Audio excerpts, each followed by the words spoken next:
Alright, we got 2 episodes of National Park to finish up, and I know these can be a little lengthy, so I'm going to go ahead and put up the games real quick so that we can go and try to get through these as soon as possible.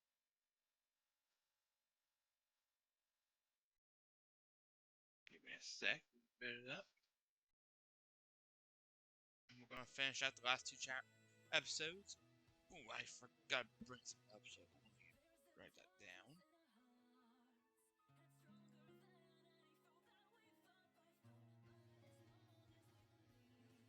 Okay.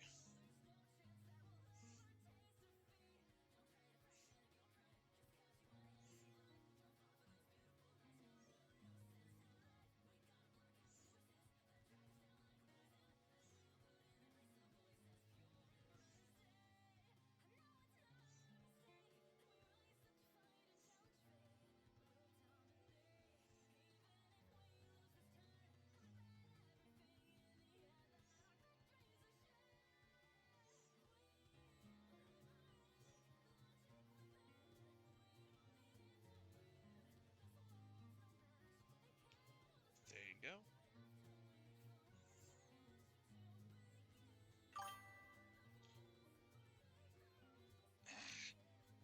Can I pin it? Okay, let me see if I can go into one view.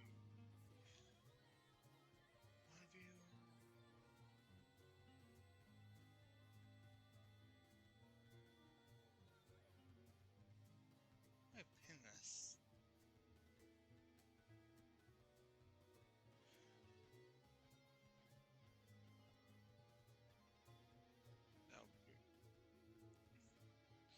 That'll give me something to work off of.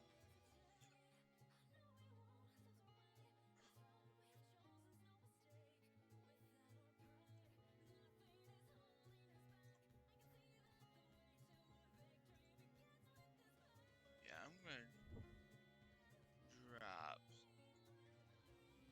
Yeah, I'm gonna pin that. So give me a sec.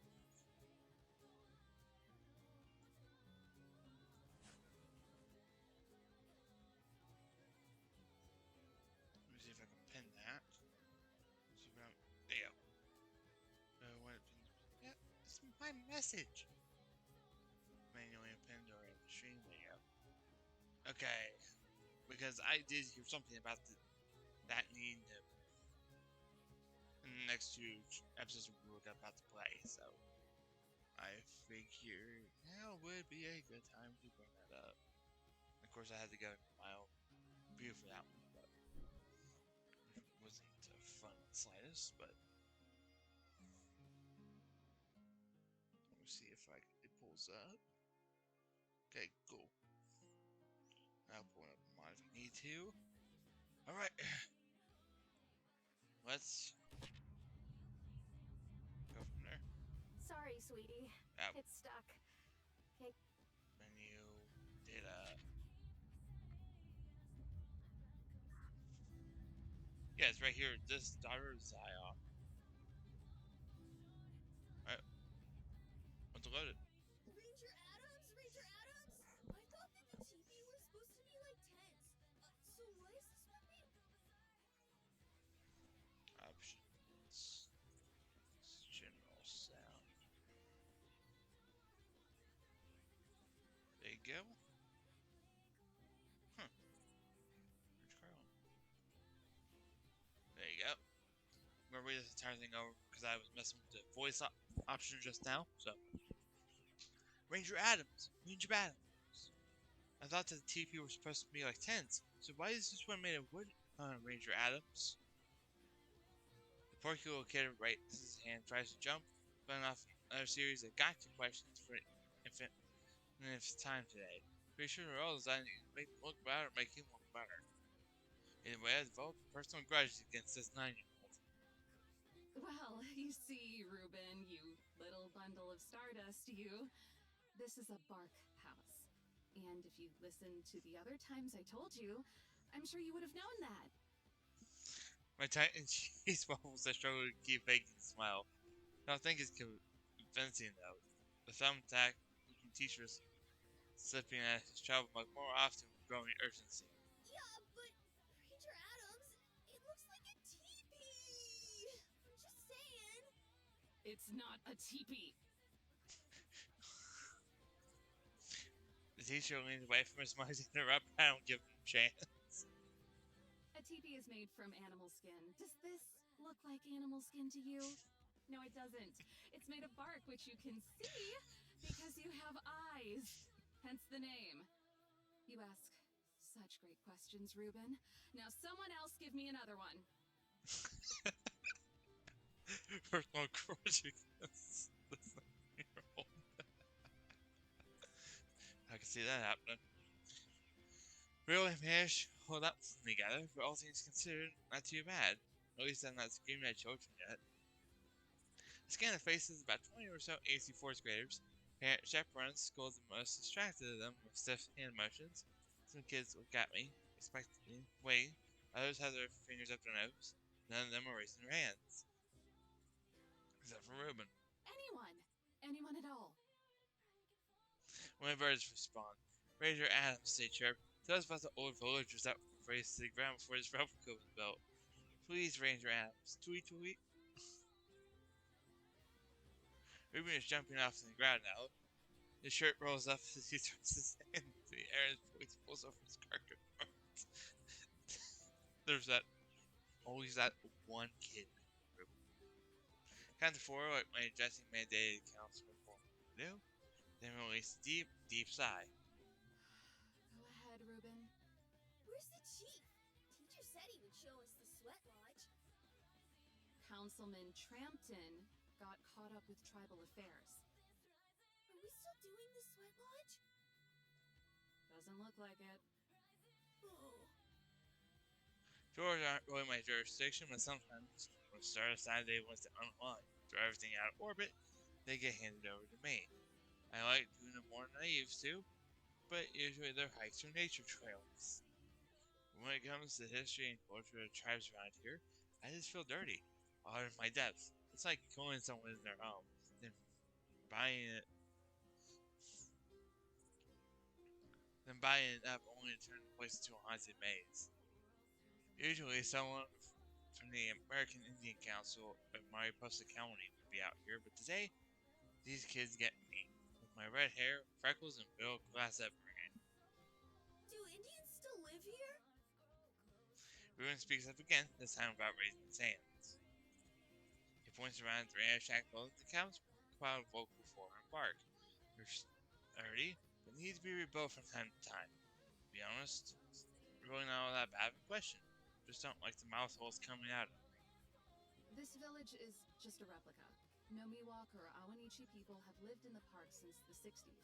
Even then, most were forced out by the Mariposa Battalion during the gold rush. A couple of parents cough into their fists.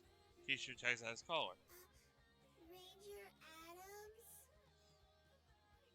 A fragile girl with pigtails steps up from behind Ruben. Her voice is quiet and meek. If her hair were a few shades lighter, she looked a lot like Zion. What is it, sweetie? What do you mean by forced out? Uh-oh. Teacher's pointing at me with his eyes. Meanwhile, the parents are stabbing me with theirs. No, all the kids, even the ones with low attention spans, are looking to me, with innocent stares underscoring the thick silence. I step back to spring allergies. You kids know what a genocide is? Okay!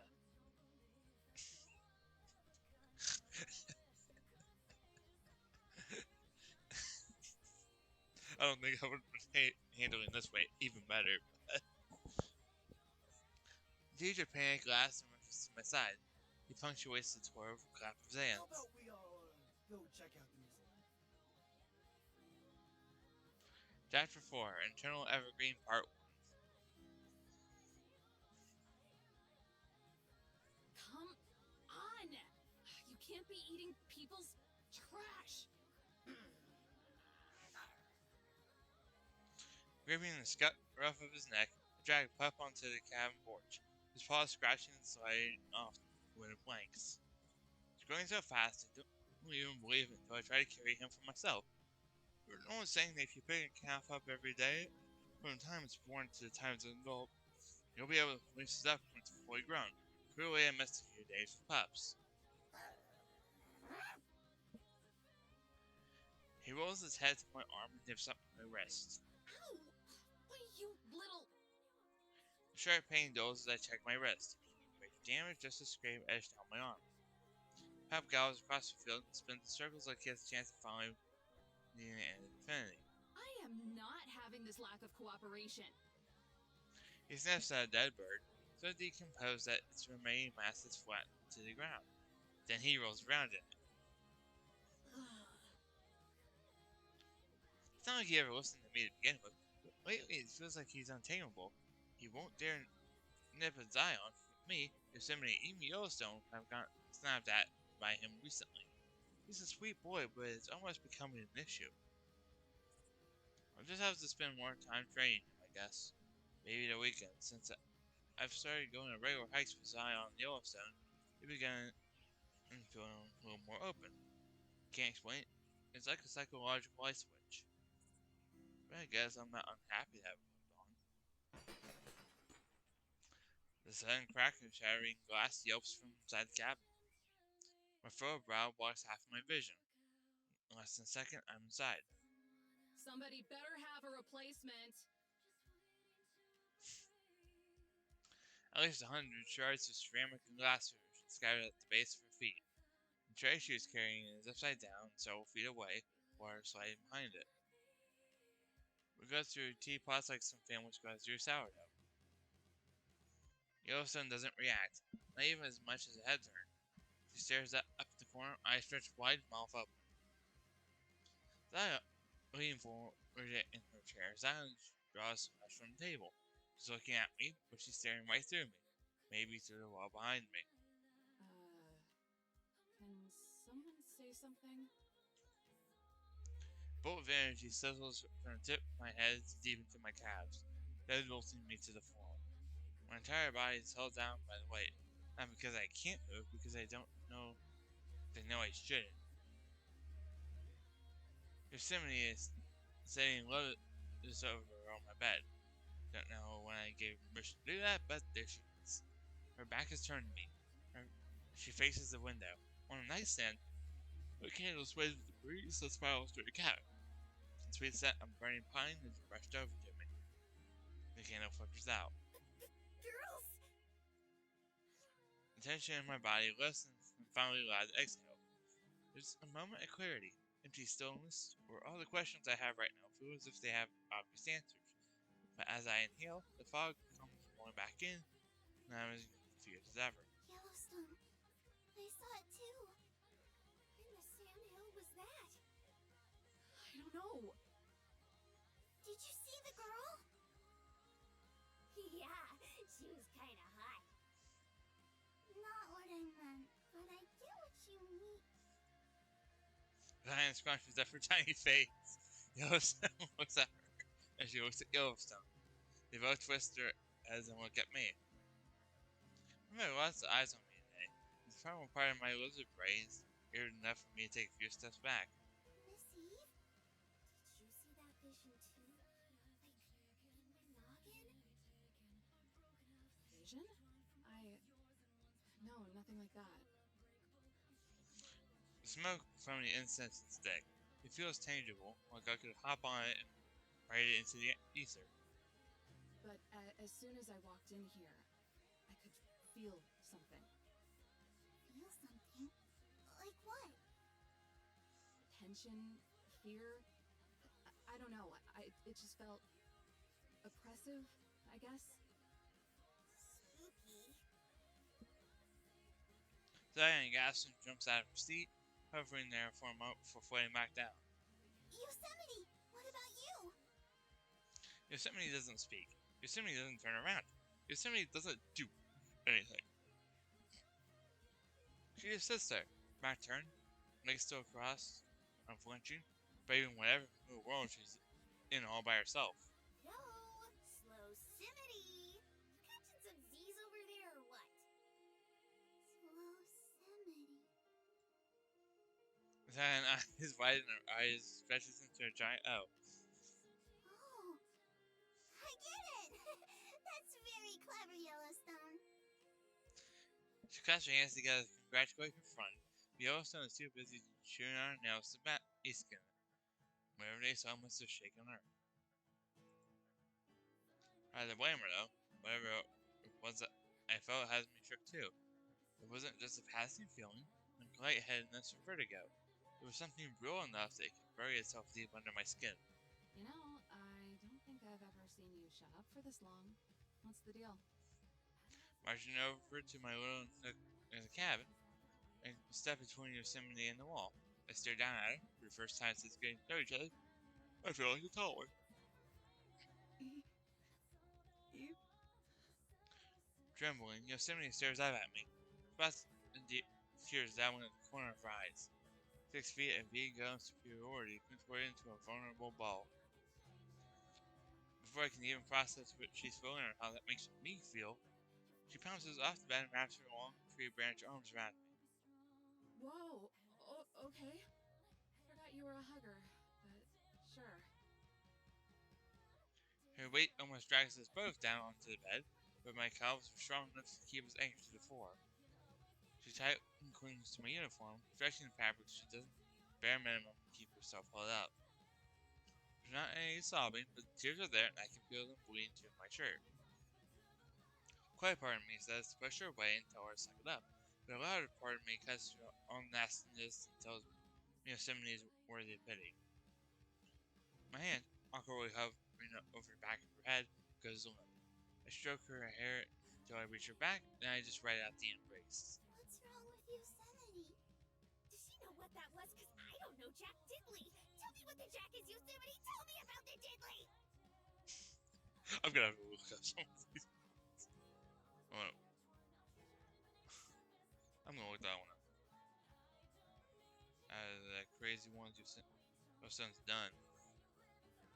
Jack Diddley.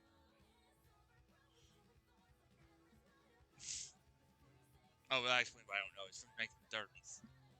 Jack Diddley, opposite Diddley Squat, is U.S. slang for smallest, most worthless amount, essentially nothing or zero.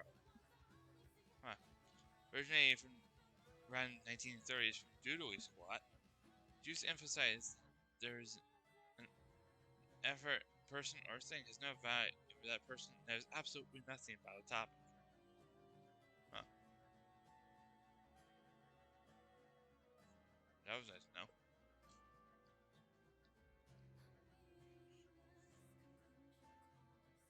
Two of them rush over, not giving a single second of extra thought to the idea of riding a crying girl.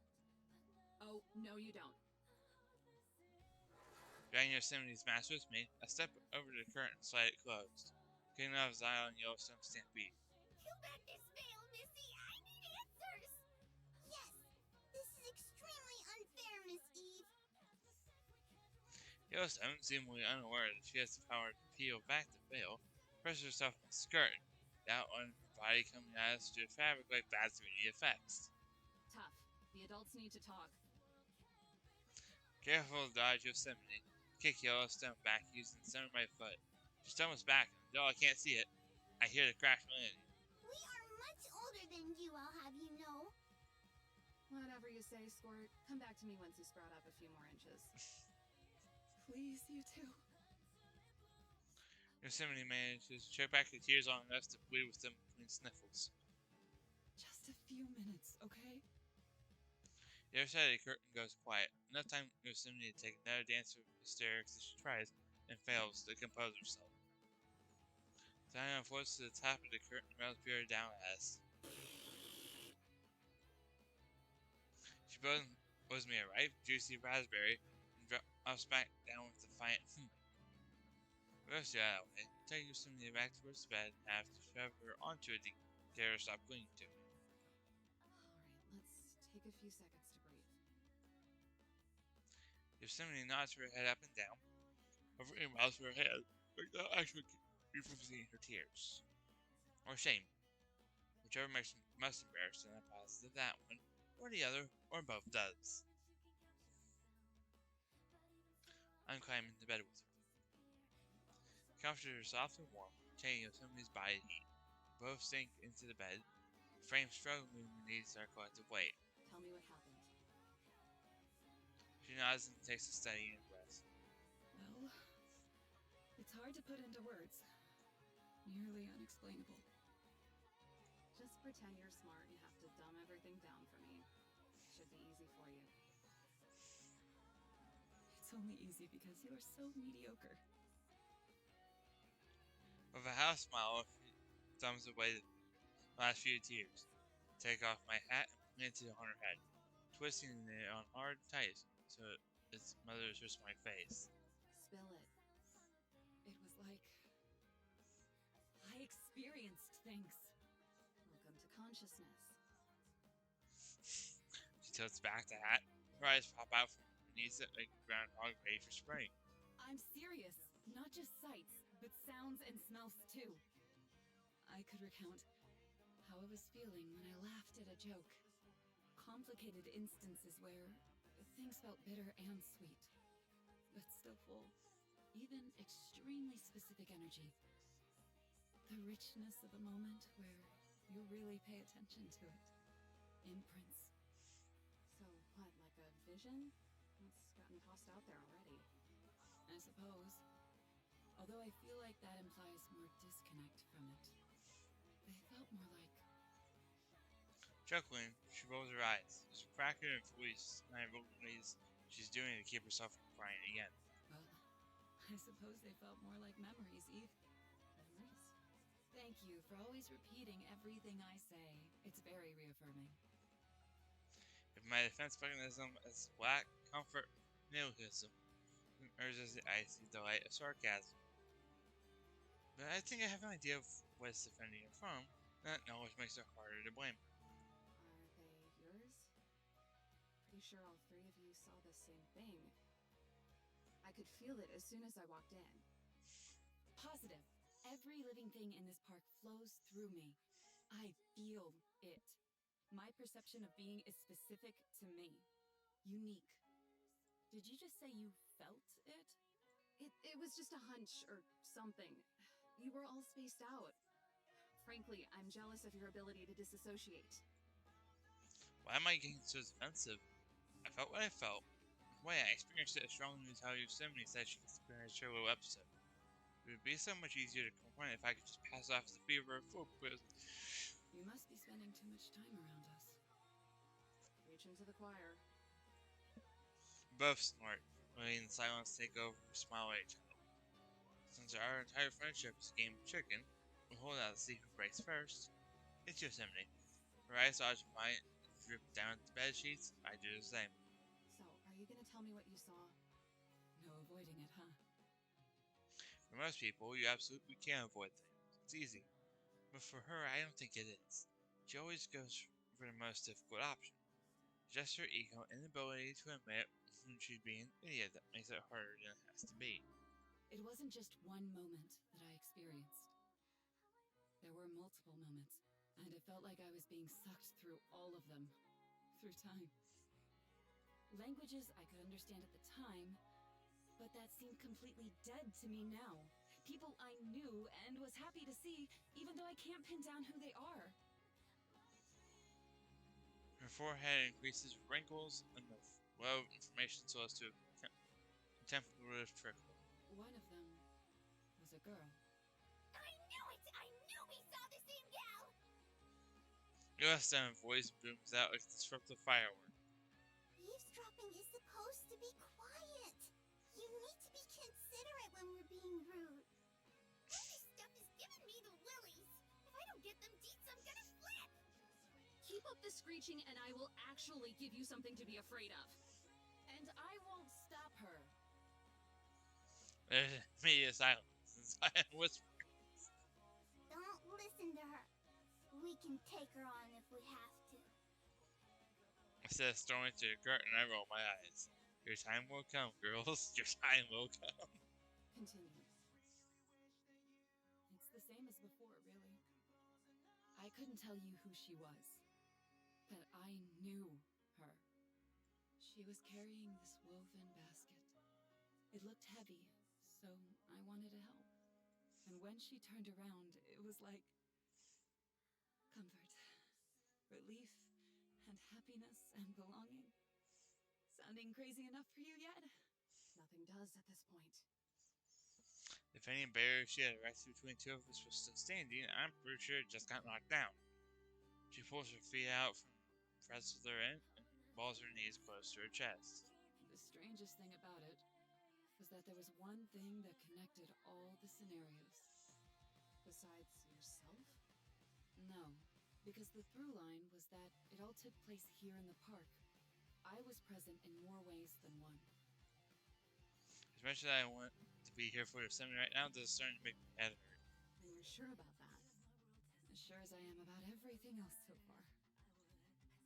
Groaning, she buries her face in her knees, the rest of her head buried under my hat. If only I could visit. I feel like everything would start to make sense. Then go visit. It's not like you can't go wherever you want in this park. It doesn't work like that, you... She nearly stumbles into a casual insult by casual herself. Precious thing.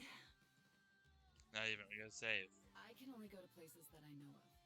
Obviously, that's most places here, but occasionally there are areas even I'm not familiar with. I faked a gasp. Are you saying the great and wise Yosemite doesn't know everything? It's a fact that actively irritates me, so don't rub it in. But yes, I'm afraid I don't even know where to start. Which means even after seeing all this, I'm still no better off than I usually am. The straws of despair are as long as they are sharp, and his talons are clutched around Yosemite. It was hard to see when we first met, but it's clear to me now. There's so much she wants to know, but so much is keeping her from it. Mostly knowledge, or the lack of it. No wonder she reads so much. There's nothing about it in any of those books of yours? Her head swings back and forth. I've read everything I own multiple times. If there were anything helpful, I'd remember. She's kind of pathetic. Not even kind of. She just is. Far cry from the fearsome spirit that challenged me when I was first stationed here. Though I think that version of her never really existed to begin with.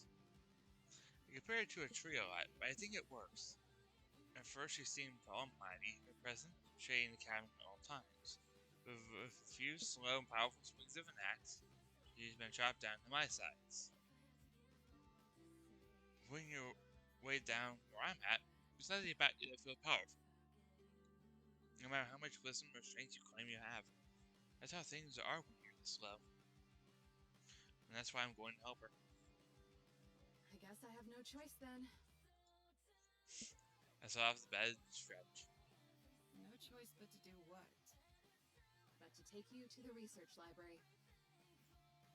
It's not a big deal to me, so I let the info slip out casually.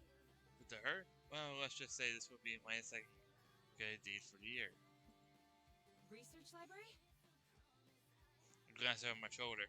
Who's repeating whom now? She crawls across the bed and grabs my suit. Are you saying such a place exists? You aren't lying just to make me cry, are you? You have some serious trust issues, man. Are you? Her eyes start to water again, proving my previous theory about the chopped tree. Though at this point she's looking more like a garden plant. It's real and it's a perk of the job. Open to researchers and staff. Guess which one I am? Suddenly her eyes are dry. Suddenly she's on her feet, and suddenly she's shaking me back and forth.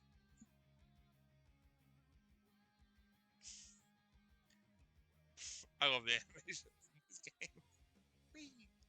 Why didn't you tell me about this before? I anchor myself to the ground to minimize the damage from the oncoming whiplash. Because you keep stealing my credit card to buy used books online. Why would I reward that behavior? If I knew this existed, I wouldn't have had to indulge in your capitalist system to begin with. You're welcome. Shaking the stops. Her expression goes blank, hopefully from contemplating the selfishness that boils in her at all times. She course corrects and puts on a grin, and swings her arms around and pulls me in for a hug. Her hug squeezes the air out of me, and I'm already realizing I'm so tired. When are we going? Let go of me. We can leave as soon as I change out of my uniform. There's a van down by the station we can use. Oh, I haven't tried my hand at driving before. You're not driving. Before Yosemite can object, Yellowstone zips open the curtain. Hold your horses. Girls aren't just gonna speed off and leave us in the dark, are ya? We're just as clueless as you are. If we figure anything out, we'll be sure to let you know. But I have questions. Isn't life funny that way? Try not to lose sleep over it. Yosemite hums happily to herself as a start for the bathroom. Before I close the door, I hear Zion comfort her friend. Don't worry, Yellowstone. We can just play Uno instead of thinking. Who can play Uno instead of thinking? So, in 1901, the Sant and Leadbeater published Thought Forms, a collection of their compiled work that was written from a theosophical perspective discussing the visualization of the emotions and thoughts people experience every day. A blood splashed the windshield when a familiar now kicked the car. I pulled down, covering clean fluid sprays onto the window. My windshield wipers mostly just spread the mess back and forth. This is important because it's part of a wave of expansion in Western esotericism that occurred going into the 20th century, alongside groups such as the Hermetic Order of the Golden Dawn. I've been driving so much today. The library is right next to the replica village I was given a tour at earlier. Before I went in for work, I would have just brought Yosemite with me to save on gas. But the real big takeaway from it, at least in my opinion, is that in the book, the Sant and Leadbeater lay out 3 principles for this philosophy: quality of thought, nature of thought, and definiteness of thought. Waste is not too big of a loss. This drive is always therapeutic. Any drive where forest or on both sides, road are. Even if just one of the busiest areas of the park. There are certain details that I disagree with, but they're the backbone of Dr. Angela Merrick's theory that I've been trying to elaborate on. That being mind creates matter. Now those kids are on my bus headed home by this point. Running into them, be sure to bulldoze was less than my pride after how that tour went. Huh. Maybe Yellowstone will save some leftovers for us. To be honest, I'm not sure when we're going to be back. We could be out well into the night if we find a lead. Are you even listening to me? My attention turns from the beauty of Yosemite the park to the poutiness of Yosemite the girl. You'd be surprised by the difference and the similarities. Not gonna lie, I tuned out everything after Crowley. It's all voodoo to me. The Lima, actually. But because you're helping me out, I'll let your disrespect slide just this once. It's not disrespect. I just wasn't listening. Yosemite stabs me for eyes, shaking me with hundreds of tiny passive-aggressive daggers. Then she sighs and gives up because I win, always and forever. So, before I get my hopes up, Oh my god, you have hopes? Next you're gonna tell me you have dreams, too! before I throw you out of this vehicle, what do you think the chances are of us actually finding something of value at this library?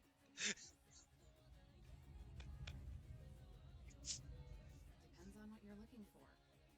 This isn't exactly a public library, you know. It has records, essays, articles, and a bunch of other things I'm sure only you will find interesting. Despite the last-second jab at her, Yosemite's knees bounce with restrained excitement as I list off the library's collection. It sounds like a treasure trove. I won't be sure of what we're looking for until we get there, but now I'm positive we'll find it.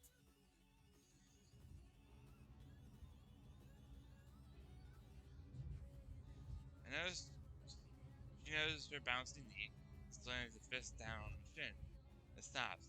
She glances at me, looks out the window, turns to look at me again, then finally comes to the window. Whatever it is. What a freak. It's a little fun to watch though, raising one Just what exactly going on in her head? You sure do have a fetish for learning, huh? Fetish. Is there not a single bone, or organ, or tendon in your body that isn't crude? It is a fascination. Understand, you barbarian? Sure. I do. I understand that she's embarrassed because I hit the nail right half its fragile little head. She huffs and puffs like a fussy grandma. But, yes, if you're actually wondering, I find acquiring new information to be a joy. And the more I can indulge in it, the better. I had my teasing behind a cough. Fetish. I despise you! Sometimes. Not exactly a barrel of dandelions either. She stretches my hat over her head until she looks like she's wearing a mask. It's hard to tell for sure how the rushing wind from outside, but I'm almost convinced I can hear the first few syllables of a muffled laugh. I have my reasons, you know. Scrolling out of the depths of my hat, Sim flops her chin down on her fist and gazes out the window. Being a pretentious snob, the first response that zaps through my mind. When I decided to hold it off because as much as I love getting around her skin, it's pretty cheap to devalue things I care about. I know that, or at least I do now. Your research, right? Yes, but not only that. The seat squeaks as she shifts around. She settles on one position, posture a little stiffer, then decides that's too comfortable and slouches. The process repeats itself. Retaining information is difficult, especially in the long haul. I first noticed it with Zion. Then me, eventually. Memories seemed fuzzier. Details that used to be clear just began slipping away. It's been about a week since the big blow up between Yosemite and Zion. All Zion wanted was to spend time together at a picnic, but Yosemite got the worst herself get hold of her and worked a nice gesture into a test. See if she could trade her some memories on. Yeah, we remember that. North Guardian Angel was gorgeous, but that's the one picnic I don't want to live. I noticed it in Yellowstone, too. Sometimes when she's cooking or cleaning or even just playing with Zion, she'll pause. Get this faraway look in her eyes, like she's missing something. I think it happens to all of us at one point or another. It might just come with the territory, with existing. But it feels like a curse. You sure it's not just existing that's the curse? It's all perspective, I suppose. Sometimes it sure does feel that way. But for me, soaking up as much information as I possibly can about anything, even things that might seem silly or esoteric, is how I cope with it. To make sure I never truly delude myself into thinking the essence of existing is suffering. Because there needs to be more to it than the things that scare me. Her words are desperate, but she says them with enough conviction for me to know that she repeated this mantra to herself until she ended up believing it, or at least until she got attached to it. Color me jealous. Are you setting up a sarcastic punchline, or is this a segue into genuine admiration for me? The fact that you think jealousy equates to admiration says more about you than me. But, yeah, I mean it. You have an actual philosophy to live by. A structure of belief that drives you to action. That means you're tenacious, or tenaciously oblivious. Not everyone is so lucky. We smack a bump in the road. Dangling from the ignition, the keys jingle. I moaned about it and suggested when I got reassigned that I wish someone cared enough to do something about the potholes. I wish that person were me. God, I'm getting secondhand depression just listening to you. Motivations, beliefs, whatever it is that keeps you diving headfirst into insanity. That isn't something you're either born with or without. Attributing it to luck undermines not only your ability to seek truth, but also the one current that flows through every living and natural thing. I keep on the road, one eye on Yosemite, waiting for her to fall up. She doesn't. Instead, we just hit another pothole. Ask what it is. This conversation warrants anticipation. You're unreal. Ask me! She whines. I roll my eyes and validate this boy child. Then channel me in Yellowstone. Hot skippy, Yosemite! I don't got a clue about the thunk inside your thing. Hit me with them deeds! That was actually a pretty good impression of Yellowstone. That actually gives me a transcendent stare. It's will. The intention to commit to an action that changes the surrounding environment. Intention. You have to have it when you get a cup of coffee. The earth absorbs heat unevenly. Thus, it has intention to diffuse the gas via wind. But to act on intention takes will, which means anything with the potential to act, at the very least, shares will.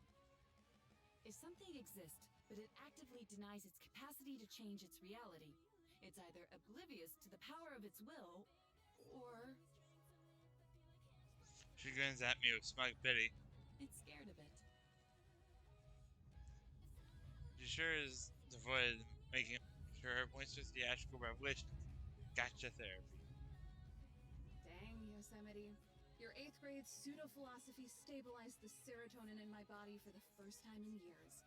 I could feel my bootstraps lifting me into the sky as we speak. Quit strawmanning me with an adage I didn't even say. I just want you to act on your potential in a positive way. Because right now you're only using it to constipate yourself. With fear, probably anger too. Wait, shut up. Did you just imply that you have an emotional investment in my long-term happiness? Yosemite raises her finger to speak, then drops it. Her mouth mindlessly hangs open, frozen in stasis. Her hands fall to her lap, safest place in the world. She fiddles with her thumbs instead of looking at me. I do. Yeah. Oh. Thanks, I guess. While the voice on the inside of my head is busy screaming, I try to admire some trees on the side of the road. So textured, so green, so easy to distract myself with to avoid the reality of simply continuing today's tradition of being proud of people. It's hard to swallow because of Yosemite, for all her egotism and fox upness, she makes a conscious effort to be truthful about her emotions, and I don't really have any excuses, and that sucks. Which is why I need to offer her a way out. Now. It's just funny you say that, since there are some implications that crop up from that. Like what? She doesn't say it with any ironic doubt or guilty pity. It's plain and curious and genuine, and compromises some of my defenses, quite frankly. I grab the steering wheel until the rubber squeaks from under my hand. Well, you know, like how if you believe the potential for will exists in every natural thing, then you're saying people are part of nature, inherently. That's pretty optimistic for you, don't you think? 8th. She leans in and adjusts the rearview mirror, shifting it to face me. When she's done, she folds her hands for punctuation. When I look at the mirror, I don't get the privilege of looking out the back window. I get to look at myself. I said what I said. I said what I said when a nice drive to the museum. And swap. A blue 5. Let me see. Ah! There! 5. And I know you don't have any reds left. You may have to draw. Yellowstone. Stop daydreaming. It's your turn. This is very serious. Oopsie daisy. Me and my dilly-dallying. Let's see. Red 5, Well, any other day, this would put me in a real pickle. But I'm thinking this wild card right here is gonna land me in Uno! Again? You always save the fancy cards for last. It's extremely unfair. One more round. Yeah. Yellowstone. If you don't want to play, I really wish you would come out and say it. What?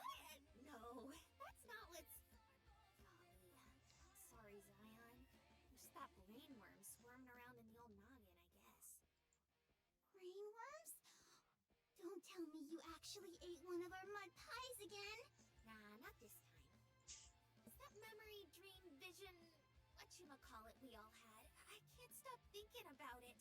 And I'm the best at not thinking about things. Well, That's true. it was a very intense experience.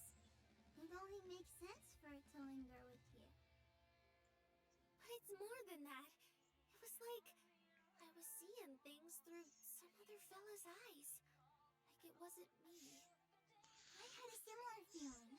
It was such a relief once it was over. You're telling me. Except, it still kind of feels like I'm there. And then I got to thinking, what if what I saw in the whatchamacallit was the real me? And the me that's here right now is just a phony? What if I don't actually exist? What if you, Yosemite, Eve, and this entire park don't exist? That's real screwed up, Yellowstone. I gotta agree with that one, no. Because that's screwed up. No! It's really bumming me out. Everything seemed so solid before. Now it all seems flimsy. Like a thin tater chip you can see through. Don't be bummed out, Yellowstone. Here, let me draw us another hand and we can talk about it until you feel better. Really? You do that for me? Of course. I love you. And besides, existence is extremely strange, especially if it's not something you consider very often. Is it? Until Evo came along, I always felt like any Jack and Jill you'd see on the hiking trail. Well, minus the condom. But the way she talks about us makes me feel like some kind of goober that shouldn't be real. Like we're something out of a dream. It's interesting that you mentioned dreams. People have theorized that life is one big dream since people could Or we live in a Matrix. One do. Oh, like that one banger we always jam to. Row, row, row your boat gently down the stream. Merrily, merrily, merrily, merrily, life is but a... Oh. What is it? Do you know that fancy word? That one that happens to you when your ticker starts beating real quick and you get so spooked you start sweating and it just keeps going until your brain sort of farts? Anxiety? Zion, I think I have anxiety.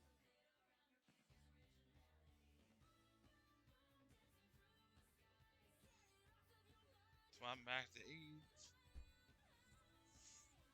How about a car slam the door shut? If somebody steps out, he's shut. I don't hear it latch. Parking lot, rain falling from the elements, runs into the replica village. We don't have to go and seek out the library because they're right there.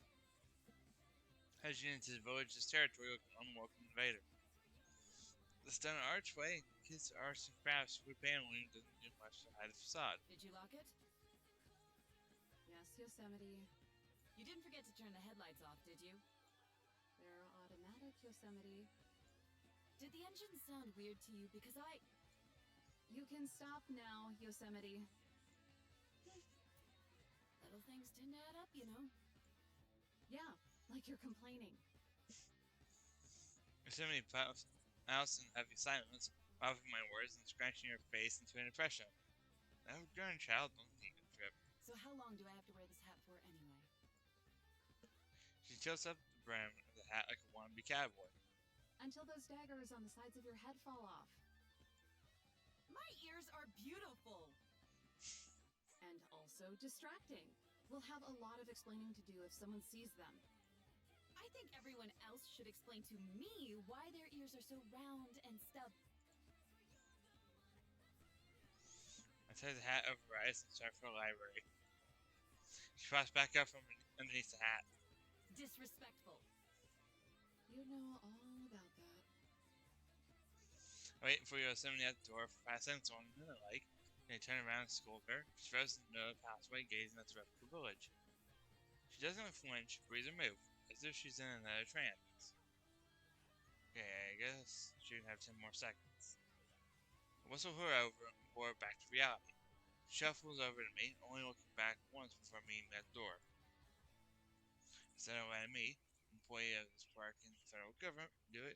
He drags the damn thing open himself and barges in. Museum! Yosemite's mouth drops in awe as her voice echoes across the giant showroom. Dozens of Native American artifacts, from pottery to woven baskets, are displayed in cases of glass. A handful of people quietly enjoying the exhibit turn to us. My embarrassment is camouflaged by Yosemite's childlike joy. I'm just going to sneak in real quick and read some of the plaques. Oh, no, you aren't.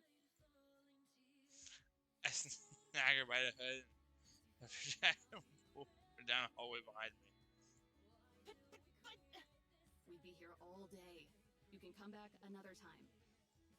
One day. She goes up, accepting her fate for the time being. I'm sure she'll keep this in her back pocket and guilt me into bring her back eventually. The hallways lined with dames with doors, most of which are just offices and break rooms for staff. One of them is for storage too, if I remember right.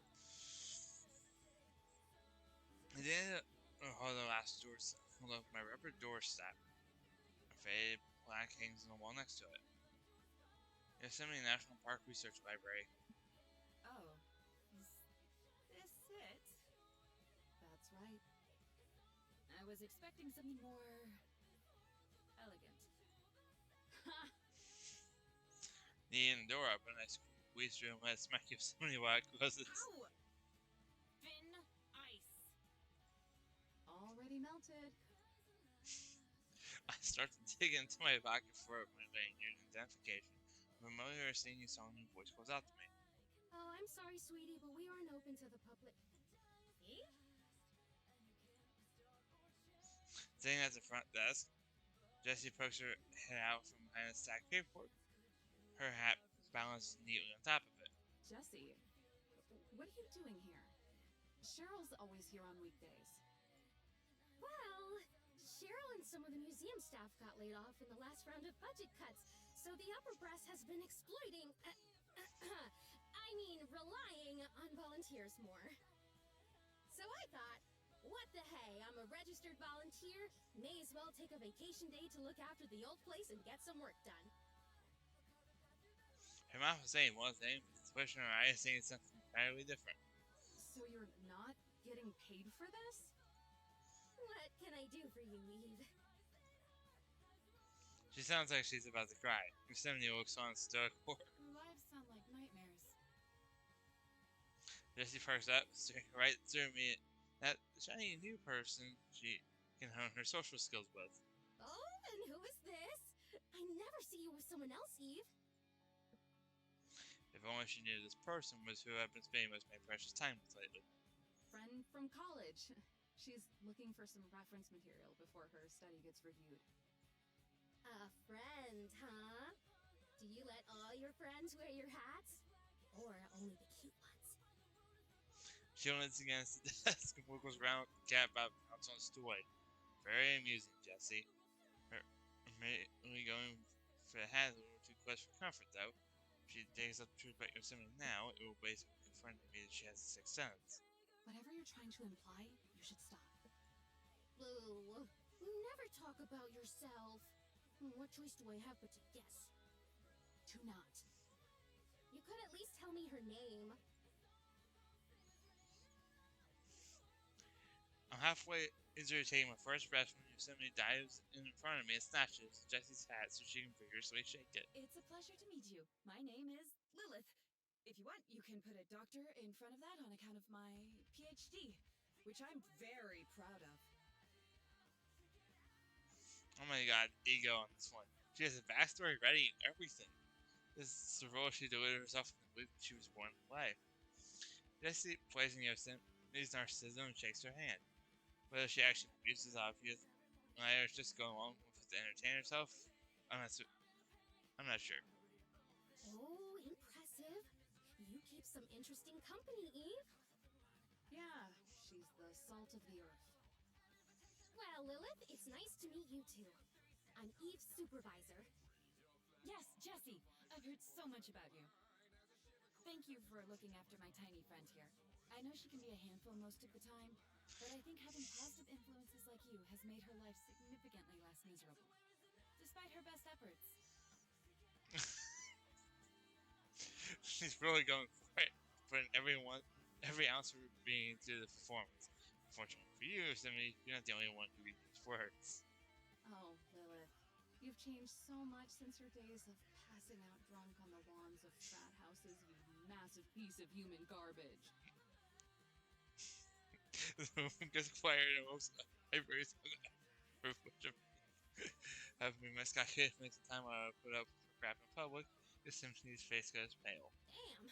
I'm not sure how you two haven't killed each other yet. It's a struggle. Yosemite's back in the rolling chair, decompressing with a sigh. Her eyes are half shut, ready to embrace the sweet gifts of the catnap the moment we're out of sight.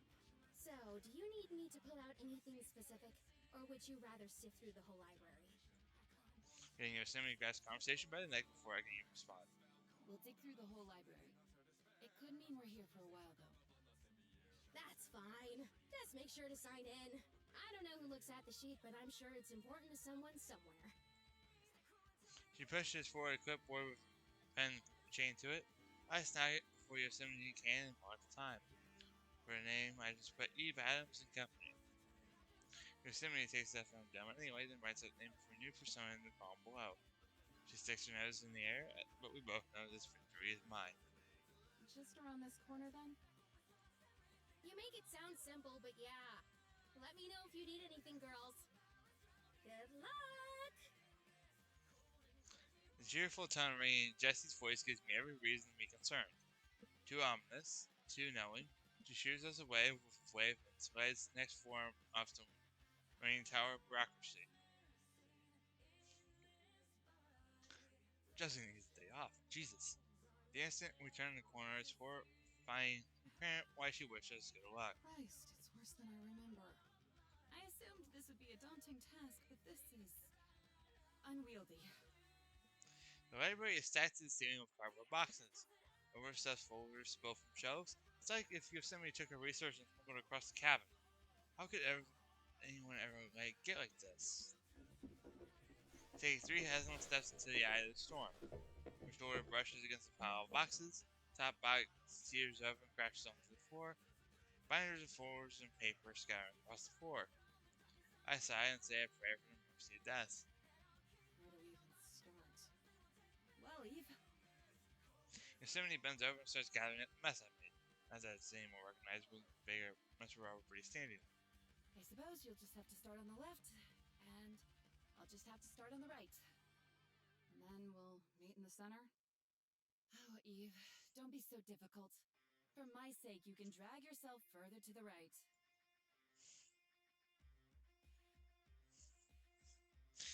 That was good. Well, multiple hours have passed since we entered the library. Whenever I look at the clock, I'm surprised how late it's gotten. There are no windows in this room, so it's possible to gauge the time. When we entered, the golden sheet of an afternoon was still beaten down, but if we left now, I'm sure we'd be greeted by a twilight. Not that I want to leave. Despite being at first intimidated by the lack of cohesion here, I'm going to enjoy being in this space. Not because it's especially beautiful or comfortable, after all, it is just an unambitious, sterile building surrounded by a far more interesting wilderness. I enjoy it because I'm surrounded by heaps of mountains of information. With so much knowledge of places and people at my disposal, this space has become a watchtower of sorts for me. Only several minutes ago, I finished flipping through a decades-old study on mule deer park. When I closed my eyes and watched my breath, the emotions I was feeling would bloom into images that I would see at mule deer. It would be cautiously glancing around, just within a view of the astonishing height of Brighter Vale Fall. When I'm sure it was safe, it would graze and peace would wash over it. The bliss of a clean consciousness uncorrupted by ego. Then I would feel it too, as if I were that deer. It was obvious to me that deer was existing in some point in this park. Even now it still does. It was as clear to understand and as having an arm, and as easy as to believe as you were being capable of moving it. That's why this place is a watchtower. It's the same reason I can feel so at home at the cabin, I suppose. Information is documented evidence of existence, and when circled by it, I can experience it all.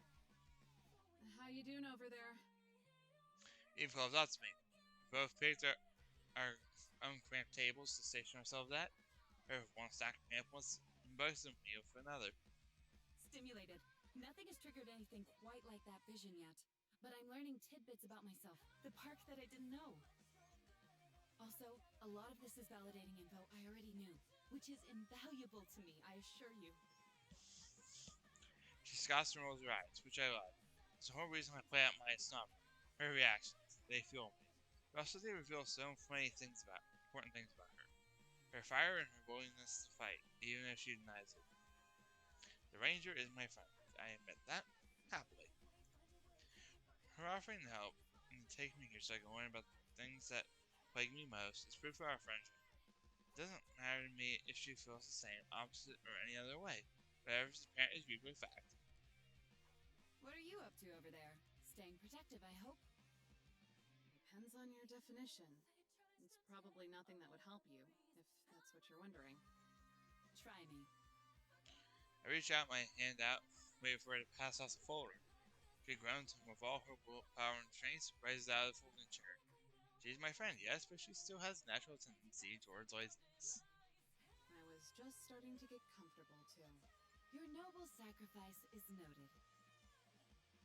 Instead of handing me a folder, she swats away everything on the table that I was reading, plops it down in front of me. So, what am I looking at here? Words. They're a series of structured letters arranged in such a way to communicate information. I take the folder and try smacking her face with it. She grabs my wrist and pins it back down to the table. Next time. Uh-huh. It's a collection of personal journals from folks who were in the Mariposa Battalion. Brushing up on your Gold Rush history, are we? Not really. I was giving a tour of the Awanichi village to some 4th graders earlier today, so it's been on my mind. Was gonna get into the real nitty-gritty of it all when their teacher got in the way. Don't think the parents were too happy with me. Can't have little ears hearing inconvenient truths. It was convenient for them in the long run. Convenient for Governor McDougal to give the go-ahead. Convenient for James Savage to lead. Convenient to manifest destiny and benefit from it. Probably not so convenient for the Awanichi. Yeah? Probably not. There's a stiff silence that follows for good reason. These are difficult things to contemplate. Time really isn't that big a barrier between the past and the present. One scars may as well be fresh wounds when gone untreated, and much like how I can feel the presence of that old ear, I can feel those scars. They wrap around me, all of me, as integral to the environment and space as mountains and trees, inescapable. My memories may fade, but sorrow's imprint will always remain. They carry the burden of lingering horror and melancholy. It's my duty as Yosemite, I fear. It's hard to find motivation to work here for a lot of reasons. But knowing what people are capable of and why this place is even a park to begin with, that might be the hardest. Eve doesn't face me while saying these things. Her chin is down, as her eyes. Easier to internalize the results of history rather than from her face to face. Your action is more valuable than your guilt. Do your part by doing something. You've already had this epiphany. Now apply it elsewhere. My words come out pointed and harsh, as intended. She's too much like me. Gets so caught up in what her thoughts and nothing productive comes out of it. That's why her and I need one another, so the other can cut through it. As for the evils people do, I flash her a smile. It's a forced one, and I'm not sure I'm particularly good at it, but naivety is sometimes important for emphasizing points. they're capable of much greater goods. Eve smirks. My smile no longer feels forced. Then her smirk twists into a smug distortion. She's such a wretched little thing. Interesting to hear you, of all people, say that. The night we met, you couldn't stop talking about how people sucked the big one. It's not a rolling chair, but I forced myself to turn it anyway. To see my reaction, be it to admit any of her turnarounds might actually have an effect on me. We can't have that. There are appearances to keep up. Appearances. Perhaps this will surprise you, but even I am capable of having my mind changed. Hey, She doesn't say anything else. I don't think she will until I acknowledge that she has something more to say. Then the game of chicken glanced over my shoulder, only casually. it happens to the best of us. To the best of us? I spin back around, a hair away from asking her to follow up on that. She only nods. I chuckle. Such a lie, but I don't mind to if us still lead ourselves together. We're hardly the best. Of course we are. Not the worst. The silence that follows isn't stiff this time. It's comfortable and lovely, like the mornings we share together. I do enjoy a little stimulating debate, but moments where nothing needs to be said are precious. Speaking with your eyes, girls. However, all precious things must come to an end, and this ending is brought to us by none other than Eve's spirit supervisor herself and Jessie. Just ignore her, Lilith. Will eventually go away. Jessie clutches her chest in agony. Please. That one really hurt. All I want to do is tease and love on you. Is that so bad? I'd say it's a good way to knock her down to size, but maybe she's short enough as it is. Is that your screwed up way of defending me? No, it was an insult. See? Me and you could have this exact same dynamic if you only let it happen, Eve. Trust me, what me and you have is better than this. That one stops Jessie's stand from one swift blow, reducing her to a stuttering, borderline blubbering state. Oh. Well, thank you. Gosh, maybe I am making an impact. She doesn't realize it was all just a way for Eve to get in and dig at me, but the compliment seems to make her happy enough with what her restraint wiggle. Regardless, I do believe that Eve loves this fool quite a bit. I'd go as far as to say that the appreciation might run so deep she should admit to it if pressed. Anyway, girls, just wanted to let you know that this place is technically going to close soon. But since Eve is staff, I don't see a problem with you staying. As long as you remember to lock up afterwards. Now it makes sense as to why Eve is so fond of her. Jessie is wonderful. Don't just stand there, Eve. Thank the kind lady. Thanks, kind lady. You're welcome, rotten girl. They both lean in for a side hug. As they do, Jessie decides it's time to take a peek over my shoulder. So, what was it that you two were looking into again? Someone has nosy tendencies. Hey, cut it out. Only I can give her crap for that. But it's so obviously true. No wonder Eve is careful when it comes to us. That far-fetched imagined scenario with Jessie has suggested tad too curious for her own good and finds out about me or Yoso or Zion. Sorry, she's right. It's a bad habit of mine. I just thought maybe I could help you find what you're looking for. Whatever that happens to be.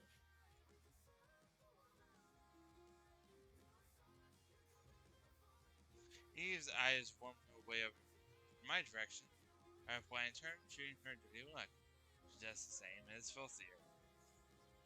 Fine, as much as I would love to stay here for all eternity and perhaps then some help would come in handy. I guarantee she'll have an idea of what I'm talking about, though. To be frank, it's difficult to talk about. Now, without thinking about that vision, the intensity of its absolute reality. After all, the only reason I was able to explain any of it to the Ranger was because it was her. But if she insists on letting Jessie in on some happenings, I suppose I can bite the metaphorical bullet just as once. It should be easy enough to dance around any information she doesn't absolutely know. I say I can give in. Jessie looks wounded by my lack of enthusiasm, but my hesitation has nothing to do with her. I'm just a private person, creature, thing, whatever I am. Over the course of my research, I briefly stumbled upon some pictures. They were of a cave somewhere in this park. I believe they're valuable to some of the information I'm presenting in my article. Unfortunately, neither me nor Eve have been able to identify the case. Do you have the pictures with you? You could try to match them with the photos you come across here. Already poking holes in my flimsy story. Does she do this naturally? Or is she just an inquisitive soul? Goodness. Like I said, I only saw them for a brief moment. You could say they flashed by. And I have no way of referring back to them. How? Ever. If you're shooting me no noise, as if we could communicate via telepathy, I'm sure she would be giving me an earful of how crappy my learning skills are, as if she could do better. There are lots of caves in this park. Some of the systems go on for miles. It makes sense that you're having such a hard time narrowing it down. Jessie leaves first. At first, I think she's in the conversation without engaging in the usual pointless pleasantries, which more people should do, really, then stops at the bookshelf. But if you can't find any info on it, there's probably a pretty dang good reason. She slides out of a beige folder coated with dust. With a sharp blow of her breath, all of it goes flying. Her particles of time drift to the ground. So, unless I'm finally going batty, what you're looking for is probably closer than you think. Opening the folder, she takes out a thick piece of paper and begins the process of unfolding it.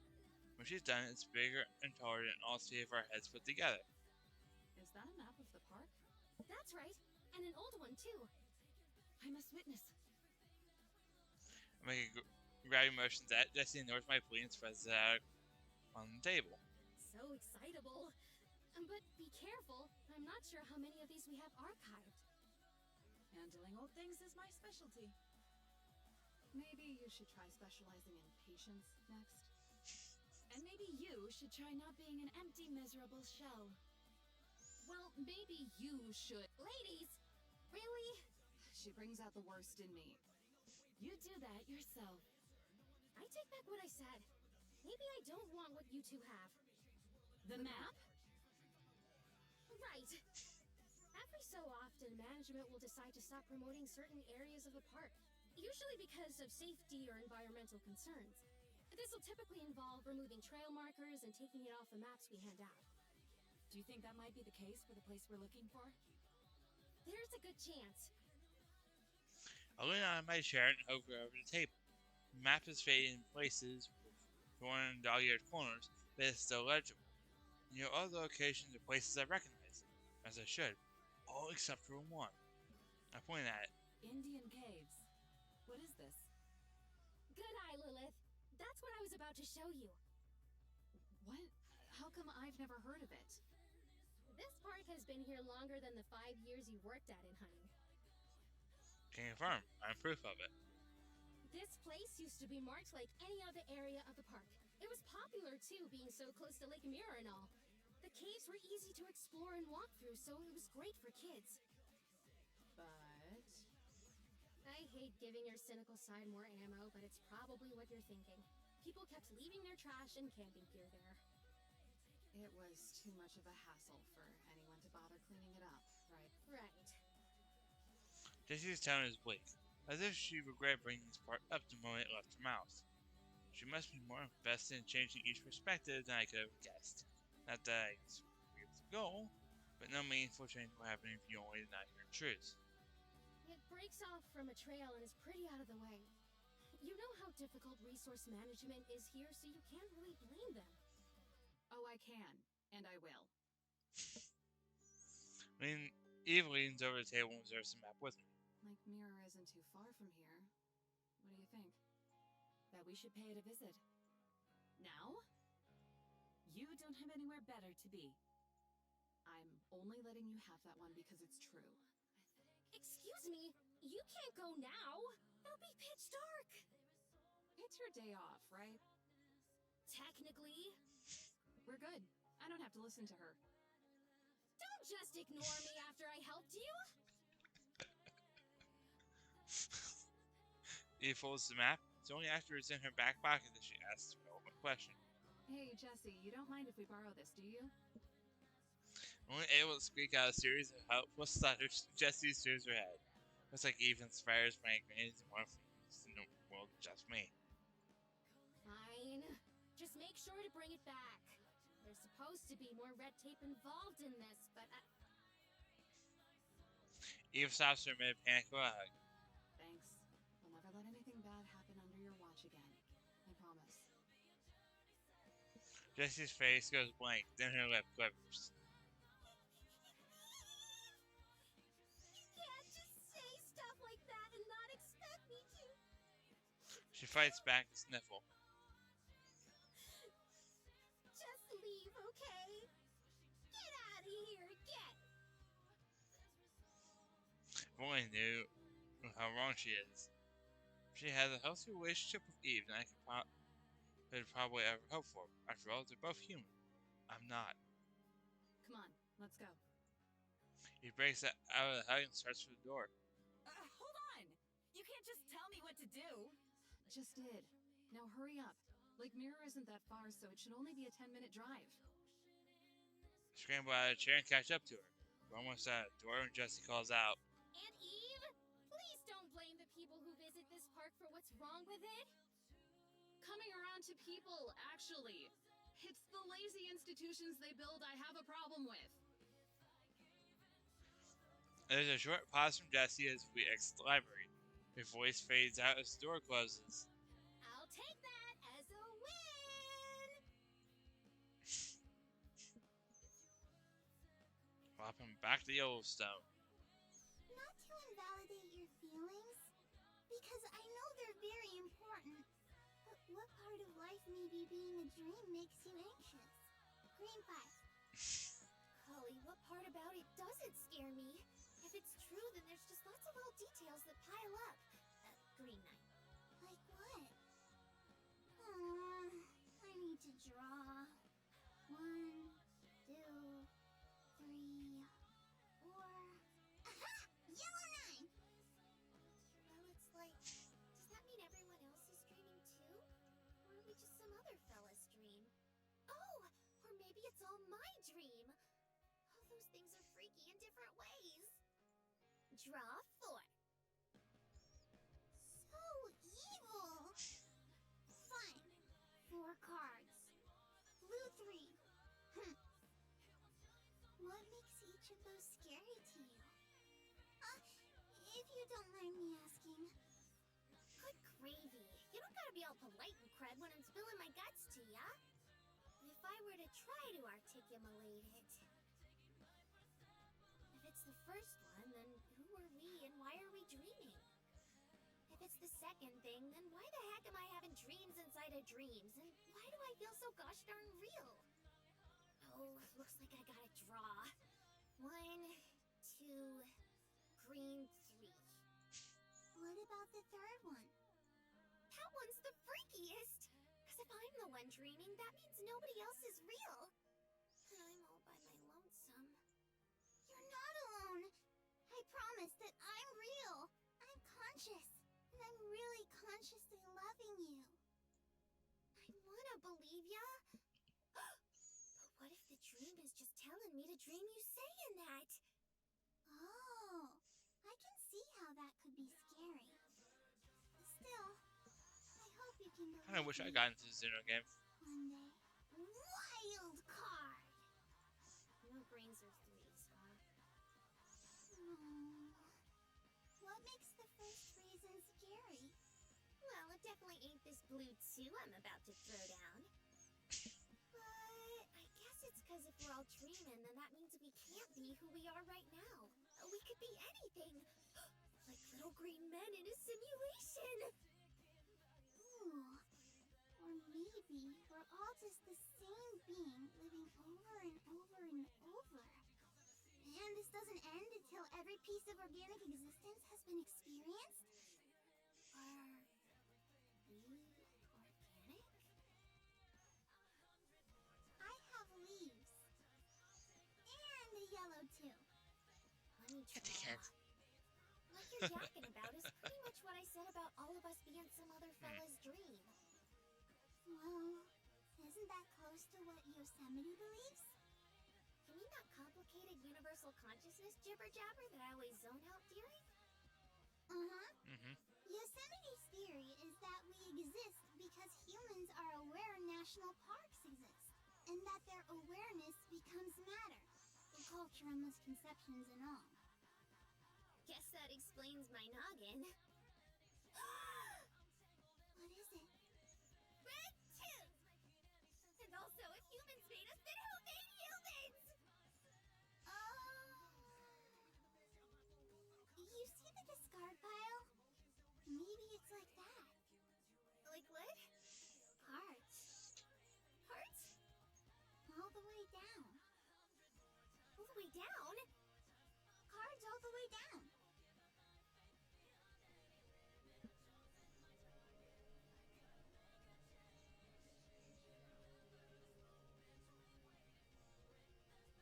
Cards stop at the table, Zion.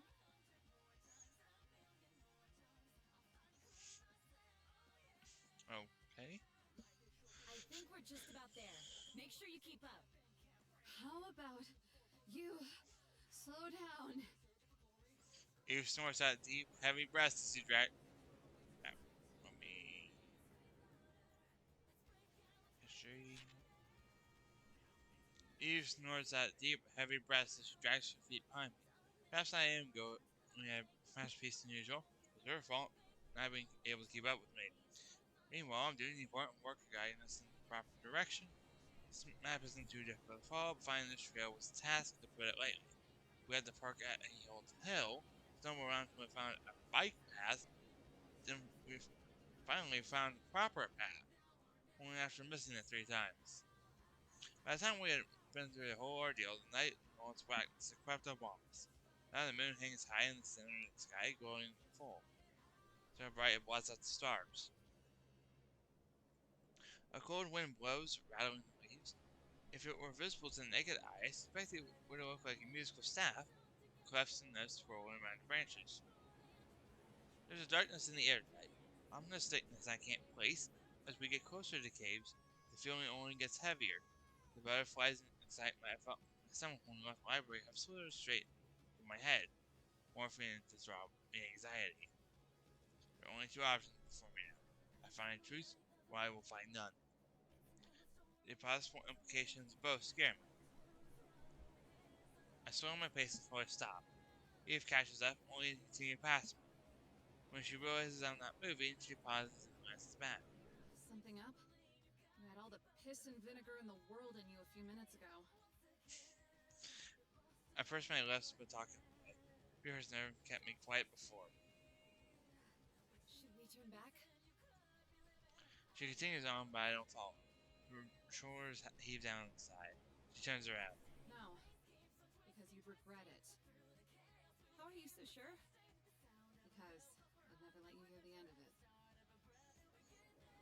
Even if the moon wasn't bright, I'd be able to see her expression clearly. Just one of the many small differences that makes me a human. But when I see her serious, deadpan face spotlighted by the moonlight, I know that, maybe even more so than the information I'll receive tonight, is truth. Eve lies to herself, but I know she doesn't lie to me. So now I follow her. Deep into the dark woods we go, away from the Yosemite that I am and know. Night has never seemed so still before. Not a single animal was rustling about in the bushes, no night birds in trees, just a silent dark, daring us to go further. I look as I'm mapping up my dread due to guessing as to how far away we are. How many more steps will it take until the unknown becomes known? 10? 100? Will we wander these woods forever? Maybe Eve won't, but I think I will. That is my fate after all. Haunt this place. I always thought that I exist to speak for this park. Perhaps I'm only here to be its ghost, wailing and moaning until enough people have returned from the dirt that their descendants forget this place. If that's my purpose, then I am destined to cycle through it over and over, like a clock, except I won't stop spinning until the whole machine breaks down. This is the place?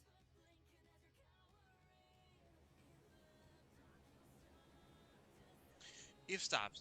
We've reached our destination whether I like it or not. Why ask questions you already know the answer to? Because I know you'll give me one, regardless of whether I want it. Eve shines flashlight on the cave. It isn't much of a cave after all. Nothing as romantic as being carved into the side of a mountain or hill, as if you're entering Jaws' fate. Instead, it's merely boulders stacked on top of boulders. How they get there is a mystery on the time of myself. They've been there long enough to have grown moss that have merged into ancestral ground. Openings big enough for a person to slide into fill themselves between rocks' jagged shapes. Then trees guard the various entrances. They're built in stone forms extended far into the night sky. You ready? No? Let's get on with it. I march onwards, past Dean. She draws in a deep breath, whether it's supposed to be steadying or just her usual aspiration getting the worst of her, I can't tell. Twigs snap beneath her boots as she follows me. The entrance is half washed off by a rock-sized bear you expect to slip in this cave. Big enough to slip through with some persistence, but not comfortable. See no even in this direction. She points the flashlight down into the cave. It illuminates the small space with full light, only getting more narrow the further along it goes. Being in, it looks like a dim, cozy chapel. Unless you're in the mood to get stuck, there's no way that'll fit both of us. I glance into the cave. The light wobbles, secret corners get dark as the flashlight shakes in Eve's hand. Deep frown strains her cheeks. A secret girl hope it's petty. It would be nice to be petty. Well, here goes everything. I take the first step through the mouth of the cave, listening to the sweet lullaby of the crickets. The warmth of Eve's breath brushes against the nape of my neck. Please don't leave. Watch back to Eve. It's been a while since that's happened. Not that I could have how stunned I am, but she doesn't even give me time to answer before she wiggles and drops down into the cave.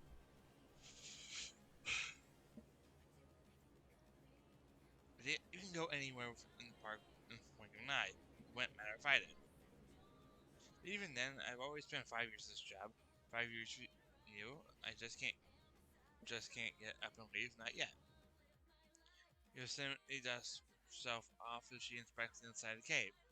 She places her hand against the rock and traces it over the walls, as if absorbing some unsaid knowledge it possesses. Freezing spike drills through my heart. My vision goes dead black, flickering like a bad signal. I clutch my chest, squeezing it until the pain fades. When it's gone, my vision returns. Yosemite gasps. She yanks away her hand. It's just like earlier. Yosemite! What did you see? I could really go for the comfort of a smart-ass answer right now, but I don't get that look. Instead, she turns to me, her stern eyes swimming with fear, breath heavy. I'm going deeper. You're what? She walks further in. Yosemite? Slipping past the wall, she disappears into the darkness beyond the warm comfort of the flashlight.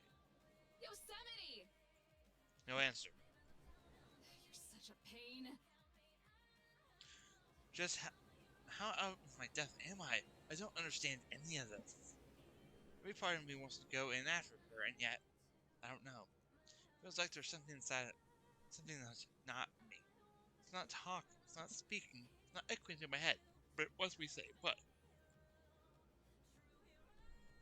Doesn't want me messing with things that aren't intended for me, to lead the secrets to the seekers. Like Yosemite, I guess. Maybe that's what's communicating all this to me is Yosemite. It feels like her scolding, talking down to you. God help me if she can spread the will her ego about a word. Fine! I'll wait! You hear that? I'll wait! My voice bounces through the cave. Again, no answer, but this time I feel like one was intended.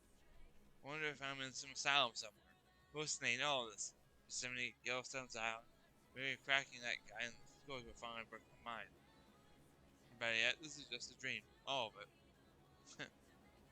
Be a pretty wonderful dream then. Crash on this rock, some kind of woodland goblin. I gaze up at the guardian tree circling the cave. I click the flashlight off. Just me, the night, and the wind. Eventually, my eyes adjust and I can see the top of the trees. The bird is perched on a branch, sleeping. A silhouette cloud drifting through the sky. My heart is beating. My chest is breathing. My head is spinning, and I'm aware of all of it. It makes me uneasy. Sometimes it feels nice to be uneasy. A scream bellows out over the cabin into the cave. First dull and tiny, then sharp and resonant as the sound escapes the entrance inside my ears. Only a few fresh syllables spoil my mouth before I'm silenced. The sharp pain is back. It gunshots into my chest. Yosemite's scream hasn't stopped. It keeps going, restlessly until eternity. Black, static vision. I'm outside the cabin. I can see Yosa and Zion sitting at the table through the window. My vision was stolen from me again. Pain shoots back up with a vengeance. Well, okay.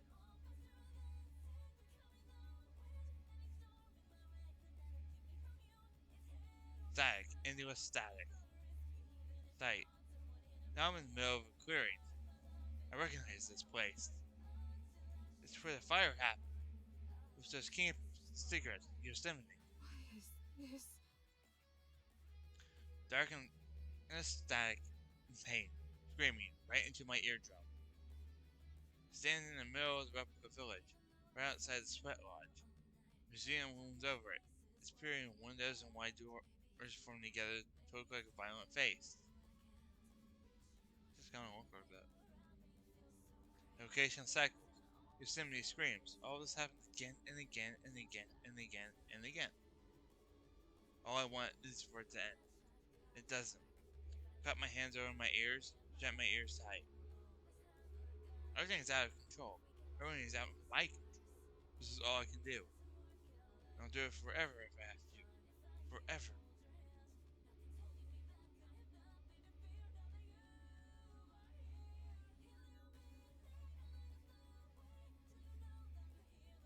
Oh God. Please end. This pain can't be forever. Please don't trap me like this forever. My feet stumble. I catch myself with my left foot. My right knee crashes onto a rock. I'm kneeling? Wait for another cycle to happen, but it doesn't. Is it over? I lower my hands from my ears. When I open my eyes, I'm back to the entrance of the cave, sitting on the rock where I've been there the entire time. Screaming has stopped. Now all I feel is the tangible pain in my knee, not the one in my heart. What the hell? My chest heaves in and out. I can sit here forever and catch my breath. Probably cry too, but my throat is too dry. I shoot, what about? Yosemite? I'm ready to dive into the cave when a hand clutches the sleeve of my pants. Steve?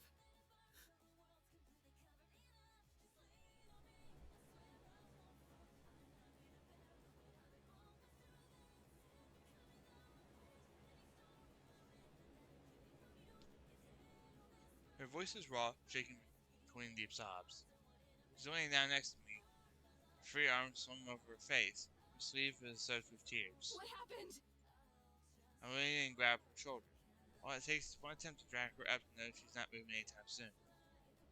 Her mouth moves, but the words don't even come out as a whisper. They may not even be words. What? I forgot. You forgot? That's not gonna cut it. I need some answers. No! I forgot. Just like Zion. Who I was. What I knew. Everything. Just like Zion. That would mean you used to be different. Someone else. No, I'm not. She chokes between heavy sobs. And it's just going to keep happening. I try to stutter out a response, but nothing comes. It's just going to keep happening. The wind picks up, tossing my hair and any leaves that have fallen off the trees. It's a silent night, so in its place, Yosemite wails.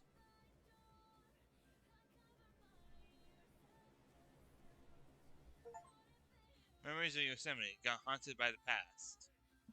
But first, How long is this game going on for? Jesus. Reverse! Reverse! Reverse! Reverse! Seriously, Petus, why does this always end up happening?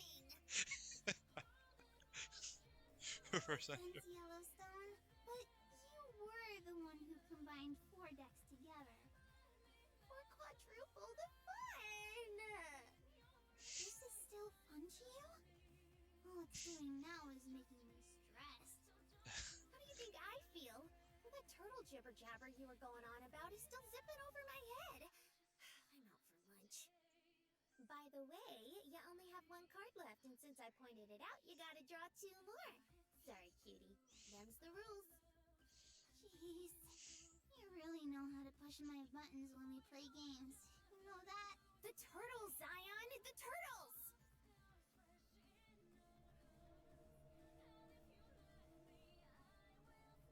I'm going to try and explain this one more time. Are you ready? Let's rattle. So it's like how I explained it with the cards in the discard pile.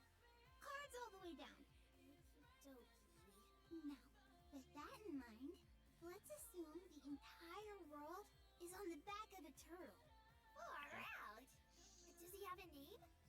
No, the turtle is just an example. Why a turtle? It could be any animal.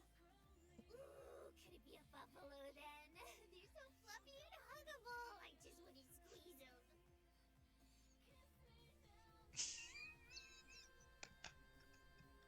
Okay.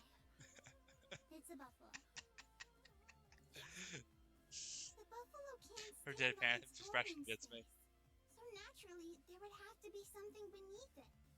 In this case, another buffalo. But wouldn't that mean that other buffalo would have to start standing on something too? Can you guess what it is? Another buffalo. Another buffalo? Red 3. That's right! And it just keeps going and going. There can't be that many buffalo. They almost went extinct. It's just a special way to think about things, Yellowstone. You asked what made humans if humans made us. And I guess that's my answer. It could be something else, on top of something, on top of something else. Or it could be a dream. Or maybe it's nothing at all. I don't really know. Then what does that mean for us? It doesn't make any sense. And it scares me, you know? Oh, I have an Uno! Blue 3! Blue 7! I win! I win. It just doesn't make a lick of sense to me. What's the point of living if you don't know nothing while you're doing it? It just seems hopeless. Does there need to be a point? Huh? Of course there does. Every camper that cruises through here has one. They got hobbies or nice Oh, yeah? families. Even Evo has her job. Yeah. And I think it'd be easier for us being parks and all. All we gotta do is help folks get back to nature and look. All we gotta do is help folks get back to nature and we're pretty well doing it. We should be jam-packed with purpose, but it sure doesn't feel like it. There a reason we're here? There might be. But why should it be up to us to figure it out? Yeah. Well, Yosemite's always trying to do it. Yosemite is Yosemite. Let her do what she needs to do to make herself happy. Yeah, fair. Does dwelling on this make you happy?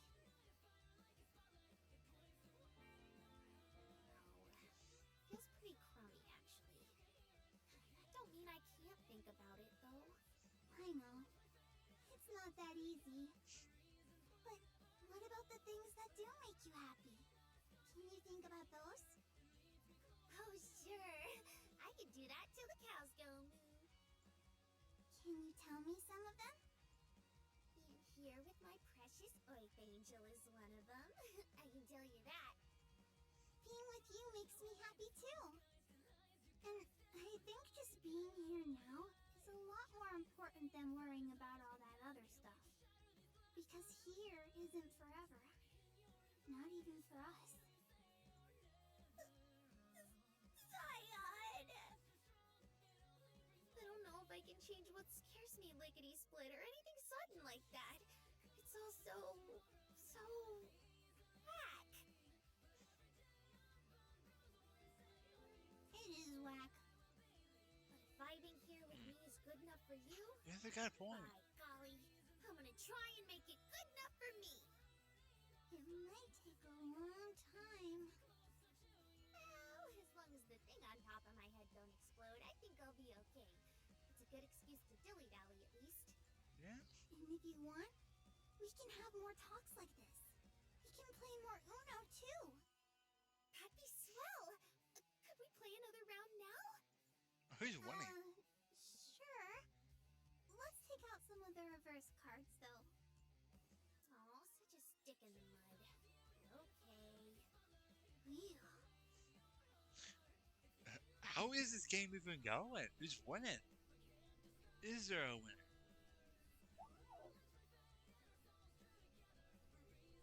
Oh yeah! The screaming guys was from not that long ago. No? I got something though. Probably just the sting of defeat. That's very rude. You'll eat those words. Slowly. To She's prevent too cute. indigestion. She's too kind and cute for her own good. Probably. That's very rude. You'll eat those words. Slowly. To prevent indigestion. You're on. Oh, but before that, I have another question. By all means. So, what's the deal with eternity?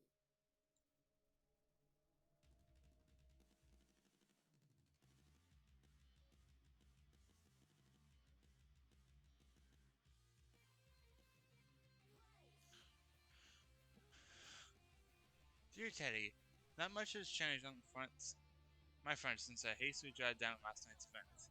I just wanted to get it all on paper in case I needed to remember anything. It was a moot point though, I still remember everything vividly. Yosemite cried for a long time. I didn't think she would ever stop crying. All I could do was sit there and watch, like some kind of idiot. Maybe I'm more callous than I thought it was. Maybe I don't know how to handle other people having emotions. She's comforted me before with a hug even. Why wasn't I able to do the same for her, I wonder? When she finally calmed down a little, she explained to me some of the things she saw. It was exactly like she said. She was just like Zion. Right down to living an entire existence she had completely forgotten about. The deeper she went into the caves, the more paths would enter. That way I got stuck in the cycle. It felt like whenever they teleport me somewhere, except worst. It must be getting too close. Could it be why their visions were sticking to me? Maybe Yosemite just got too close to the truth. Regardless, we're both out of their league. She knew people, tribes of them. She could speak their language. They knew her. One of them was a girl. Yosemite smiled when she said that she reminded her of me. I hadn't seen her smile since. This girl had a name for me. Awani.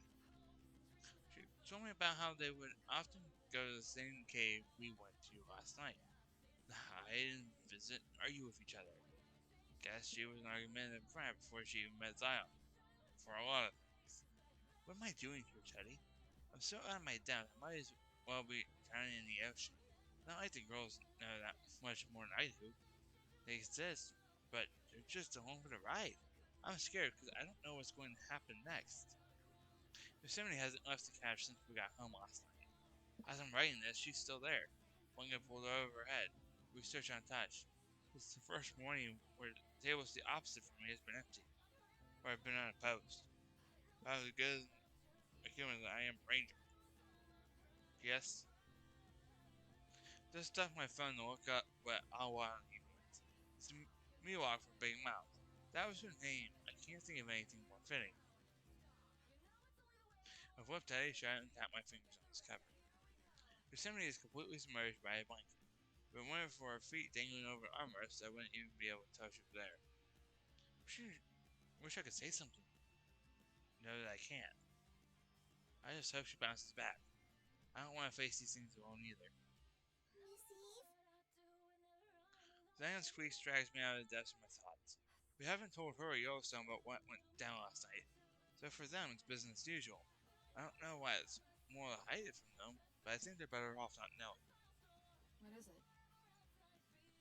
My voice is a dry gravel on account of the sleep I didn't get last night. Do you happen to know where Pup is? I can't find him anywhere. I'll miss his breakfast. I hate to say it, but he completely slipped my mind. It's a pressing matter, but yesterday was full of loves. Now that you mention it, I haven't seen him since I got off work yesterday. I'll go out and look for him in a bit. He doesn't wander too far. Thank you. I'm just worried is all. When are you not? When everything is perfect. Ain't nothing ever perfect. Dollface here knows that better than anybody. Yellowstone comes bobbing over from the stove, carrying a platter of pancakes in her hand. Is there a criticism of me you'd like to share, Yellowstone? Darn tootin', you're nothing but stick and bones. Now have a stack of flapjacks. They go all the way down. Yellowstone winks at Zion. Zion responds with an uncomfortable smile, looking at Bear's kid, whose parents just complimented them in front of their friends. What a couple weirdos. Thanks, but I'm not hungry. You've gotta be yanking my chain. You've never turned down my flapjacks before. You like crab. Sorry. Well, somebody's gotta eat these flapjacks. Yosemite turned her nose up to them too. Oh yeah? Mm-hmm. He didn't even look at us when we asked. Rubbing blanket pile on the couch ruffles around. Let me give it a shot. I climb to my feet and swipe the platter from Yellowstone. Her and Zion shoot each other concerned glances. Hey, tree. Go to the front of the sofa and crouch where I think Yosemite's face might be hidden. You want food? She tucks the blanket further over her head and rolls it onto her other side. Don't you know it's rude to be a pain in the ass when someone's trying to keep you from starving? First, I'm certain I'm not going to get answered, then I get something. I don't need food. It's fine. But I don't take that over silence to get, at least. Eve, it's me. Open up. The familiar sound of Jessie calling out from my porch breaks through the cabin. Not nearly as cheerful as usual, though. What's she doing here? She always waves me for dropping by. I sat and set the platter down on the coffee table. Just let me know when you're ready to sort through all this. Whispered to Yosemite, then raised to a slightly higher whisper for the rest of them. You guys should split for a while. Looks like duty is calling. Aye aye! Come on, girls. Let's make like a bee and buzz off. Yellowstone grabs Zion's hand. Two of them rush over to the couch and push Yosemite's hand out of the blanket long enough to hold it. He disappeared from the room before I could blink. Addams, I know you're in there. You open this goddamn door right now. Uh-oh. What's her damage? She was as bubbly as usual last night. Coming! I sprint over and grab the doorknob. The door bursts open. Jessie comes charging through it. She clutches my shoulders and pins me against the kitchen counter. Her fingernails digging my shirt. What the hell, Jesse? Shut up. I should be the one asking you that, okay? Her grip gets looser and her voice shakes. She turns her head up and looks at me. Her eyes are wet, cheeks are puffy. My heart drops like an anchor. What happened? That coyote puppy of yours? The one I told you not to feed. You remember that, Eve? The words don't come out first, and when they do, they're mostly broken. Jesse, what happened? What happened to Pup?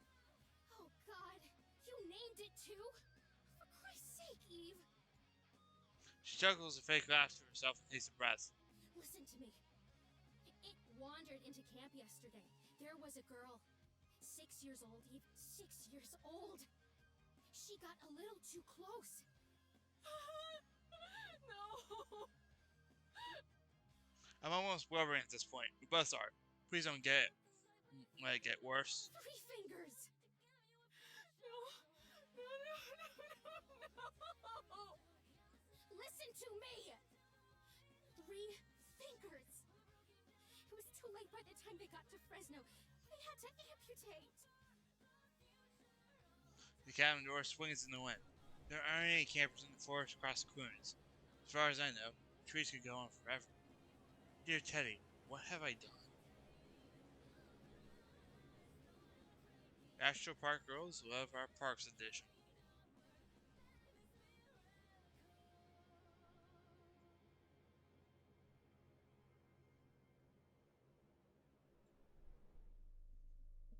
I kill the ignition. The engine hums until it dies. Metal on the truck pops and squeaks and crackles until that goes silent too. Then all I hear are the muffled tweets of birds from outside. For a while I stay inside the truck until it gets warm, until it starts to roast.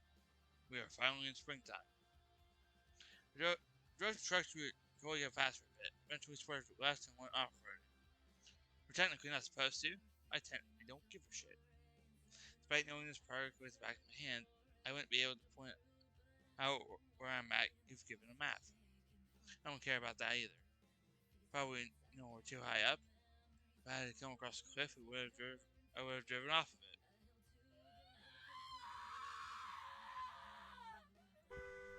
I slammed my head on the steering wheel, holding it back to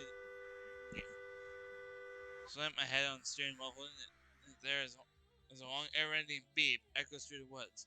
Walking birds scattered from the tree branches and escaped to the sky. I pressed my head and burst it against the wheel again. Again.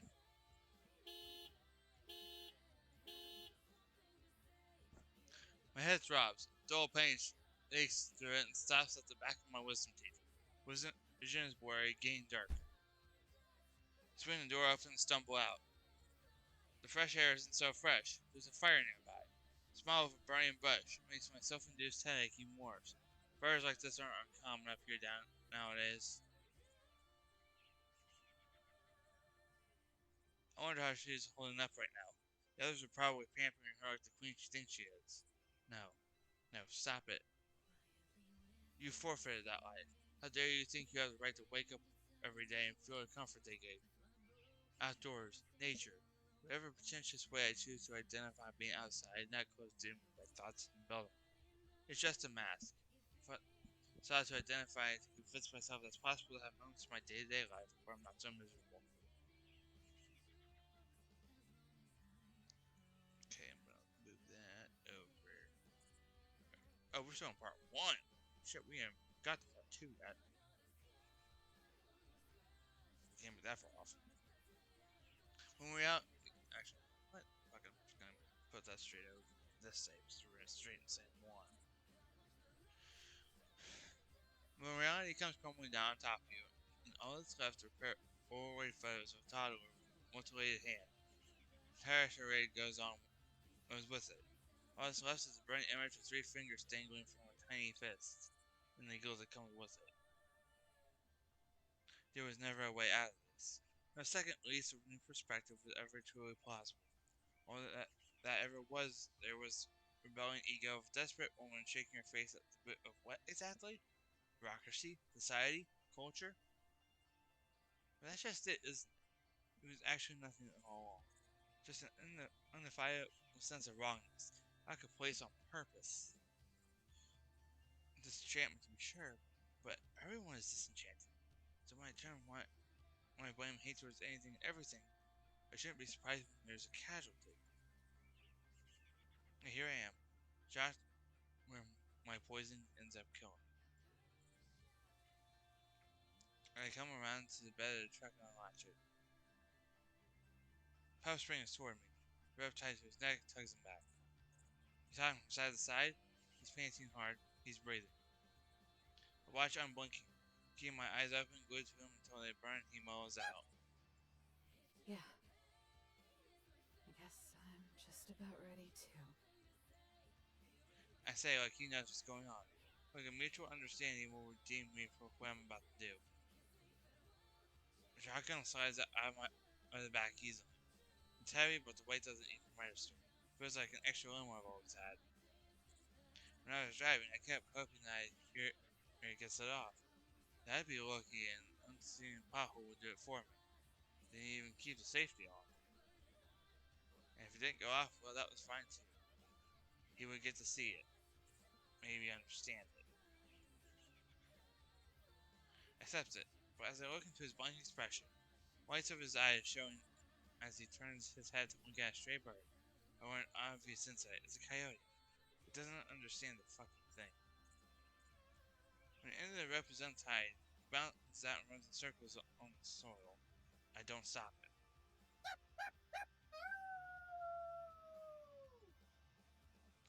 He howls and barks, and I don't try to stop that either. Eventually, he starts sniffing at a tree, and I figure that's as good a place as any. Perhaps either a good boy or a dumb boy, because he doesn't resist when I grab the rope and start towing it to trees in my truck. It's over 100 feet, towering to the sky. It and his cousin share the whole clearing. He's probably over 300 years old. Wonder how many times things has outlived.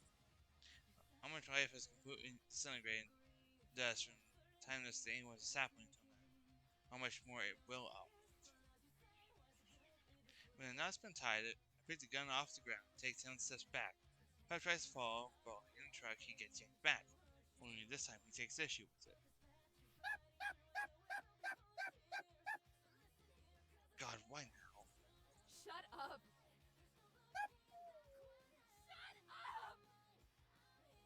It takes until the second time till I hate myself for saying it. Man, just look at me. Can't even show a dying animal some basic pity. Some ranger. I'm not going anywhere. Look at the pity of himself. I'll be letting him run his job complex until a better end, I guess. After all, the ritualistic killing about to occur is all about me. As it is everything. It's about Eve Addams. It's always been about Eve Addams. Pub's head clicks aside as I raise the gun. I remember Jesse showing it to me the first time I entered the cabin. Not even half a day later, I was pointing that thing in Yosemite, Zion, and Yellowstone. Safety is off. All I have to do is pull the trigger. All I have to do is steel myself, commit to the action, commit, and everything changes. My environment changes. I could change. My finger curls around the trigger. Only real mechanism that matters when it comes to revolution or murder.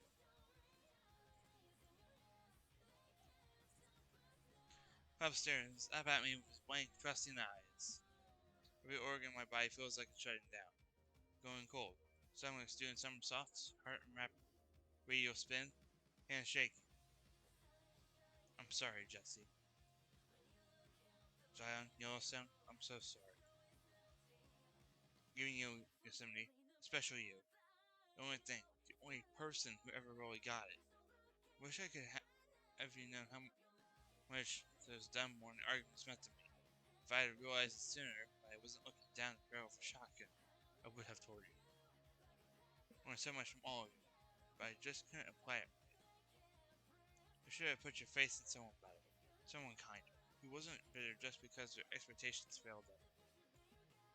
I wasn't able to be the ranger I wanted to be. I wasn't able to be the person you thought I could. The world is a blur. Watercolor is painted in tears. I'm sorry.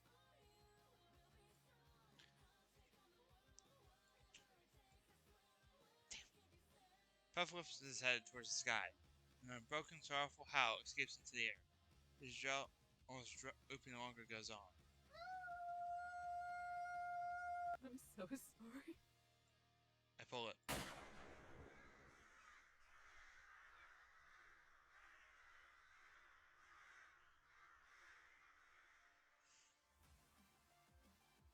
One month later.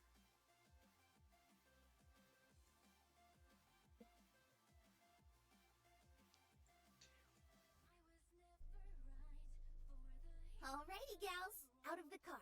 Stretch those legs so you can stay limber and timber. Please don't forget your hat this time, Yellowstone. You nearly gave that man in Tehachapi a heart attack. It ain't my fault my head is this way. Besides, Zion gets to go strutting around with her wings out. Because Zion looks like a tiny child costuming as a fairy princess. You look like the Herald of Tribulation. I look like a tiny child? My name's not Harold, Yosemite. Just put on the hat.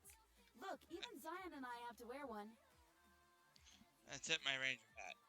She was at the cabin when she ran off, along with nearly everything else. In truth, it caused my scalp to itch like its nest for insects. I don't quite feel like taking it off, even in the garb. Zion moves in from the back seat and has a kiss on Yellowstone's left-side cheeks. The rest of the baseball cap on top of Yellowstone's volcano.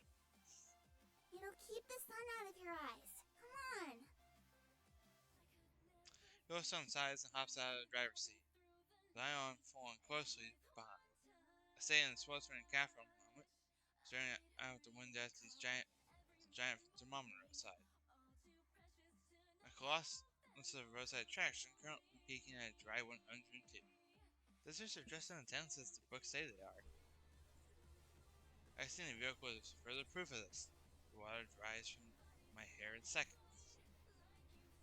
Whatever, it's the hedonistic sham. I've existed without who knows how long, and I will continue to exist without for the next 15 minutes. The thermometer raises to 103. I will continue to exist without for the next 10 minutes. Golly, it's hotter than HE double hockey sticks out here. And it will only get worse the lower in elevation we go. It's not so bad. Utah can get rather hot as well. How much longer till we get there anyhow? I'm beat from all this driving. We would have been there by now if you hadn't choked and taken us onto the I-14 instead of the 15. So I zigged when I should have zagged. At least I actually know how to drive, Miss Start and Stop. I'm a defensive driver. What's the N on the shift stand for? What's the end on shift stand for? N.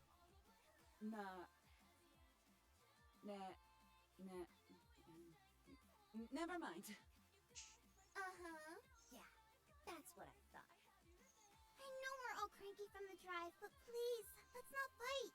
Remember who we're doing this for. Yellowstone, I go from glaring at each other, but for shifting our gaze down to the film of dust on top of the park. Zion always manages to find a way to be right. Always. Sorry. I suppose I'm just getting impatient. There's a long silence. The three of us stand there, simmering in the sun. The only relief is the cold breeze from cars passing on I-15. I'm sorry too, Yosemite. Yellowstone steps forward to hug me. I don't stop. It's been hard.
out here.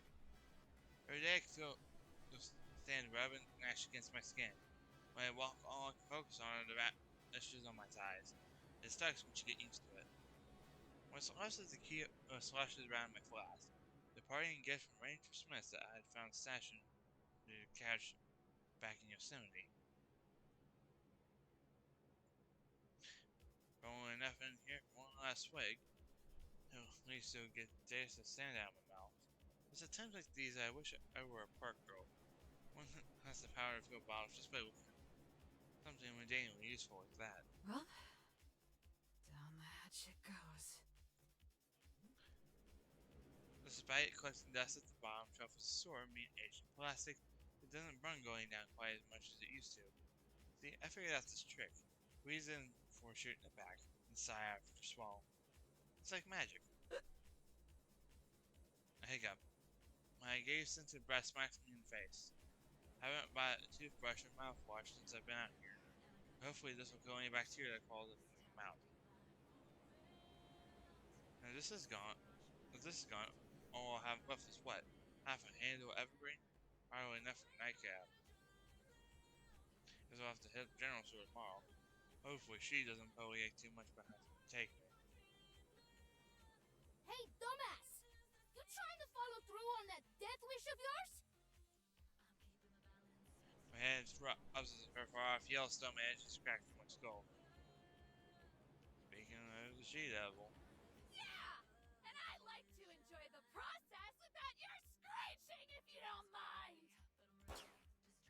Pew! She fires off a gun from between the plywood boards covered in Shaq's window. I feel a sharp breeze as the bullet whizzes past me. Great aim! You're real proud of that one! Wasn't aiming for you this time. Now move your ass, pendeja! Oh, it's gonna be one of those nights, huh? I went towards the horizon. Beneath the hazy sunset, a collective round misshapen silhouettes popping over the hill. Ah, crap, not again. This is the forced way today. Where do these things even come from? She fires off another round. One of the shadows explodes, splintering into a dozen pieces. Rockshire is flying into the air, landing on my feet and tossing up sand. The other set, well, it is causing the aftermath of the fatality.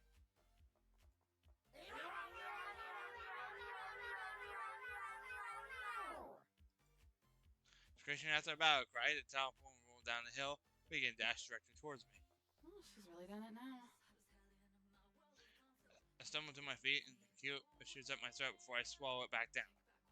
Usually I end up going back to the shack, but I guess this time I have to try my hand at walking. When a monster leaps at me, its black hole eyes and granite teeth closing in on my face. Pew, it splits into two. Okay, maybe I might jog. I sway from side to side, my sense of direction guided by a hailstorm of bullets whooshing past me. A stampede of rock rushes behind me while earth shakes beneath me. You little demons! I'll blast you all back to hell! Each and every one of you! When I'm this dizzy and sloshed, it's hard to make out anything other than her clenched teeth, which into a grin she fires off her revolver. At least everybody's having a good time. I don't look back as the creature screech and holler. Whenever it feels like one is gaining on me, a bullet flies by, followed by a withering death yell.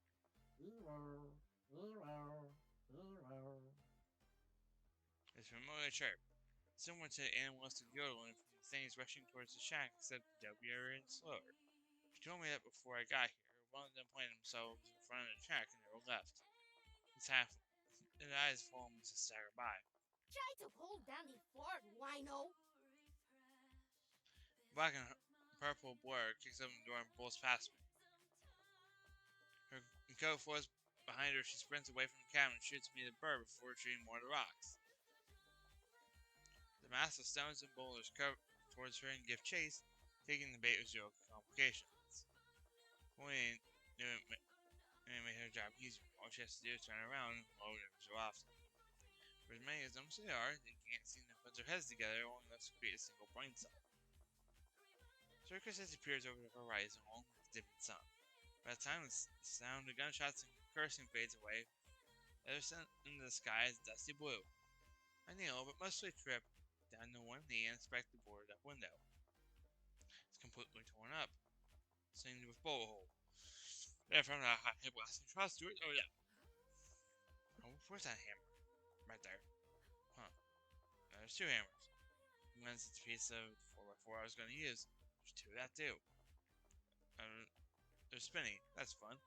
Spinning that only exists in to me that I am, in fact, nauseous. Finally, where I want to be. Pretty rad. Great excuse for not giving a shit. Change the great shit move for not fixing it later. Climb my corner and flop onto the sleeping bag. It's in and I can feel the texture of the concrete, so it's not much of a comfort. Put my face off the bag and stare at the diorama display of the few possessions I still own. The stack of notebooks I haven't touched since arriving, tiny animal skulls on top of it. There's some rodents and birds I put special requests in for too many roommate here. Only if you find the one around. Some of them are mostly just broken shards and may be skulls for all I know. I've assessed that they are, and that's all that matters. Perception for all. Other than that, I'm sure I have a few bottles and receipts for those bottle stuff away somewhere. I prop up my body and sit down, staring at it. I stare at this a lot. A lot. What kind of dust did these little critters have? Considering the shape a lot of these are in, it must have been grizzly. Maybe there's one, I want to say it was a mouse, curled up, went to sleep, and then wake up, but I doubt it. They have enough so for them to feel uncontrolled and entertained.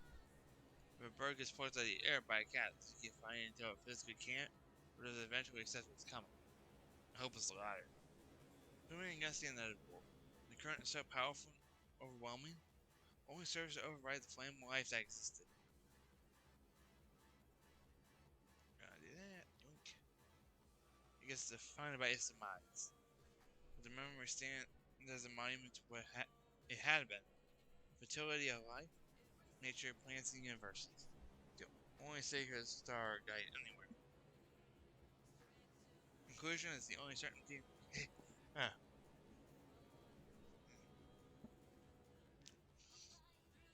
Conclusion is the only certainty in case it's a great reward.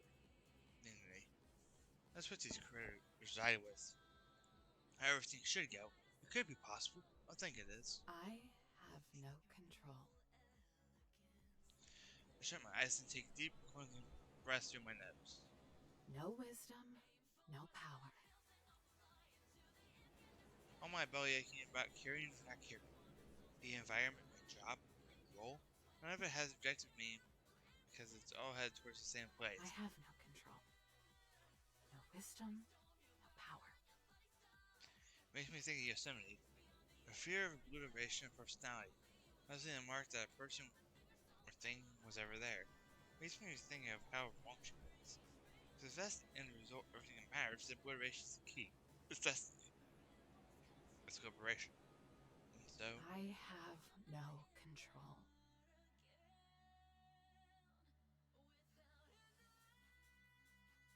especially Yosemite. Can't you drive this thing any faster?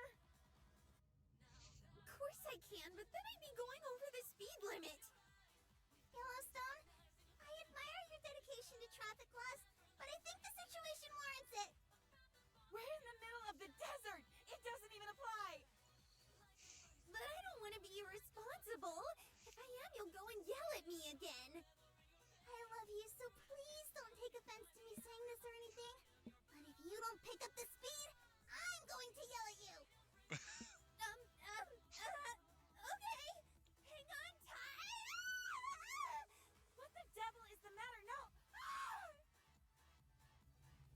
Just as Yellowstone accelerates the car, one of this boulder vermin jumps in front of us. Just slow to react, Yellowstone rams it down. Scrapes against the bottom of the car, run over it. What was that? One of those things from before? Just how many of them are there? Look in the rearview mirror. Behind us, a rampaging pack of moving rocks are stampeding after. I don't think you want to know. The sun is already set and it's starting to get dark. If this keeps up for too much longer, we won't be able to see them until they're right on top of one, or they're on top of us. Crash. Okay, let's do this one show.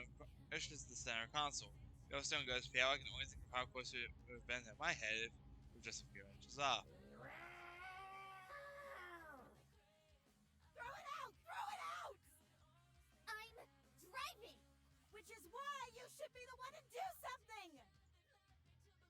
Yosemite, don't make me unbuckle my seatbelt!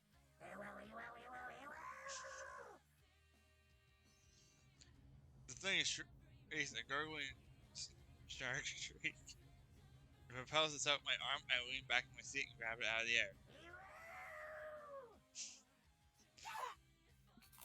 It bites my finger. The granite. You stop at the mouth. You awful little pebble! Toss it! Yellowstone pushes the button on the side of the car and my window rolls out. I heave it out the window and afraid it doesn't crash into the side door. The wind rips it away, tumbling into the other rocks. Girls, I'm scared. It'll be okay, Yellowstone.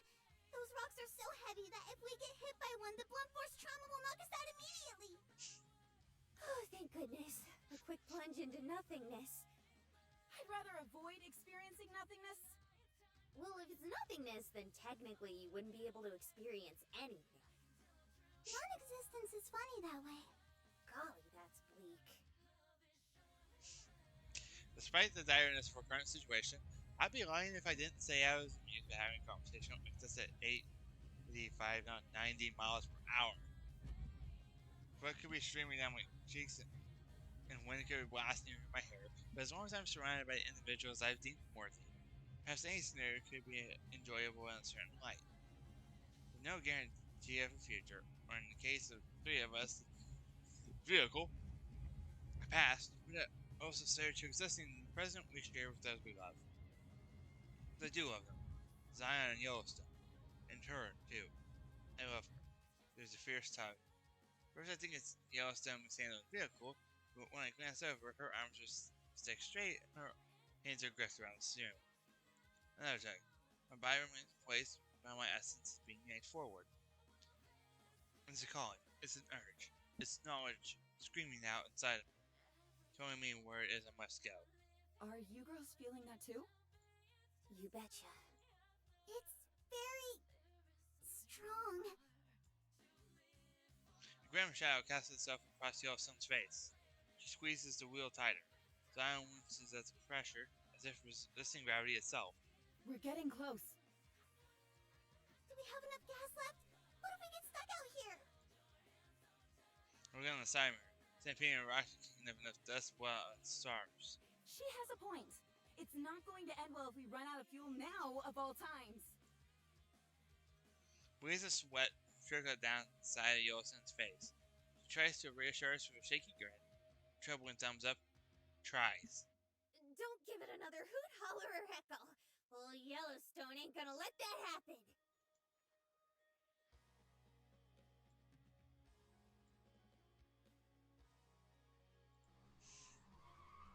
Here in the middle, she stops down the gas pedal. Tire screech. Zion is sent flying back into her seat. The speedometer goes from 90 to 120. We're going so fast that when I look outside, it feels like we're stopped in place and the rest of the world is zipping by. 15 miles in. Let's burn rubber! Yellowstone, maybe not this fast.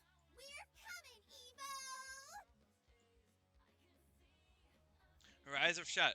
Steering wheel spins against the grip. Not if you crash, we aren't. Do you even know what you're doing? Yellowstone!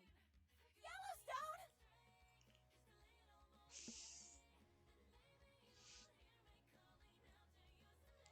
Swap to Eve. An entire adrenaline goes off in my head. Snares, quads, base, and symbol. It's all there, pounding against my skull and yanking me into wakefulness. Wet ground drips from my mouth along with a string of saliva and a cup of vomit that was clogging my throat. I cough. My cheeks ripple and I feel the wetness my face is laying. A puddle of thick, yellow, and unidentifiable chunks. Talk about no control. Every limb and appendage is sore. They were all yanked out of their sockets and shoved back into place.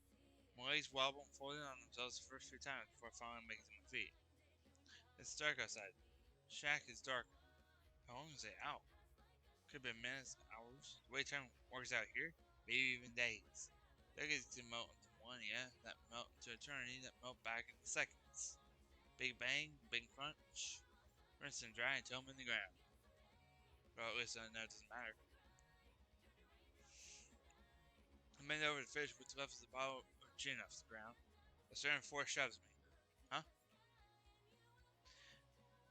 I freeze, then it happens again, like a pair of hands pushing me towards the door. But my body stays anchored in place since my mind is being pushed away. It's a familiar feeling. Warm, but opposing, uncompromising. Yosemite? God, what am I even saying? Must be a desert.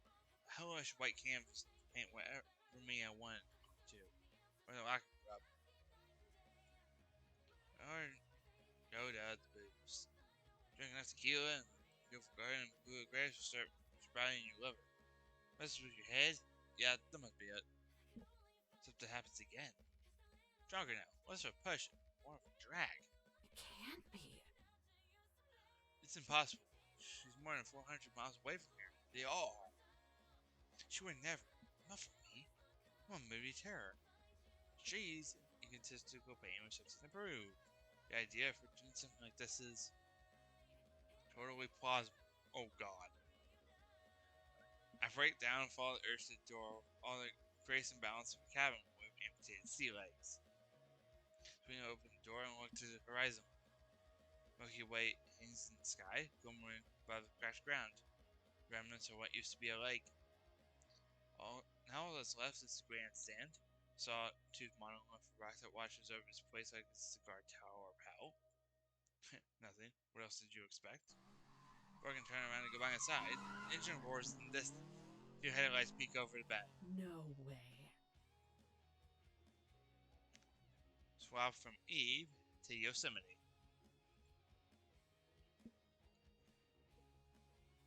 Determined little boogers, ain't ya? Through some miracle, Yellowstone has managed not to crash. Oh, or through some tough miracle, she's also managed to throw off most of those awful frog creatures. Not to interrupt, because I'm aware of the seriousness of the situation we currently find ourselves in, and I certainly don't want to speak out of turn and distract either of you from the important task at hand, or keep us from Sweetie, I love you and I'm not upset. Get on with it! Yellowstone clear staggers at me, swords and butcher knives too. with a please and thank you. Go ahead, cutie pie. They're gaining! Bang bang. The two rocks that kept was pounded to the vehicle. My back stiffens with each impact. Come on, we're so close now. Look, right there! I point at the shambles of the building in the distance, illuminated by our headlights. Oh, in the middle of the desert. Of course she is. In that hunk of junk? Well, I guess it does kind of suit her. Bang bang. They crash into us again. There's a rattle, then a clank. The back bumper falls off and kicks up a plume of sand. How is this thing still moving? With wheezing coughs and engine sputters. Yellowstone and I exchange looks of terror as this phenomenon drops, and the vehicle slows to an unceremonious stop. Nuh-uh. Nope. Not good. Ladies, it was a pleasure. Goodbye.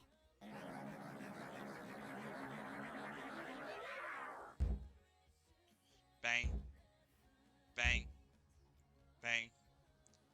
Like insects, the creatures shatter to propel themselves at us. Okay, out of the car! What? You can't get our chain or something? It's either in here or out there. Take your pick. But I'm not giving up until I give her a piece of my mind. I swing the door open, slamming into one of the rocks. It tumbles back. I, for one, welcome Oblivion. Zion opens her door, smacks the other rock, and sends it flying several feet. With any luck, that should keep the chunks of earth discard busy for a few moments. Yellowstone groans as it typically steps out, to a skirt around the stoned rock. Yeesh, Talk about agitating the gravel. These things sure are giving us a run for our money. She looks down at the rock's dizzy face and smiles. They're sort of cute, though.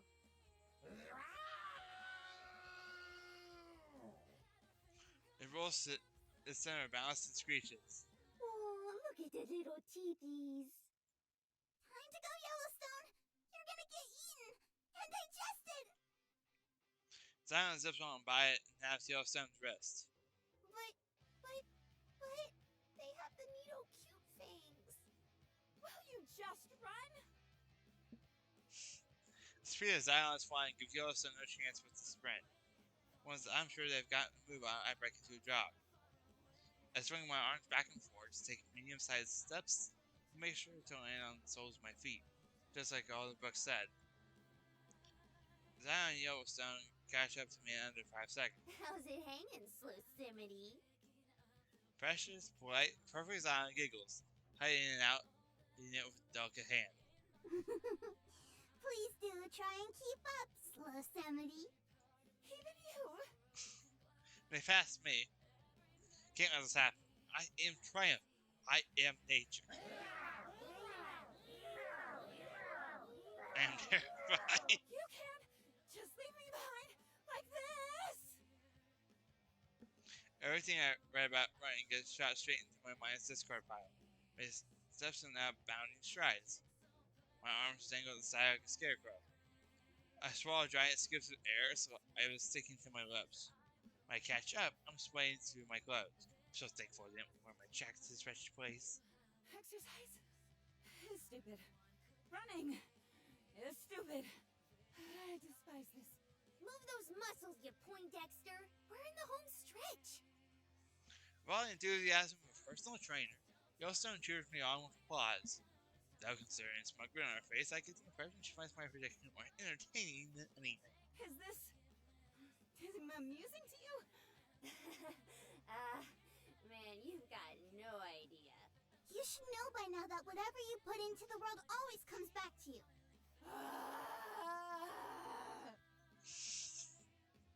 Swap from Yosemite back to Eve.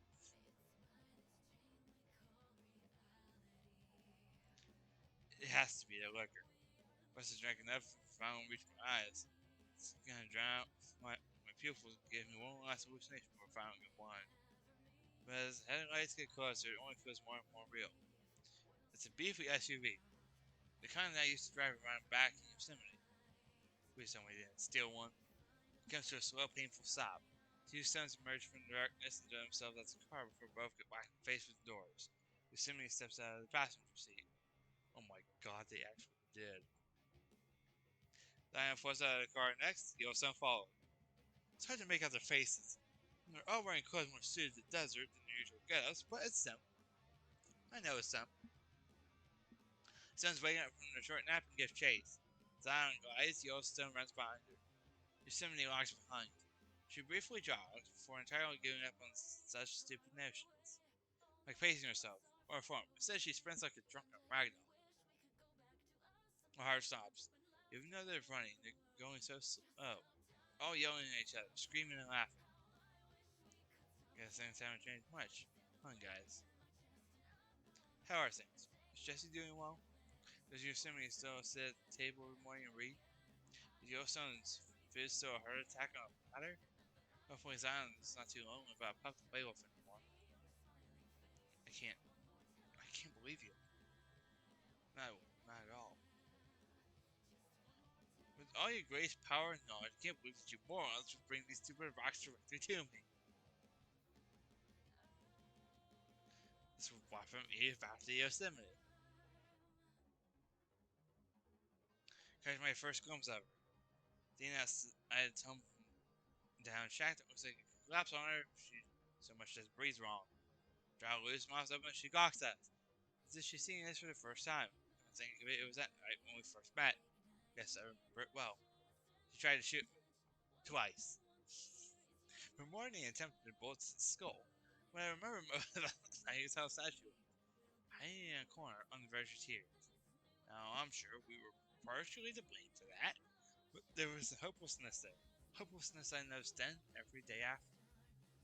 Looking at her now, hair done in a sloppy ponytail, dirt caked to her skin, stains in her clothes, I still see a helpless stare. I see it more vividly than I have before. Eva Addams, I'm going to fix what the world has done to you. The three of us are only a yard away from the shack now. I run ahead of the others, and then I'm within touching distance. So does Doofy Rock Nuts. And I'm afraid they take us an even bigger priority at the moment. Even if one staying not too far or from the shack. They're staring at us. It's sleeping. That doesn't even matter as long as it's not chasing us. Don't just stand there, do something! Eve wakes up from whatever coma she's in and stumbles into action. What on earth happened to her coordination? Crap. Alright, hurry up and get inside. Yellowstone and Zion are the first ones in. Howdy-o, Evo. Hello, Miss Eve. Shut the door, shut the door, shut the door! She's like, just time for me to slip too. Rocks pounded the door, plowing it hard enough for chunks of wood to come off of each impact. Wood, hammer, nails. In that order. Stat! Similar to how an ant can carry 10 times its weight, Zion drags over a stiff board plywood from the other side of the room. Yellowstone, always wanted to be prepared, takes a hammer and nails out of her head. Eve stares at Yellowstone's open hand for just a second too long, and I take it instead. I swear, you think you should be used to it at this point. Bang, bang, bang. Rocks continue to throw themselves at the door, splintering it into pieces. Eve takes the wood and presses it against the door. Yosemite! On it! Rocks are heavy and their damage is significant, but Eve's strong enough to resist their forces that hammer the wood into place. When the monster screeches, it realizes brute force on his trick this time. Need rest. Now. Eve and I collapse and slide against the door, side to side. Our breaths, heavy and tattered, just in and out in unison.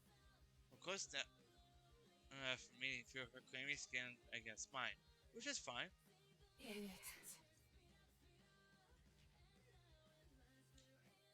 I'm just as sweaty, even at night. It appears as if desert heat just doesn't let up. Idiot. The world can always squeeze it out of my dry throat. Huh. What did I just say? Did you just say I was? What? Me? You're the idiot! How dare she steal my words? I've been planning on calling her an idiot the moment I saw her since we left the park. This is theft. Explain to me how I'm the idiot in this situation. You brought those things straight to my shelter! Straight to me! A shelter? Honey, I hate to break it to you, but this structure is barely standing. It may as well be your tomb. Furthermore, I wasn't even aware that these things existed until half an hour ago. My conscience is clear. It's so clean. It sparkles, glimmers. You are so full of it! Even if you didn't know, I would have thought that the personification of a national park was aware of the fact that, imagine this, the wilderness could be dangerous! And I would have thought that an angsting, bureaucratic goon so tied up in paperwork and her own indulgent journaling would have been self-absorbed enough to at least write a note or a letter for those she was leaving behind. I'm waiting for there to be more bite, more venom. But not even halfway through, my voice breaks apart. And my words lose any power they may have had contained. I don't try to fight the tears. You just left. When I needed you. She opens her mouth to speak, but nothing comes out. Her expression is loose, her eyes are unfocused and glossy. Is this the version of her equipped to process this? Not even a catch you later, alligator. You just up and poofed. I wanted to talk, about Pup. Raven was Zion. She didn't have fur bubble stuff together on a glue. Her loss has been overshadowed by the rest of her drama. Yet she's cutting straight to the core of her pain. No phony, half-hearted arguments here. Maybe it's Zion's earnestness, willingness to be honest, that finally connects. Perhaps it's just a mention of the coyote, but whatever it is, it's enough to break through Eve's fog. Don't talk to me about that. I already know it was my fault. You're right. It was. You were careless. You thought you were special enough to disregard common sense. People ended up hurt because of what you did. And you killed my friend because of it. Zion steps forward. Her tiny body looms over his boat. The dim lighting of the room shines her back, casting a large shadow over me. So I want you to make up for it. Zion smiled. The shadow seems less to start. She extends both hands, one to me, one to Eve. And come home. I grab hold of her and lift myself up with no hesitation. Yeah, it's been a total downer without ya. I recollect myself with a single sniff. I expect you to make the right choice. Eve only stares. First at Zion's hand, then at Zion herself. She brushes her hand away. Thanks for coming to see me. She slams it over onto one knee and balances herself out by climbing to her other foot. Watching her try and stand is embarrassing. I'm not much for the gushy stuff, but She drifts over to the three of us and swings her arm around me and Yellowstone. The shiver sizzles down my spine when her fingertips touch my skin. Zion floats up to Yellowstone's shoulder to get on a rare moment of affection. I really have missed you guys. Her voice shakes when she says it. She really means it, huh? She always tried to hide her feelings, as though she was never any good at it. Her being open like this is a victory. I'll be shit for now. I lean my head against her, my eyes wide. Not because of any swollen emotions, oh no. Wouldn't that be nice? Because I'm as pressed, as much as I'm pressed against her, becoming excruciatingly obvious. P.U., Eve, you reek. When's the last time you showered, girl? Zion pinches her nose. I apologize, Miss Eve, but it's true. You're quite stinky. I'm going to gag. You're a bunch of drama queens. She lifts her collar and smells the inside of it. See? Don't smell a thing. Of course you don't. You live in this filth. Bang bang. What are we going to do? Any ideas, Evo? Die, I guess. Bang. Doors torn off its hinges, and two rocks stand at the entrance, snarling and slobbering. Four of us huddle together in the darkness of the room. I shield Zion Yellowstone. They will have to tear through me first. Launch myself through the air, shut my eyes tight. Two shots ring out. There's a clunk. Two rocks hitting the ground. Open my eyes to both split open vertically. Now life was on the dirt. Took you long enough? How about you show a little gratitude? I could have let them bludgeon you to death. I've seen it happen.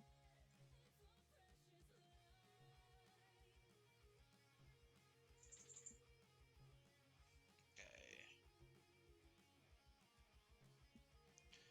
A pair of boots walk over to Clap's door, merging a very stomp. Should have told me you were gonna have company, Freckles. Could have boarded the place up all nice and good. Could have hunkered down and get to know each other a little. The works. It was a surprise to me, too.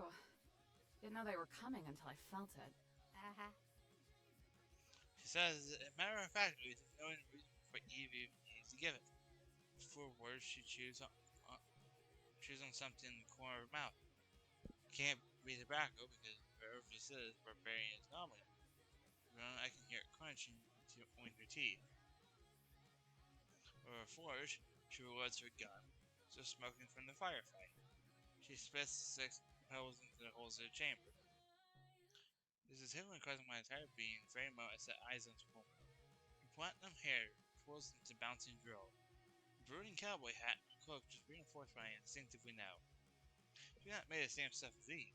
Her entire essence, every speck of stardust in her atoms, was unconsciously manufacturing her. She's like me. Gunslinger. Rootin' tootin'. Yellowstone and Zion step aside and gawk as the woman walks closer. Eve, would you care to explain to me who this is? Who am I? She holsters her gun and gets in close enough for the brown secretly large hat to raise my forehead. I'm the demigod of this park, Cupcake. Now who the hell are you? Oh, I hate her. But she did say, listen, if she is who I think she is, knowing her is important. Knowing her is something I need. Or sent a stiff hand for her to shake. You mean spirit, not demigod. Death Valley, I presume. It's exciting to meet you. I'm Yosa. Yeah, I know who you are. Other than grateful. She lifts my hand and squats down silently. I could feel it the second you entered my land. You too, Shrimpy. Bite her, Zion. Bite her. But at last, Zion bashfully glances away and flutters her wings, and she's always done nervous. First back as I can remember, probably before. Hello. Okay, I'm going to, for just a second, switch over to the BRB screen, because I'm going to take the little pups out for a quick walk, and I'm going to try to get as far through. I think we might go a little bit further.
Alright, I'm going to continue as much of this as I can. We may not be able to finish it, but we'll get close to it. Howdy, cowboy! What about me? Yep, someone put Usher on the back, waits like a patient fan waiting for an autograph. Whoa! Death Valley, someone on to her backside and truck gazes up at Yellowstone. Jesus Maria, Jose y Mateo y Marcos y Lucas y Juan. We get it! What the hell is that? She points at Yellowstone's volcano. Her hat must have fallen off in the scuffle. Yellowstone blinks, an instant reaction to an overstated sentiment. Then a realization sets in. Or even knowing her newfound hero is repulsed by her entire existence. Rude? I know it ain't normal, but you don't gotta be a jerkwad about it.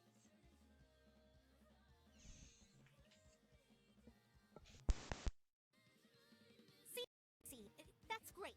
But what is it? It's a geyser volcano head, duh. Diana rushes over to confront her sobbing friends. Eve glares at me with quiet spite. Tries to glance away and hide it, but I feel it's easy to into me. Oh, get that look off your face. We'll talk about it later. No, we won't. There's nothing to talk about. We'll see about that. This valley watches in experimental terror as the geyser umbrellas over Yellowstone's head. You keep weird company. No kidding.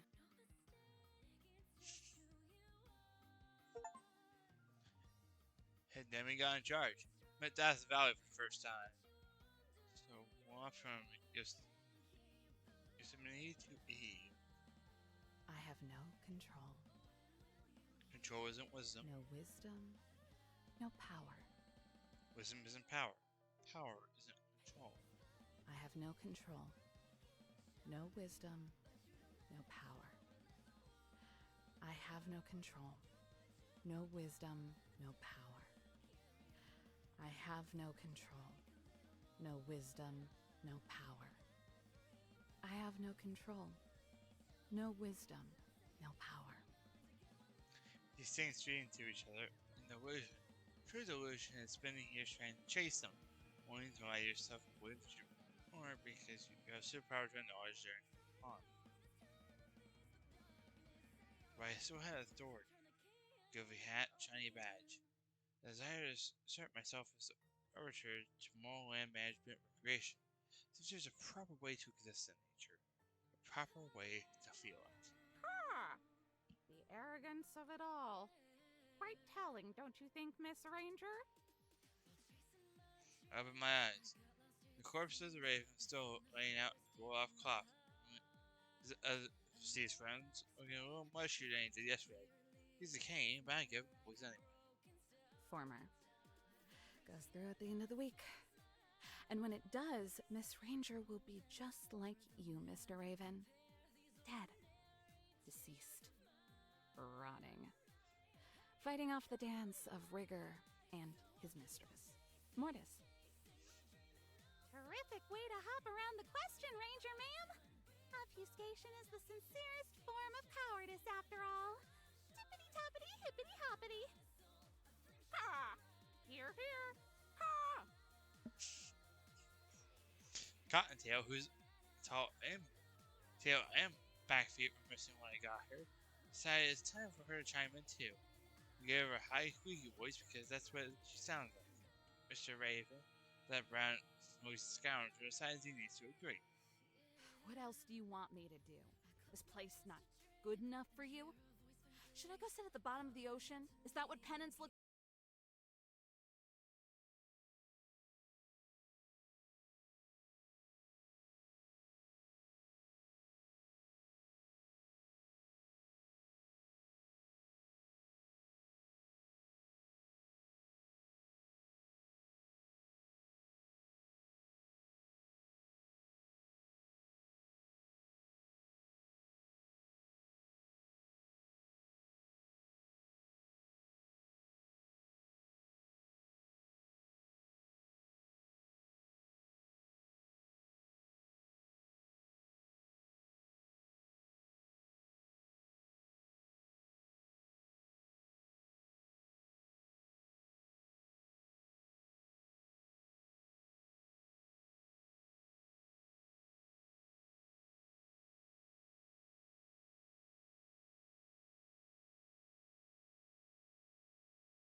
She kicks over a nearly empty bottle of Evergreen I have sitting next to me.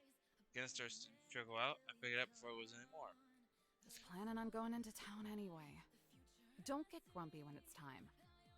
Got manners or what? You shouldn't be so flippantly flappable about expecting favors from an honest-to-me demigod. Does that mean yes?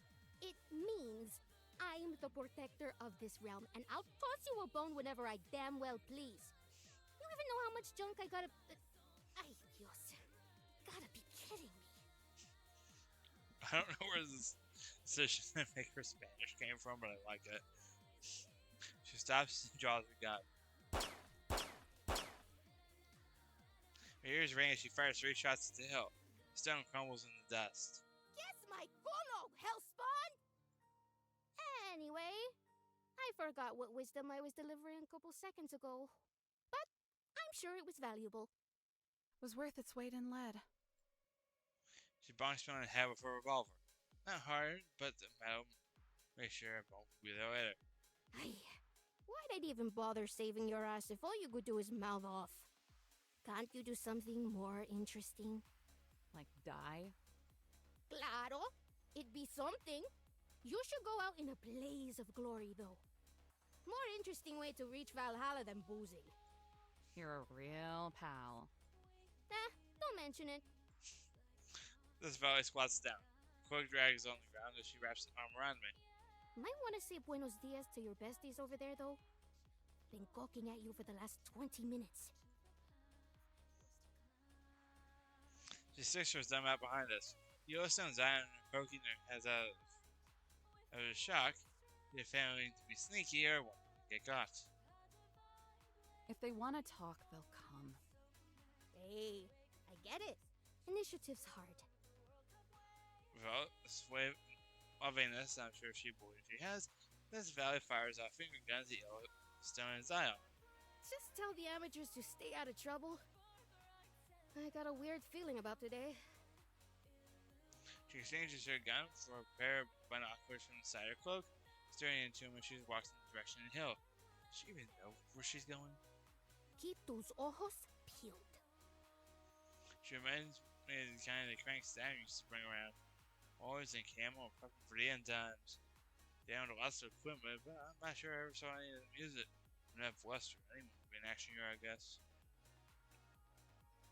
When she's not far enough for me not to be worried about being judged, I straighten out my dead buddies and sit Lizzie the cocoa lizard down at the very end. She's naming all of them. You know, I do that too, but like for a month. Enjoying the company, Lizzie? I wait for her response. Nothing. Oh yeah, lizards don't make noises, because she wouldn't say anything. Diana's deep voice starts behind me. I'm sure her slump and suddenly I don't feel like giving voices to the rotten animals anymore. Go figure. How fun was that to do behind the scenes? Making it so like Eve's giving all the voices. I think it'd be real cool. Glance over my shoulder. Zion is hiding behind Yellowstone's legs. Yellowstone is hiding behind a grimace. Howdy-o, Eve. This place sure don't waste any time getting hot, huh? It ain't even noon yet, and I'm already a puddle. I've seen Yellowstone hasn't changed. Really, I am. She's nothing I'm not reliable with herself. Always first to check up on someone else. Not sure if the other feel like she's the one holding that cabin together.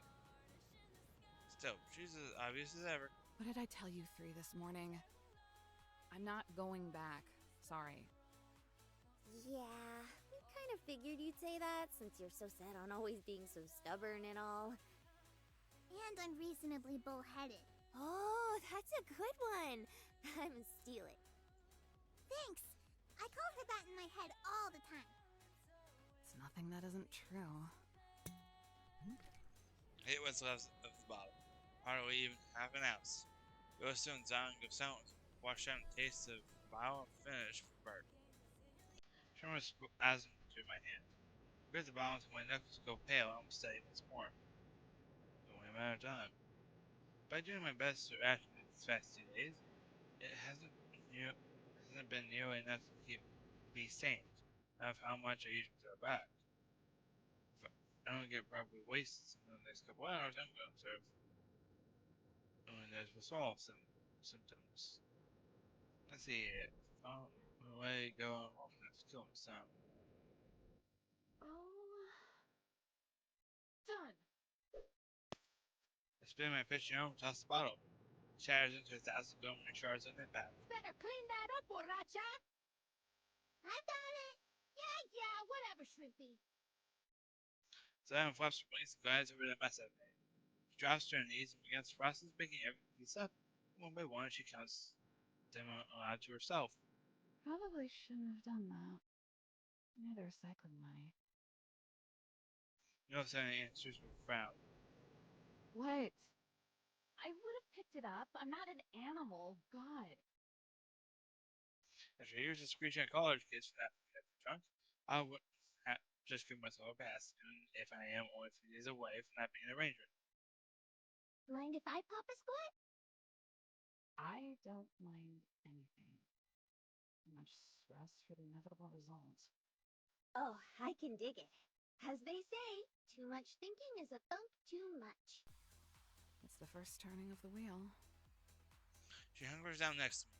Just for a second, squeezing closer to me. Her hands are wrapped around her knees, locked in a chain. Despite being surrounded on all sides by brown sloping hills and jagged mountains, standing here is like saying emptiness. The ground is weathered and white. Mud dried out by the sun until it cracks formed, switching everything into a polygon-shaped checkerboard. Sometimes I try to count all the cracks, I never get too far. My brain always sizzles on the heat of the sun, don't count becomes too much effort. He doesn't seem to turn on, though. He always don't mind watching the distance, but as she counts 36 squash she picked up. Then 37th. Warm breeze whispers past us, kisses my cheek. I breathe out and leave, and there's a breeze that wasn't there before. Eve? Hmm? What's with the dead critters? The friends. Duh. I saw the bones inside, too. You ain't... Her voice takes on an uncertain tone. Vast of implication. Of course not. You should know me better than that. Phew, thank goodness. Had me worried there for a sec. I have Death Valley bring them to me. Oh, and does she? Nah, they're already dead when she finds them. And do you think they just look neato, or what? You know, huh? Yes, they do. Neat, stiff and empty. That's not the reason. Not entirely. I wonder. Come on, Eve. You can blab to me about it. Concern more down to the heavy smile she tries to force. She doesn't have power, it's just yells. It's because dead things have power. Huh? She keeps smiling like she's expecting me to fall off the budget. I mean, you're not even human, so you probably feel it more than us. Hell, maybe you guys can even see it, I don't know. It's energy. No doubt about it. It just radiates off it, you know? Yosemite's smile begins to droop. Maybe it's because she gets it too. She knows that I know, she knows. Maybe we all should know. Maybe we should all know. And it's still counting the pieces of glass. 64, 67, 66. I'll make sure to quiet my voice for this next part. I first noticed it when I had to put Pup down. For a while, I just sort of looked at him. And I realized I had never felt anything so conclusive up until that point. In a way, it was like seeing liberation was possible. So, when I came here, I started looking for that feeling again. It feels the strongest when they're bones. So, that's why I keep these guys out in the sun. After a while, it's easy to peel them. For the skeleton, I don't have any control over most of the terrible things that happen. The others, and the land. No power to change it. But I can bring on that feeling of conclusion. Because it's inevitable. And in a way, that's power. so maybe I can absorb some of it for myself.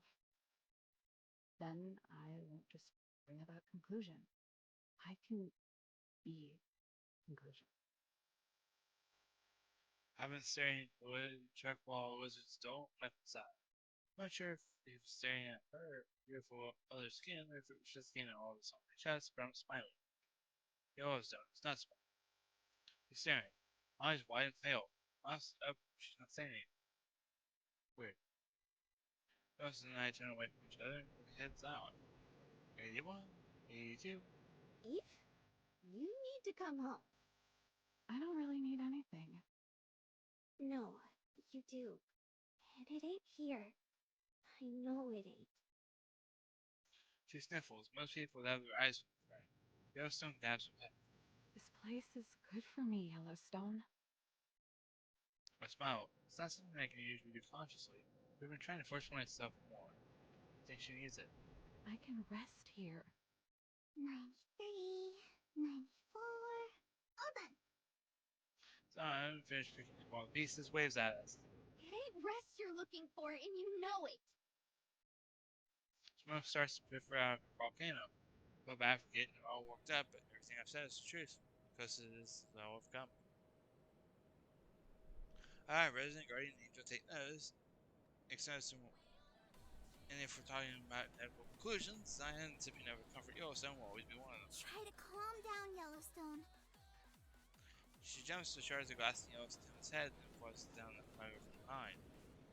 I know it's hard, but if anyone is going to get her to come back, it's not going to be us. Yellowstone goes limp. The smoke peters out and it's all a flare up designed on tight. I know. I just gotta trust Yosemite. That's right. Then looks me in the eye. Very cheeky, kid. It has to be her. She's going to give it a shot at least. Even if I tell her no, she'll still try. The second she enters this park, it's destined in a spin-off to see who can assert themselves as the most correct. Where is the princess anyway? Still getting her beauty sleep? She doesn't need beauty sleep, because Yosemite is naturally beautiful, Eve. Zion boils me a raspberry. This 201 combatants say. I made a choice and you need to respect it. Your snotty friend went for a walk. Had me blast a few stones for her so she could do it in peace. Told her there'd be more of them, but did she listen? No, of course not. She'd never do that. She's more of a talker than a listener. Ah, so I've learned. Pretty irritating for a demigod. I'm sure she'll come running back here once those things realize she's out and about. Smoke puffing out of Yellowstone's head dissipates, turning to a white gray before stopping entirely. You mean those boulder buddies, right? Boulder buddies? Boulder buddies? This valley's eyes over there going to the back of her head from rage. Now you've done it. Listen here, Craterhead! She stomps over to Yellowstone, brushing over her like a dead quick tree. Diana must have sensed her bloodlust because she skids away. Those things ain't your buddies! Or did you forget your encounter from last night? No siree. Last night I had even more frightmares and nightmares than usual. Good. Let it be a lesson. But I gotta be real with you, Sheriff. The more I look at them, the less scared I am. They're just so gosh darn cute. I can understand Yellowstone's perspective. If they weren't so murderous, I think I'd want to play with one. You're kidding! I don't know. They've got those frozen faces. It's terrifying enough to wrap back around to being cute. Like a cat with no hair. Hey, cállate. I don't want to hear it out of you too. Those stones are ravenous little beasties who bash your brains out the second they lay their eyes on you. I remember this one hiker. Poor bastard was unlucky enough to be caught up in their annual migration to the basin. This valley continues on her horrific story. Every time she tells it, which has been at least once every day since we've gotten here, she reveals them in gory details. Must have a thousand ways to describe gray matter. Yellowstone ignores her and takes glancing around she finds what she's looking for. And I told him to stay where he was, but the panic must have gotten What about that fella? She points out the stone position in front of the cabin about 100 yards away. I was wondering when they would finally notice him. Transcended garden gnome. It's not! Don't you dare refer to Cerberus that way. Cerberus? Like the guard dog?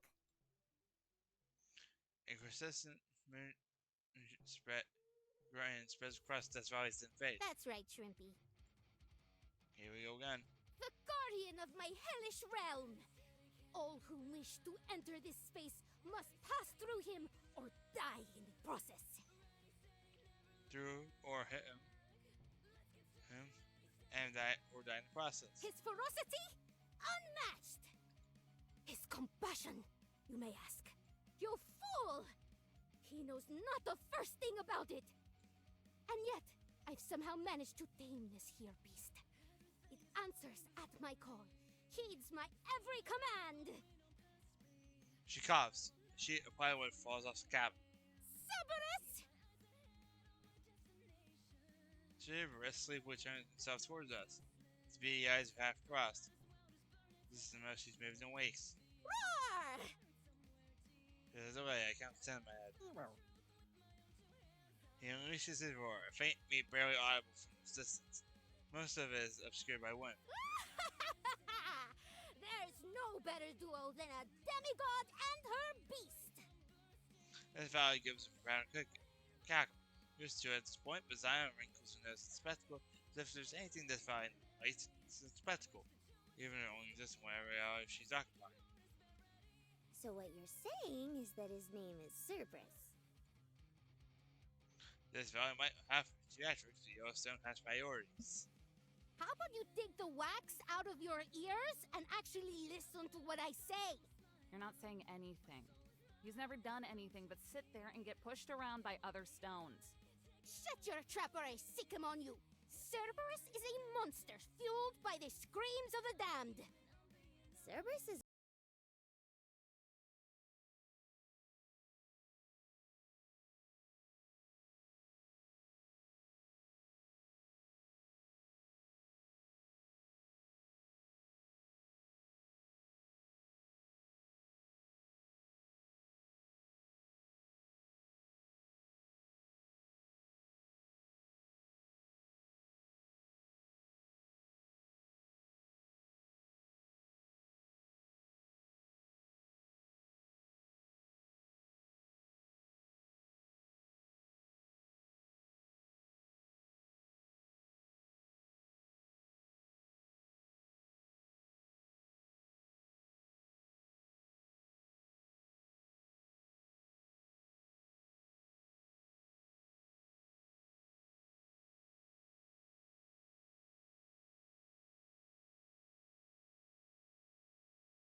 For what it's worth, I actually agree with that. Cerberus is dark, it's moody, it's metal. Yellowstone, of all people should know, it's dope AF. well, why don't we go ask him and see how he feels? Yellowstone pops up, does a little twirl because everything is performance, and skips over Cerberus. Oh yeah! What are you up to? I'm gonna ask him! Don't you dare! He's a savage and dangerous beast who... And I'm gonna pet him! No! She stops in front of a docile rock, her hands pointing against her waist. Hiya! Cerberus raises him up and slowly winks at her. Name's Yellowstone. I'm like your prickly pal over there, but you probably already knew that, huh? Don't let that freak patronize you, Cerberus! Then she yells across the empty clearing desert. Cerberus turns himself to look at her, yawns, and turns back to look at Yellowstone. The process takes about 45 seconds. Yellowstone hunches over and smiles at him. She keeps calling you that, but you don't seem like a Cerberus to me. For sure, Death just chokes on her spit. Oh, He responded!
perfection, a better lesson that I have previously learned.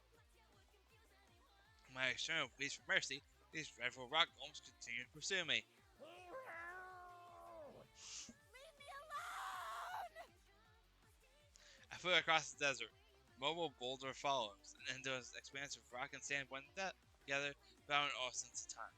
All I know, I may have been running for hours between wheezing and glancing position of the sun, totally since I left. So, I'm just pathetic. All I wanted was to go for a simple walk.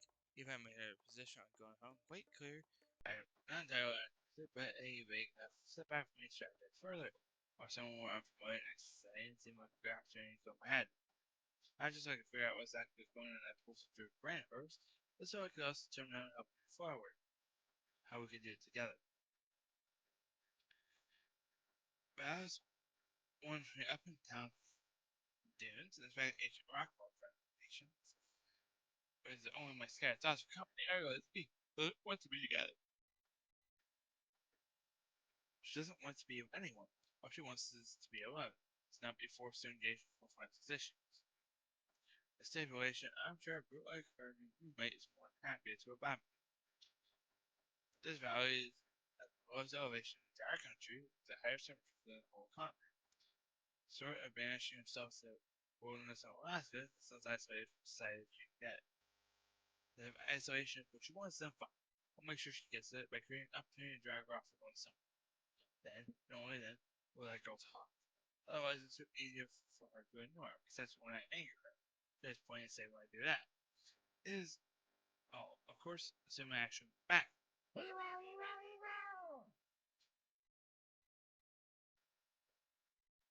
Mark takes 3 leaps and cuts the distance in half. You can do that?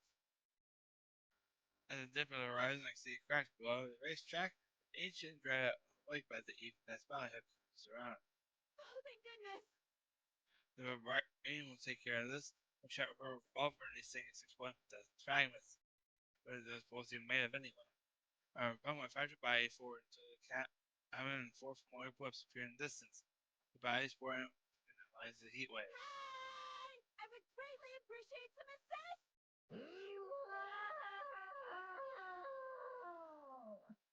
Indians on my heels. Okay, alright, help! The closer I get, the clearer they all become. This valley shields the sound of her hand zeroes in on me. It's hardly audible, but I see her tilt her head back and cackle. Why'd I tell you what happened, pendeja? Serves you right! Right in the count, evidence salt mines. Hey, you are degenerate. You can make it, Yosemite! Ditto! Just don't look down! Yellowstone, you only say that when there's somewhere high up! That makes sense, but why are we still yelling? Because I don't want Yosemite to feel left out in the conversation! Help! Please! Why are they like this? All of them need to fix their priorities before my feet fall off. Someone help her! That thing's getting close! Hold on. I want to see it play out. Not happening. He staggers to her feet. Stretches herself at desk out and shoves her out of the way, stealing her revolver out of her holster. You wanna die? Quiet! I need to focus. Struggling to balance on her feet, you sense her arm points together. Where is she even? Oh no. I wanna duck! Or something!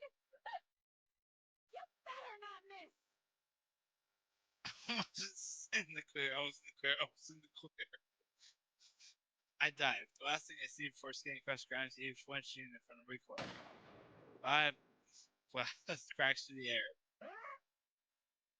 There's a yelp, then silence. The ground cuts and tears my skin. A thin layer of pebbles scrabble across my body, offering only the slightest protection as I get to a stop. I peel my face off the dirt, I face to face with that rock. Well, oh, please, no, not another one. Howdy-o, Yosemite! Don't mind Dwayne. He ain't gonna hurt ya. He's a friend. Hi. This valley stops is over. She looks stupid while doing it, and she takes the knee and smirks. She looks even stupider doing that. Have a nice throw, cupcake. Do you ever shut up? Yeesh. Talk about the pot and the kettle. Lay off.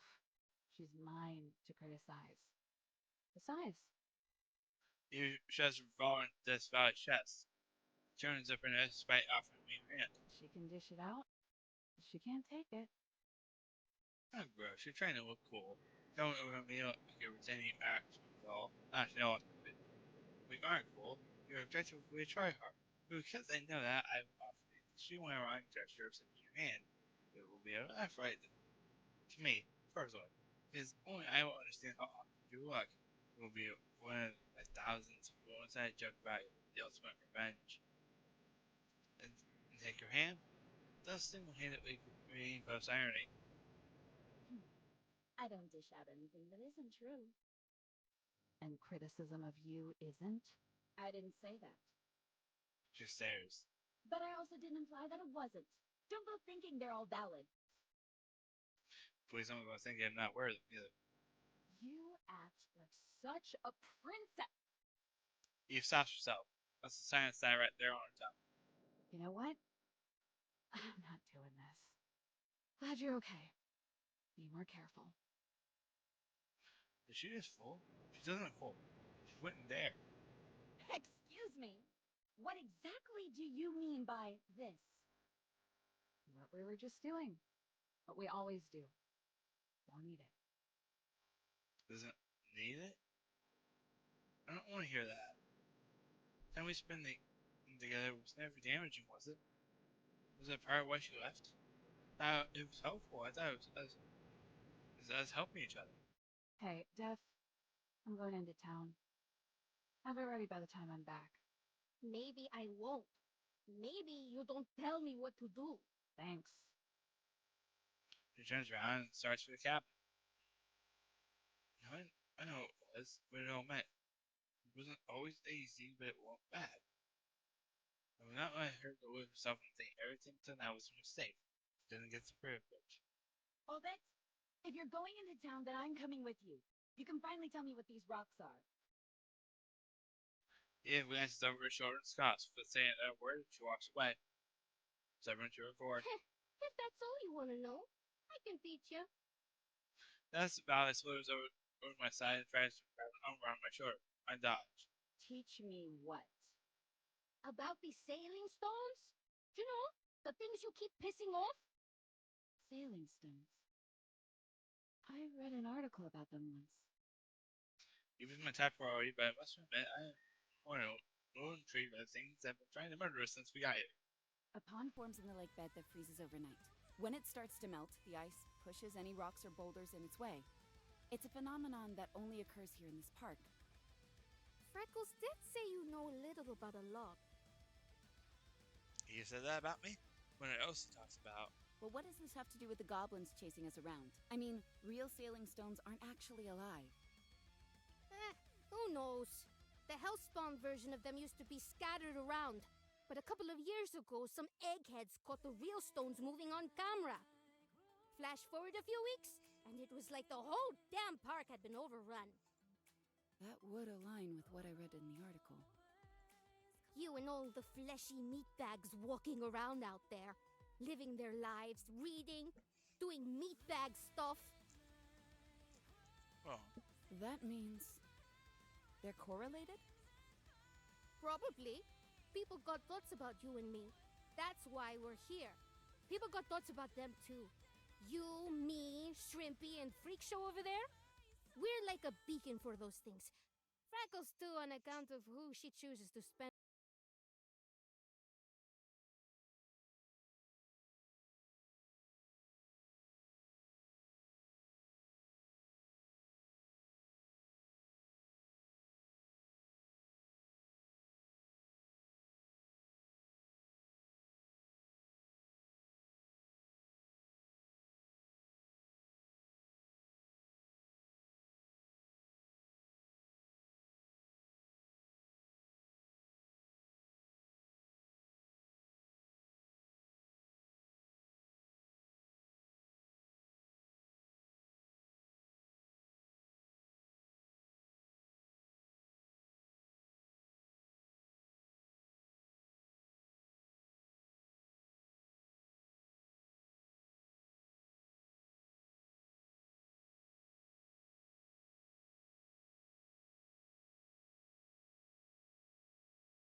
Self a demigod.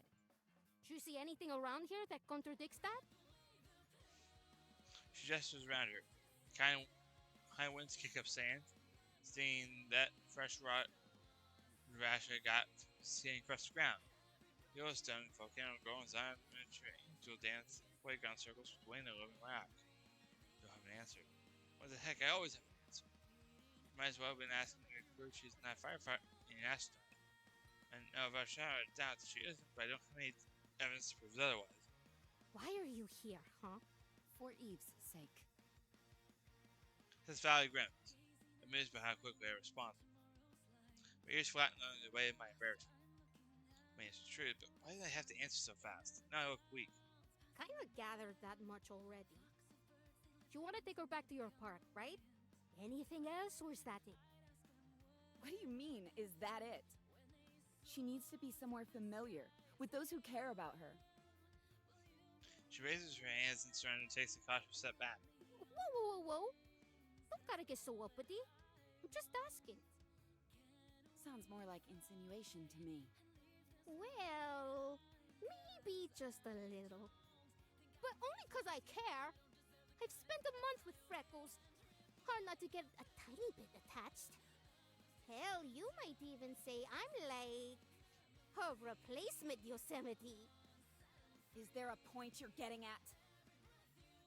At one for violence, I've given Eve many lectures about how to perfect shortcut to resolution. However, this valley has a rather sloppy face. Sure, let me dumb it down for you. Watch it. She steps, takes a step forward. Her breath smells like dust. She's close enough for me to see multiple tiny pebbles sliding around her mouth as she speaks. Whatever's going on in what's left of her brain isn't going to get fixed by dragging her back to the place where shit hit the fan. I shove her in the chest and force more space between us. I already know that. You may call yourself a demigod, but you're not omnipresent. In fact, I suspect you of not possessing a single earthly clue. Not about me, and certainly not about Eve. Her teeth squeak and pop up as she grinds down on her. She clenches her fist and fights composure. Got a plan then, Princessa? Of course. Eve and I are going to do what we always do. Talk. She snores, then it evolves into a witch's cackle. Damn, you're easy to read. Don't know if you noticed, but she ain't really in the mood to talk. She doesn't have to be. I'll be going into town with her. Eh? That's all you got? You know, she can just choose not to respond to all the crap you throw at her, right? For someone with real white hair, she shows not an ounce of coolness as she bursts out when the pebbles in her mouth and into her hand. Meanwhile, I'm left to reckon with the fact that this fucking disaster is perfect right at pointing at home on my plane. Well, I'd like to see you try and come up with something better. Knock, knock. I sighed, heavily, deeply. Who's there? Ha! Screw you! I already did, you dog bastard! Was that the punchline? She grabs my wrist and smacks the pebble she just burped into the palm of my hand. Ew! I can feel the slobber. Gross! That's why I forced my hands shut.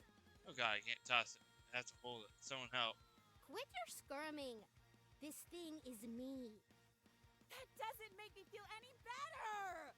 Well, it should. You don't think Freckles makes the trek into town on foot, do you? What?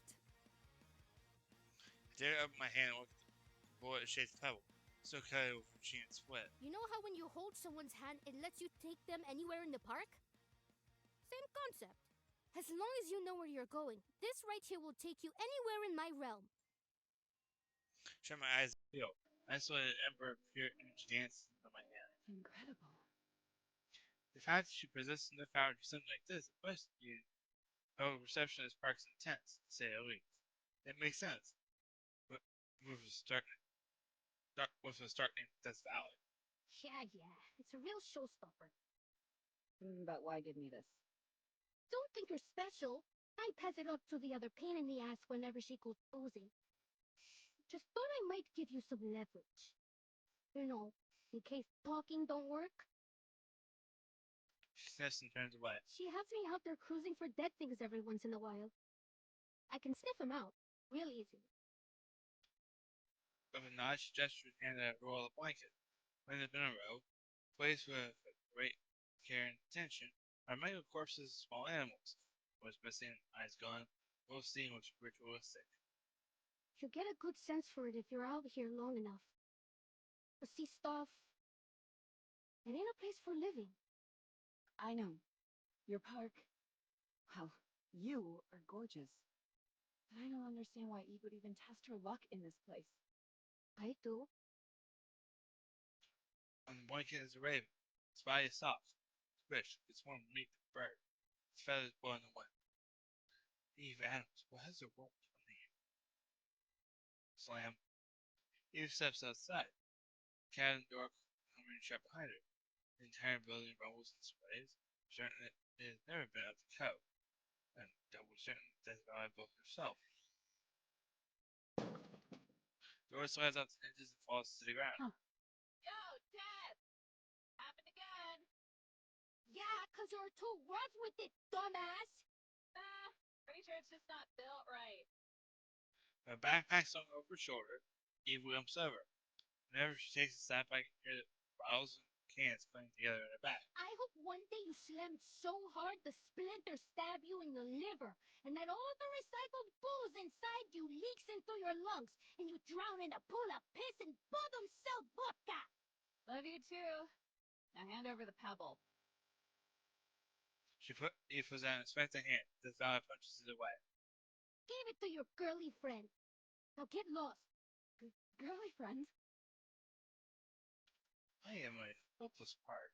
Some grief turned me to the earth.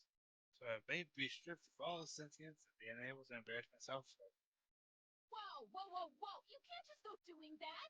Now where's that hammer? Oh yeah, Shrimpy, you seem kinda useful. Come help me with this. Oh, okay. Just a moment. Bye, Dwayne. So it sprays off his eyes. He's like, listen, she flaps by us, going to this valley to his cabin. Eve, for once in her life, center of attention gets ignored. Ooh, can I lend a hand too? Nope, you creep me out. Why, I oughta. Well, I'm helping anyway, whether you like it or not. Some Russians catch up before checking in with us. You cool cats don't have too much fun now, you hear? Don't know what that is. Sincerity isn't something Eve does well. Or, Yellowstone turns to me instead. What's the diagnosis, Doc? Chronic case of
portico.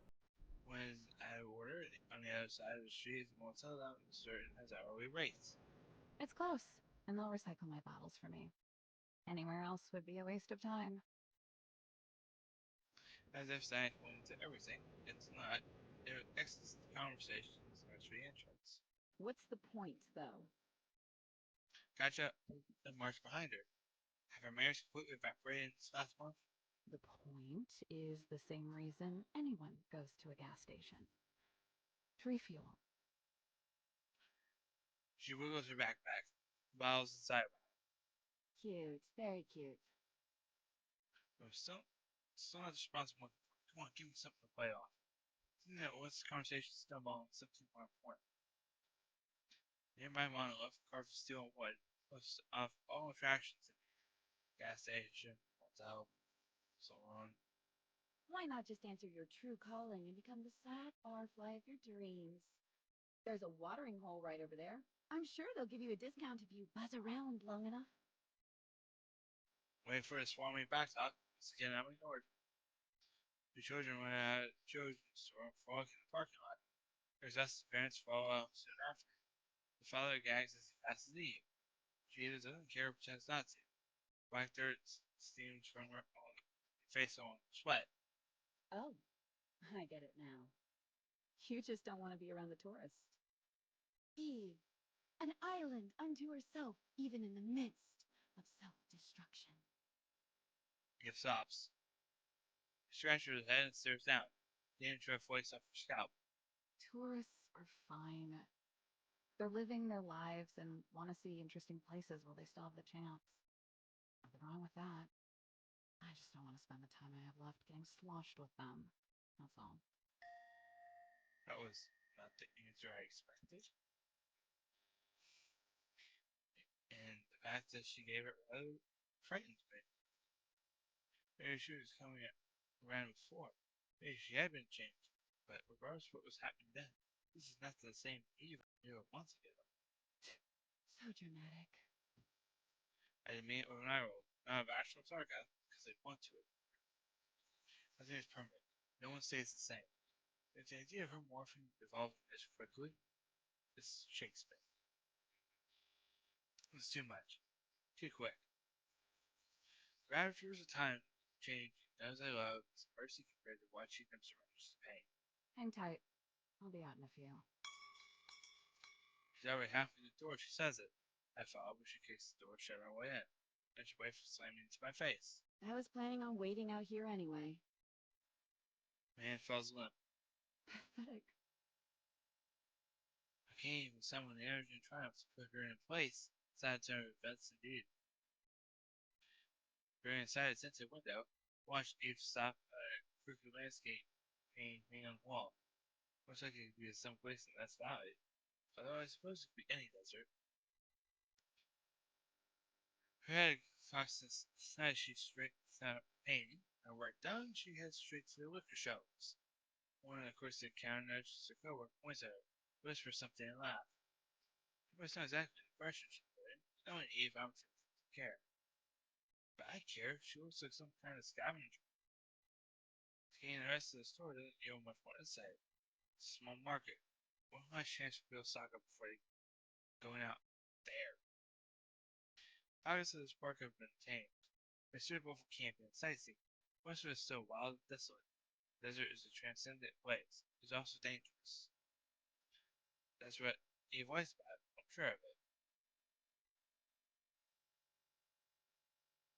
I collapsed into one of the rocking chairs in the shade of the store. The aged wood creaks under my tired body. If this is what she wants, truly wants, then why am I bothering with all this? She isn't even attempting to communicate. It's a question I've avoided, so I can gather up all the gusto and bravery I need to drive her back. Dwelling on anything else would have been a detriment, since that's going to handle to this point. But now I'm faced with either answering it or leaving it be. I know that would What am I going to do? her seat blows across the parking lot with tumbleweed. The lodges against the fence and gets stuck. Reach inside my pocket. Pebble does validate which games against my knuckles, but I ignore it until bad sheet paper. The words at the top of the page from this book unfolded. Tell us how we're doing. As Brooks, I read the fine cursor squeezing to him in his face. Performance evaluation of the influence of my part. Her supervisor dropped a second off her to read a while back. Now that I think about it, she probably didn't get a chance to read this one because I so quickly. Ever since I've been carrying it with me wherever I go. In my darkest moments, when I was just fearing about what would come, how one day the person I am now will wither and molt, it was this sheet of paper that made me realize the truth. I have even to thank for that. So many things. Maybe that's why I'm here. But because I'm indebted to do the same thing she did for me. What is this she's called me for? Queen bitch. Apology, Miss Ranger. My desires about what yours in this instance, and the Queen will get what she wants. And I figure out how to get her to save vulnerability. Not easy. Till I was stuck in the cycle of broken at her, better not take bait until we go back to this valley cab. Can't let that happen. She feels too safe. I fold the paper and slide it back in the pocket. I will fold out middle of the concrete. Just perfect. Bending out a chair, I walk down and search for it. Brown so covered, but no bare sand and gravel, born in the desert. Reach for what I assume is a pebble, doesn't stop. That pebble, maybe a real pebble, that's a few inches away. General shape, same general size, different color. Huh. So off from Yosemite to Eve.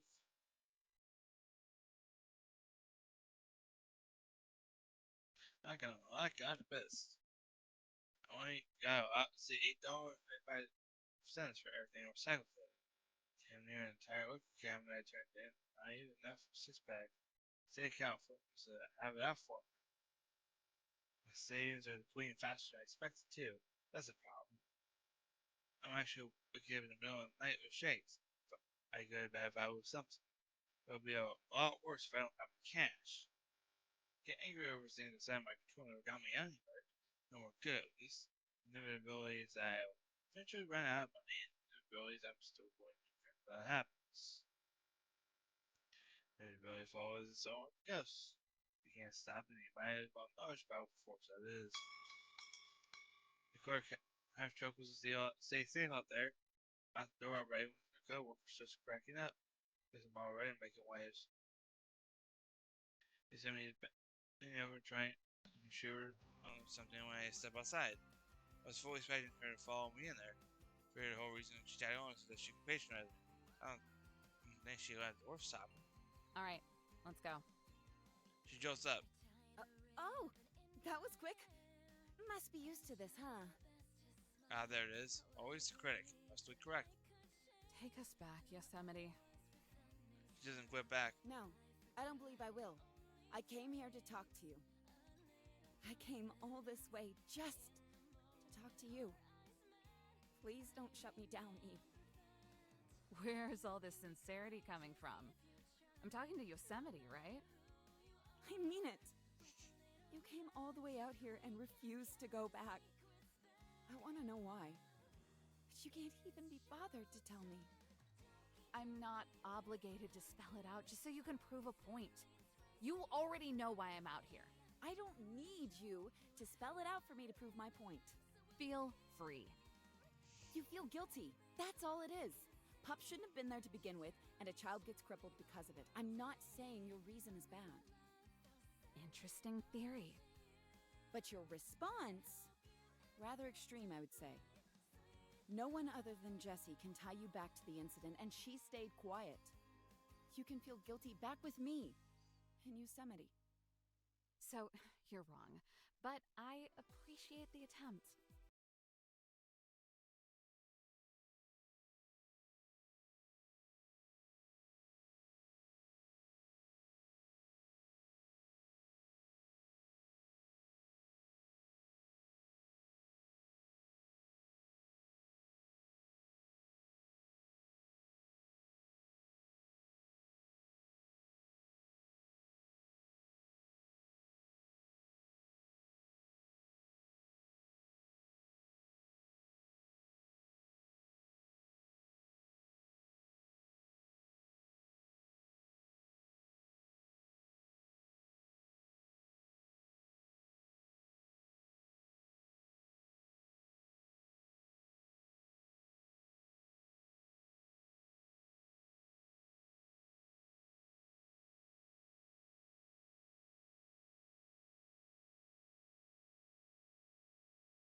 Check the paper bag out of the bottle quick. She narrowly dodges, vodka sprays everywhere.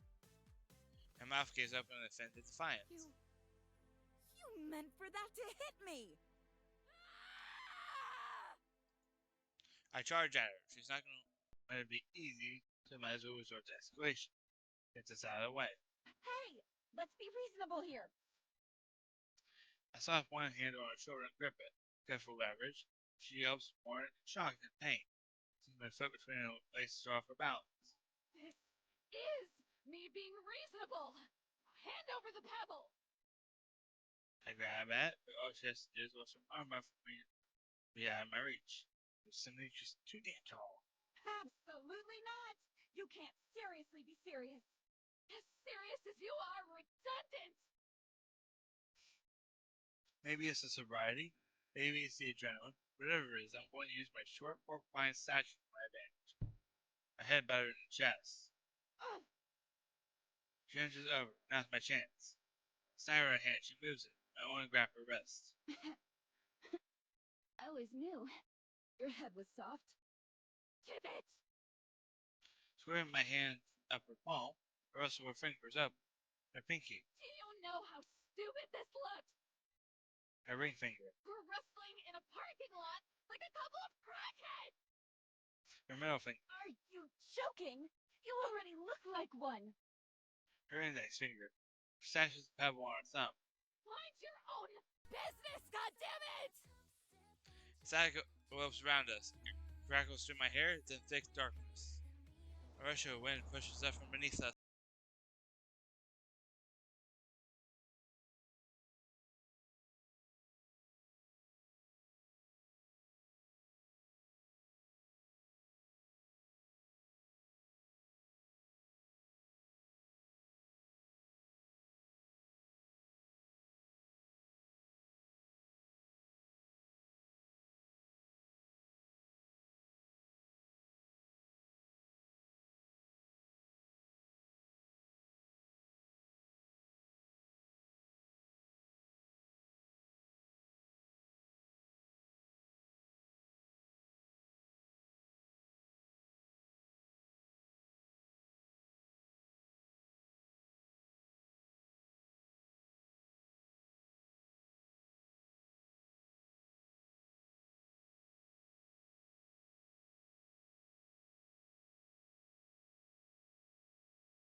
Oh, it is. But somebody better get me that nail. And his name is Cerberus, not Dwayne. Sorry, Miss Valley. Here it is. Uh-huh. Diane passes Val in. She doesn't waste any time driving that sucker as hard as she can into Foxy Wood. Pound, pound, pound.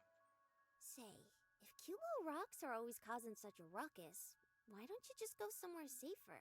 Park's named Death Valley, not pain in the ass Stone City. Pound. My place first. Do you remember when they showed up? Val scrunches her face, giving it a think. Probably after me. Don't really care. Been raising hell for as long as I can remember. If they're so stubborn, how come you don't build something sturdier? You see any good building material out here?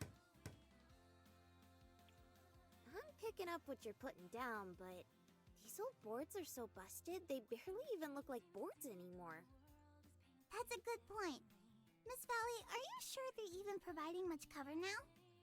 Doing a whole lot of talking about a whole lot of stuff I can't fix.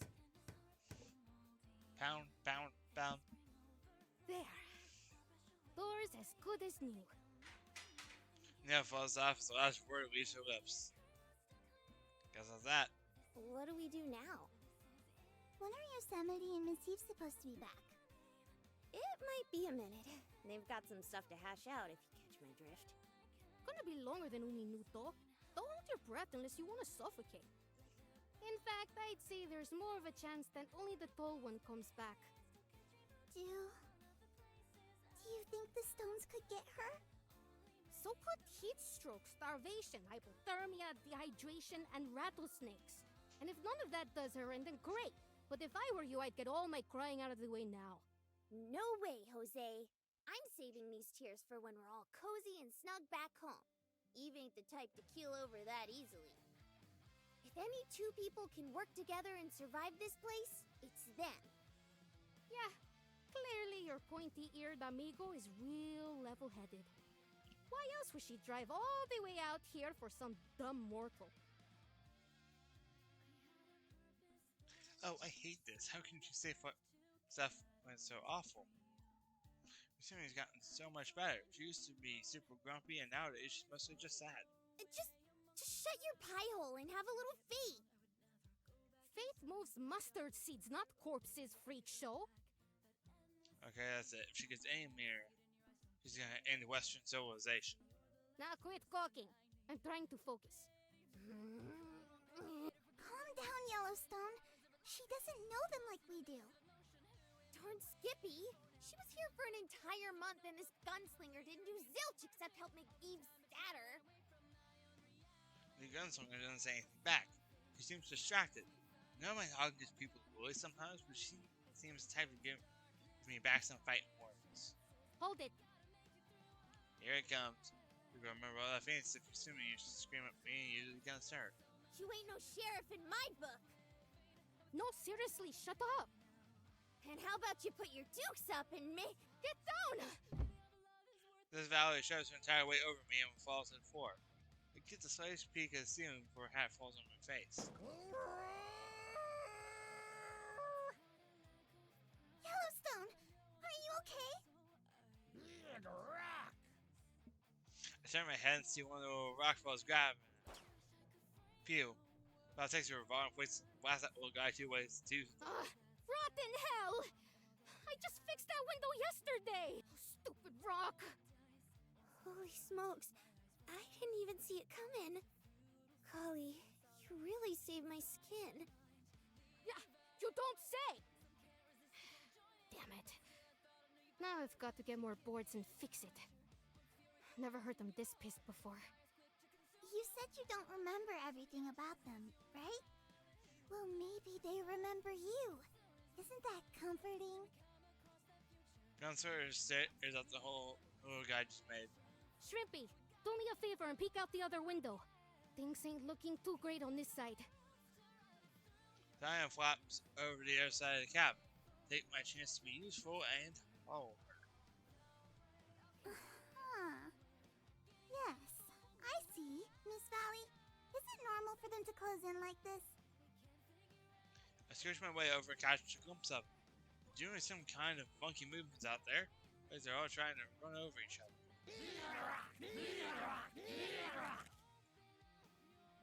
Kinda scary though. You don't reckon that fella from earlier was talking to me, do ya? Oh, big rock! Maybe. Miss Valley, have they ever said anything like that before? No. They usually just gurgle nonsense before I send them to their last judgment. Maybe they just like freak show here. You're getting way too big for your britches, Missy. I'll have you know that. Wait, you're Yellowstone, yeah? Don't wear it out, punk. That head of yours just for show, or can it actually do something? Oh no. Oh, I'd like to show you exactly what it can do. Calm down there, Hephaestus. I've got a plan.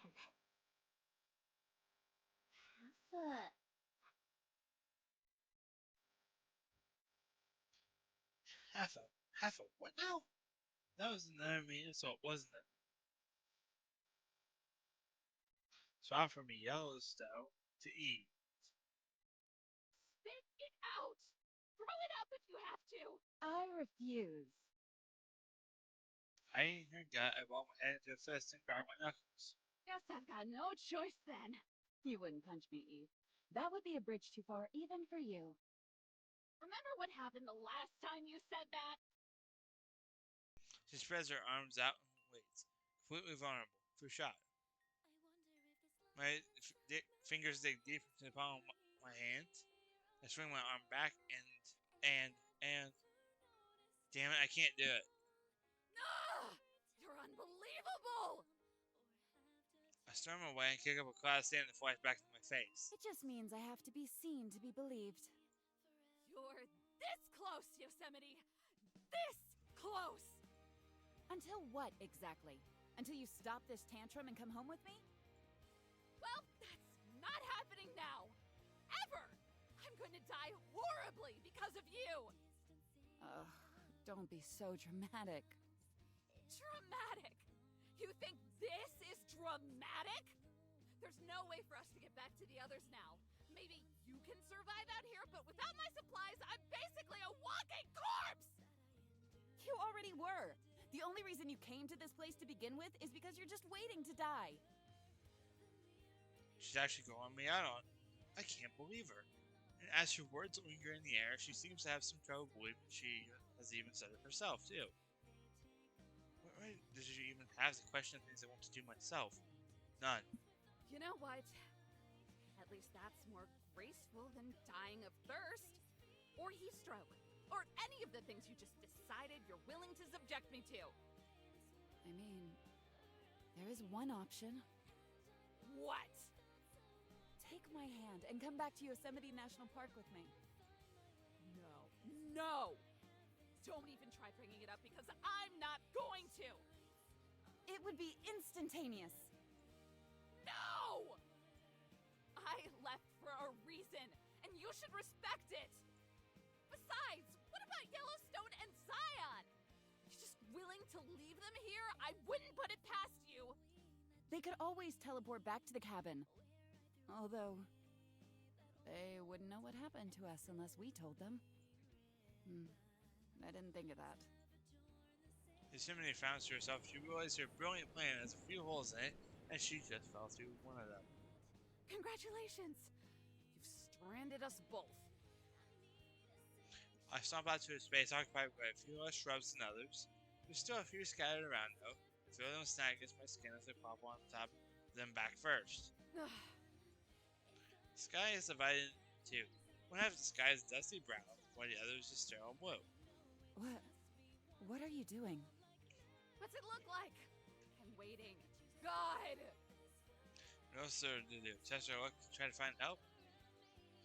About 20 years ago, there was this family of German tourists that went missing out here. Car got stuck in a ditch and they went to look for help. Remains weren't found until 13 years later. Weak stuff. I have a question. Well, I thought you only had answers. Shocking.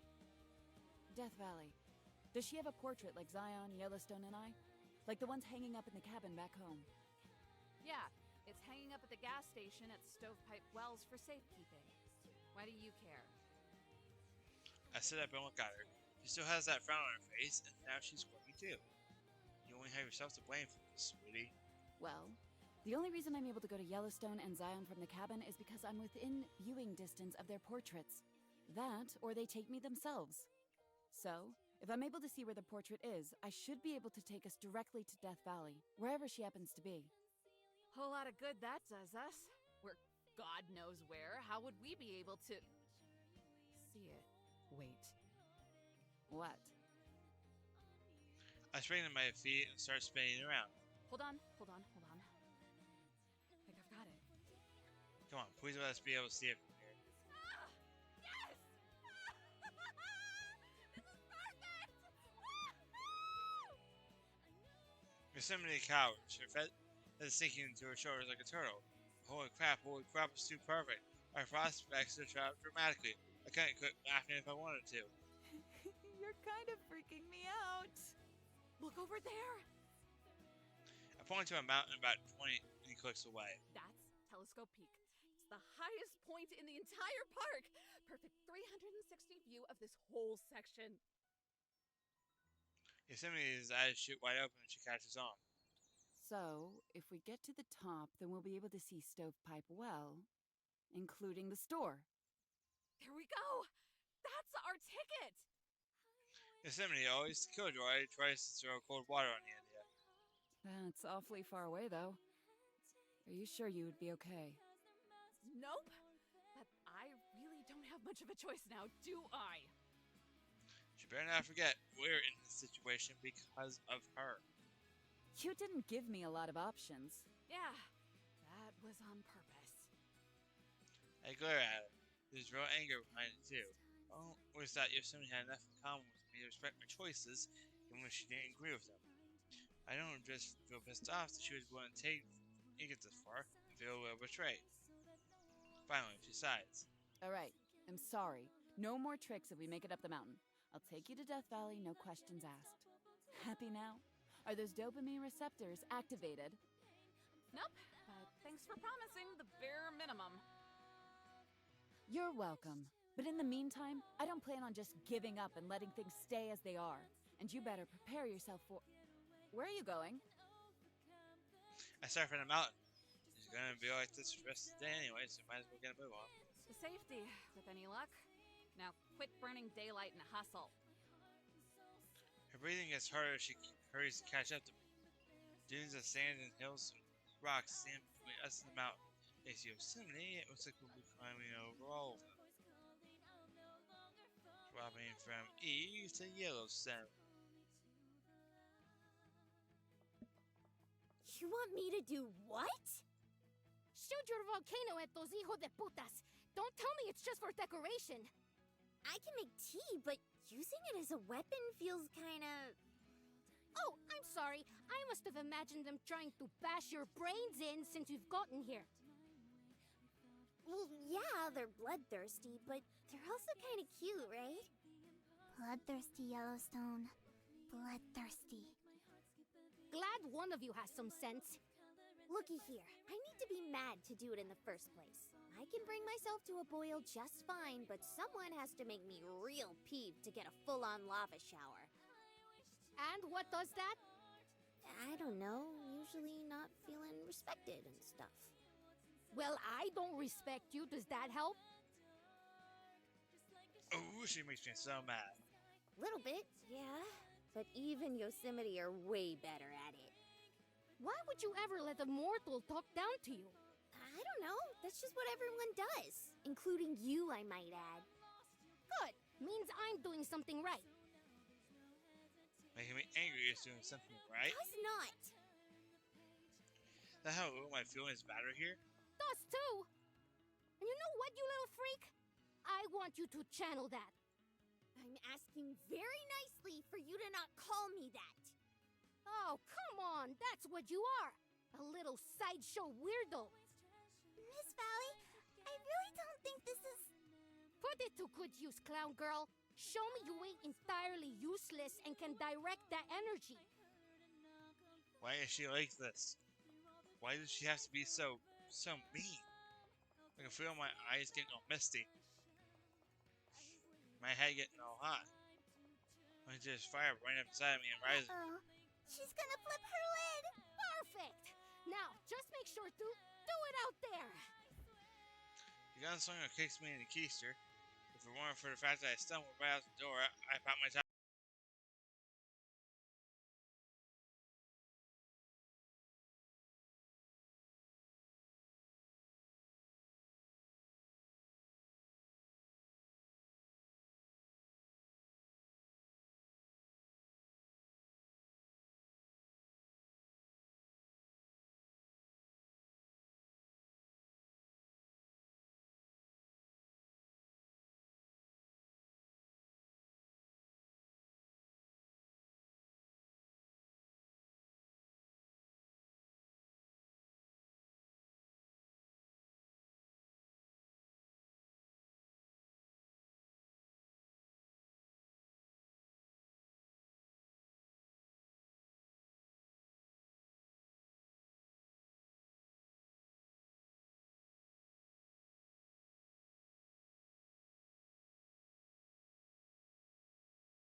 Things! I know, but those stones, they remind me of people.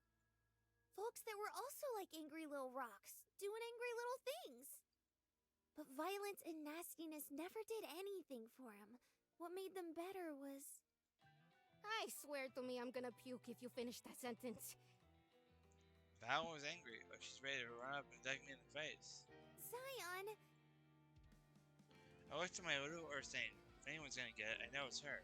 I know they're all bloodthirsty and angry and jagged, but I can't just...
About 15 feet away from where we started. I should have ever teleported this short of distance before. Hey! Health spot! Don't eat this! Just listen to it! Val teleports away just as quick as she brought me in. I'm totally alone now. Straight down a buttload of angry killer rocks. Oh boy. Diana scurries back into the cabin, peeks out from the hole. You've got this, Yellowstone! Just make the first move! Right. I step forward and wave my arms toward them. Hey, party people! What's the hippie haps?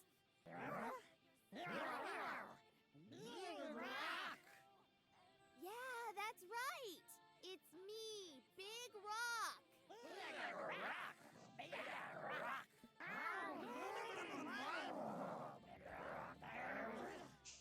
Did you just call me dude?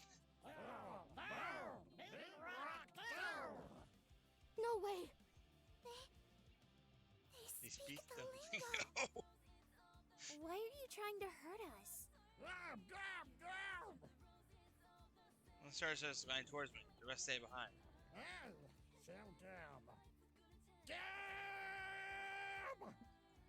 Howdy, little fella. Can you tell me what the hippity haps are? We're just minding our own beeswax and you're trying to murder us and junk. What? Because your butt is acting up and bopping us. What's the big idea with this popping and bopping? It's not very hopping. That's a Val thing. She's a bit terrible. What I want to do is figure out why you guys are fighting so we can not die. Big Rock, you and the Reaper are buds? This sounds like Well, fucking Yoda. Yeah, I guess so. She's kind of mean, but so are most of my friends. The guy who rocks gets to each other and funky rock moves I can't understand. Cheese wants to chat. Dig Big Rock? Big cheese? Like the president of rocks? Totes. Medical. What the fuck is this conversation? We're back to that.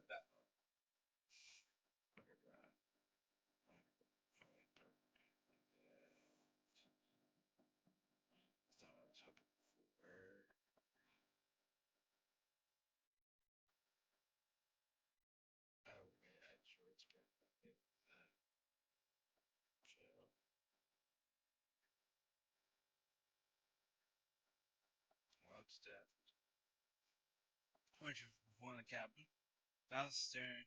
I was speechless. This was working better than she expected. I want to bring my friend, Reaper or small one? Reaper.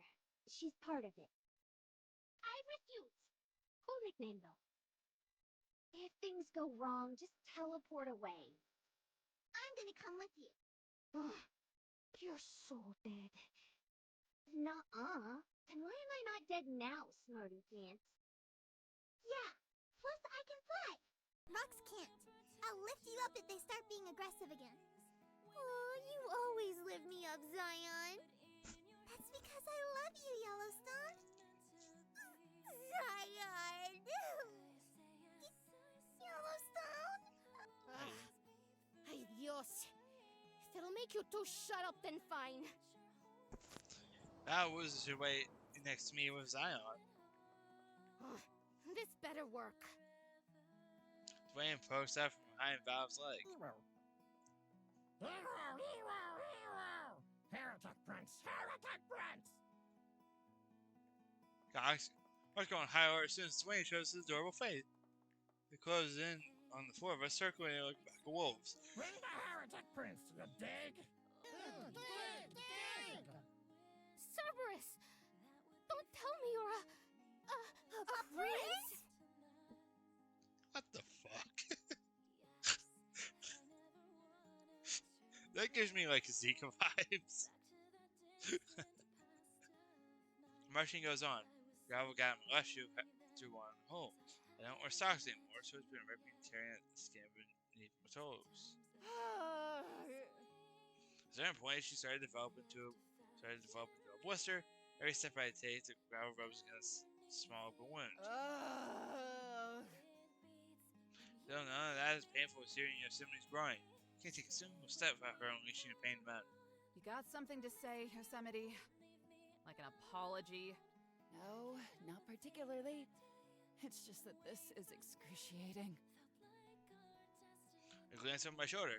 She's 10 feet behind me at least.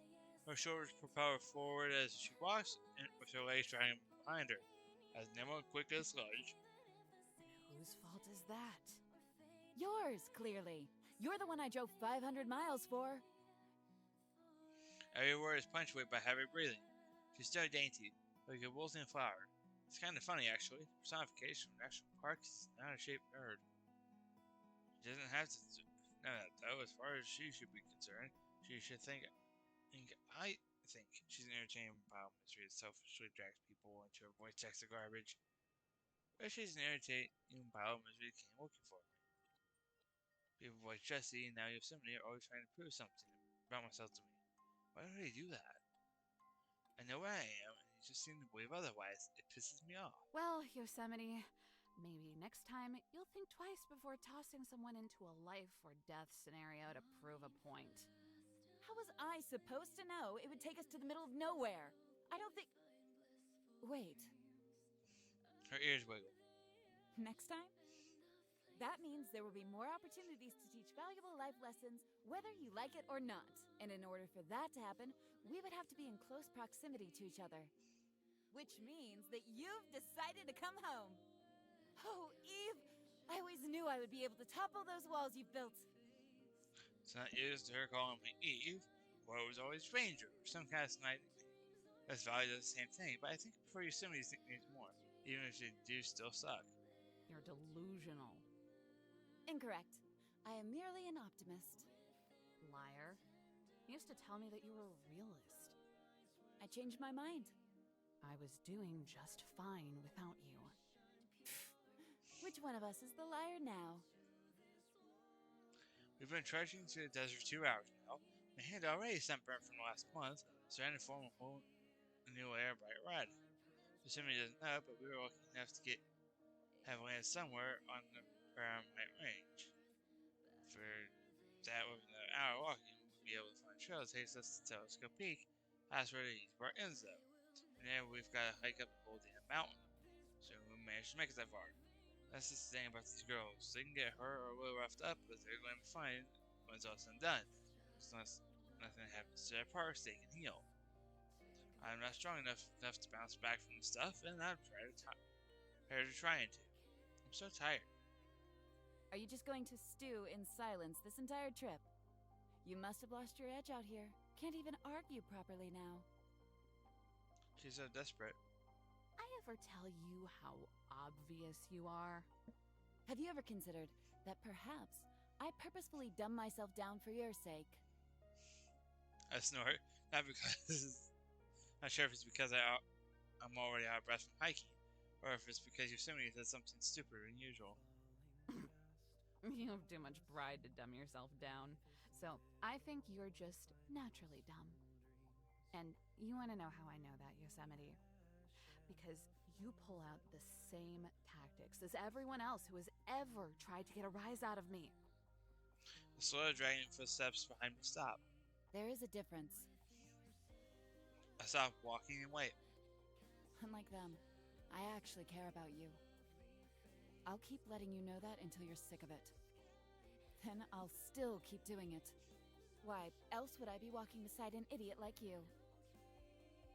When I turn around, she's pulled her hat down over her ears. What the hell? You say that kind of stuff and means it. Sounding like Yosemite. What? No, God, stop it. Stop it. Stop it. If I go down that road, I might actually start to believe she. By the time my dry throat forces me to gulp, the moment has passed. I can see the situation clearly again. Yosemite caring does not make up for going against what I want. Of course I already knew she cared. Lots of people care. I care. But caring doesn't change the thing. I'm only seeing one set of footprints here. She needs to cut this crap out right now. I'm not going to be able to stand spending the next day with her if she keeps acting like this. I'll lose it. Well, that's just because I'm carrying you, scrub. Didn't know your comebacks dealt in Hallmark cards now. You're so well read. When did you notice the footprints? Long time ago, when we were in Zion, and you ran off crying into the woods.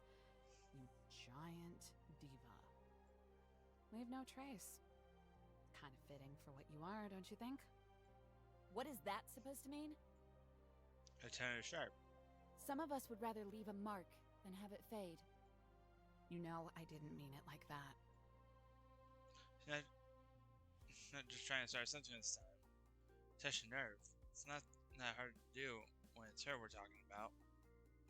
There's a light drumming in the center of my head. A wave of heat ripples through my body, and suddenly I get the chills from sweating. I really wish I was trashed right about now. But now that you mention it, it wouldn't kill you to take a little comfort in how good you've got it. She breathes in deeply and fixes her eyes on me. This conversation's going there. I would suggest you choose your next words very carefully. You know what? No.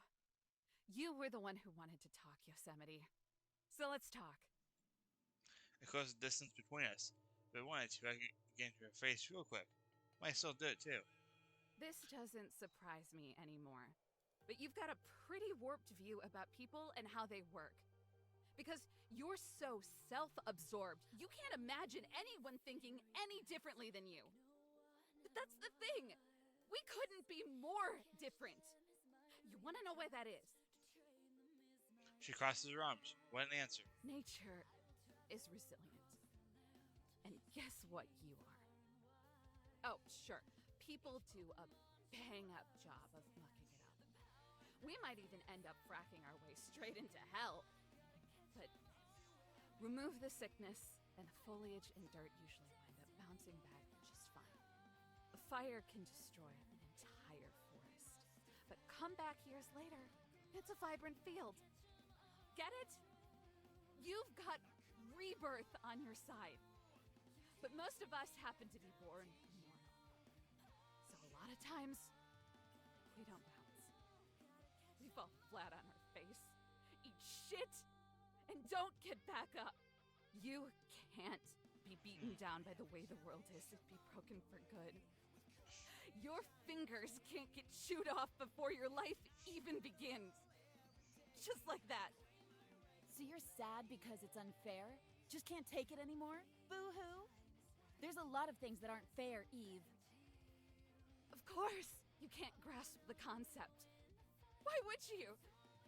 The last time I saw you, you were a wreck. Now you're as good as new. That's why you should embrace it. You get renewal eventually. Embrace it. The rest of us get one catharsis. Yosemite breathes violently. Her chest heaves in and out. She balls her hands in the fist. Here it comes. All this time, she may finally take a sweat at me. I've already been renewed. Then she walks away, towards the mountain. Hey! Hold on, don't just... She keeps walking, ignoring me. No snarking off or a flimsy attempt to get the last word. She just walks. What the hell? Don't just let me get away with all that. At least try. Giving her a punch or something. Right in the kisser. Come on, just do it. I've gotten away with so much already. Not once did she ever raise a hand or gotten physical. All this time, even in the parking lot when I was headbutting her, she must take pride in being a pacifist, huh? I hate it so much. She thinks she's enlightened now? Does she think she made it? That has to be. That altruism is a farce. It's only so she can give herself the authority to serve for the gratification ego boost that comes with it. God damn it! This headache sucks. Yosemite sucks. It's an awesome game. It's all to prove a point, or a lack of point. It's so fruitless. I know how she thinks. I know who she is. I thought I might have known her better than she knew herself. So why did she able to get past it? How we were miserable. Together, you know? But if that's not it, if we don't share that, we don't share anything. Then my feelings have been clear, crystal from the very start. Sucking as much of the dry air as my wheezing body will allow. The breath I take in scrapes against my lungs. I hate you! Yosemite stops. Now it's her turn. She gets to experience it now. How it feels to be stopped dead in your tracks is every piece of progress you feel like it's made to be called into question. I hope you burn to the ground! You! Every tree, every bush, every animal! I hope there's nothing left! It burns as I scream and my throat feels like gargling nails, but I'll let the words be as loud as they need to be. And you know what, Yosemite? I hope no one remembers. Not you, or the wretched park that spawned your useless life! She rubs her eye. It may have been something that got stuck in there because she had forced it away. Until you're sick of it and then some. Ass. Keeps walking, keeps walking. Why does she keep walking? Take one step forward, stumble, and try to catch up. My fifth step, I stumble again. Get out of my life! You think I want you and the rest of you freaks here? You're all pathetic! Hypocrites! Self-righteous hypocrites! Just die already! The distance between us grows larger. The scream I heard will close in distance. Eventually my voice gives out. Swap from Ranger Eve to Yellowstone. Oh boy, I'm nervous. Y'all ever met a king before? Every time I look in the mirror. Shush your mush. Big cheese mouth is cruising on down. The stones part, where he won't walk through. He has a crown of some kind on his head, has flipping off because it doesn't fit quite right. Looks like it's made of cardboard. Did they get it from a burger joint? Like Burger King, for instance. King curses rock throw. What's up? What the hell? Forgot the side What's existed. up? Let me kill them. No. Let me kill them. Miss Valley, no. What's up?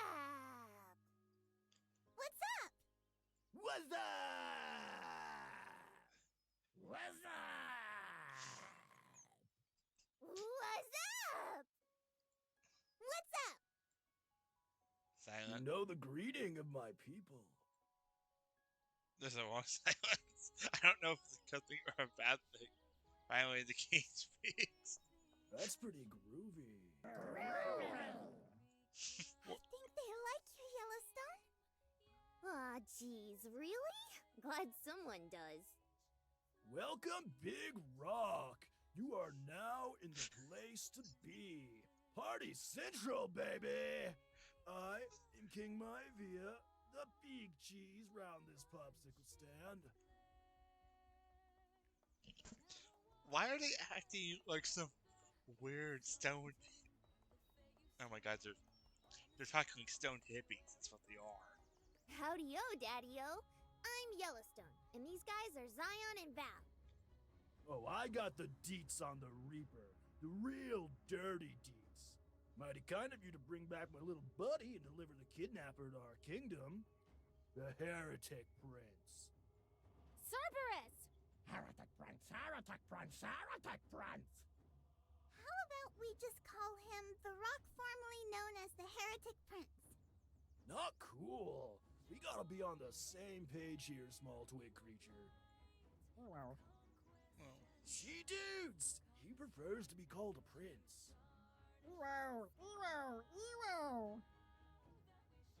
Dwayne hops around. Probably the most I've ever seen him move so far. He doesn't look too happy to be called a prince to me. Silence! While Stone stops their jibber jabbering, not quite as, well, rocks. Listen up, dudes! The Heretic Prince and the Siren who's put the shamoobs on him shall be met with a horrible death. Yay! Wait, no, that's bad. Why are you doing that? It's our motto that you have to always be moving, always be grooving. The Heretic Prince rejects this, so he fled to live a life of sloth and hedonism. Pretty big sin there, man. Move it! And his partner in crime, the one who protects him from his groovy responsibility. Our tormentor for decades, the Reaper. Dozens of stones around us start brewing and hissing in unison. A couple of them even throw themselves at Val. That's right! And I do it all again too, you little devils! Miss Valley, you're really not helping your case right now. Is it so wrong for a father to miss his son? To hate that he chooses not to inherit the holy crown? To not move? To never grow? Bludgeoning Taurus to death is way worse! Whoa, hang on, let's talk about this. I don't know what there is to talk about, Big Rock Dude. The Heretic Prince has rejected the sacred commandment of continuous locomotion. He does not move, nor groove. He can't even go with the flow. Kind of a bummer, man.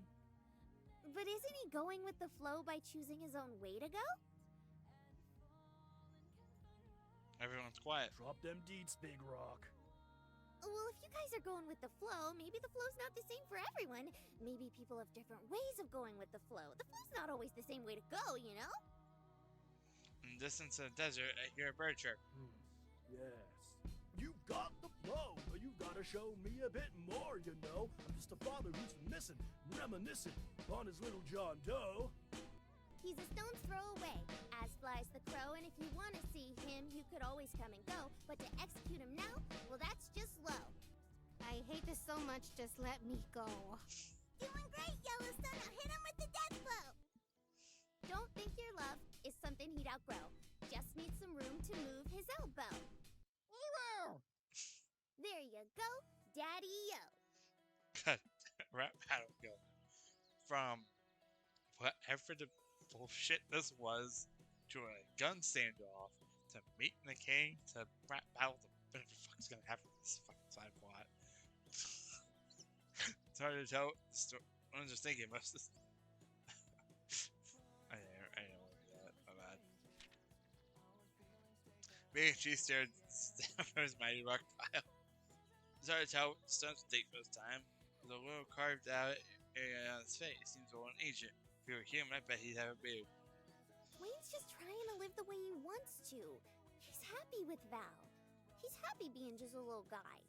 If you really love him, just be happy he's happy. Is this true, my prince?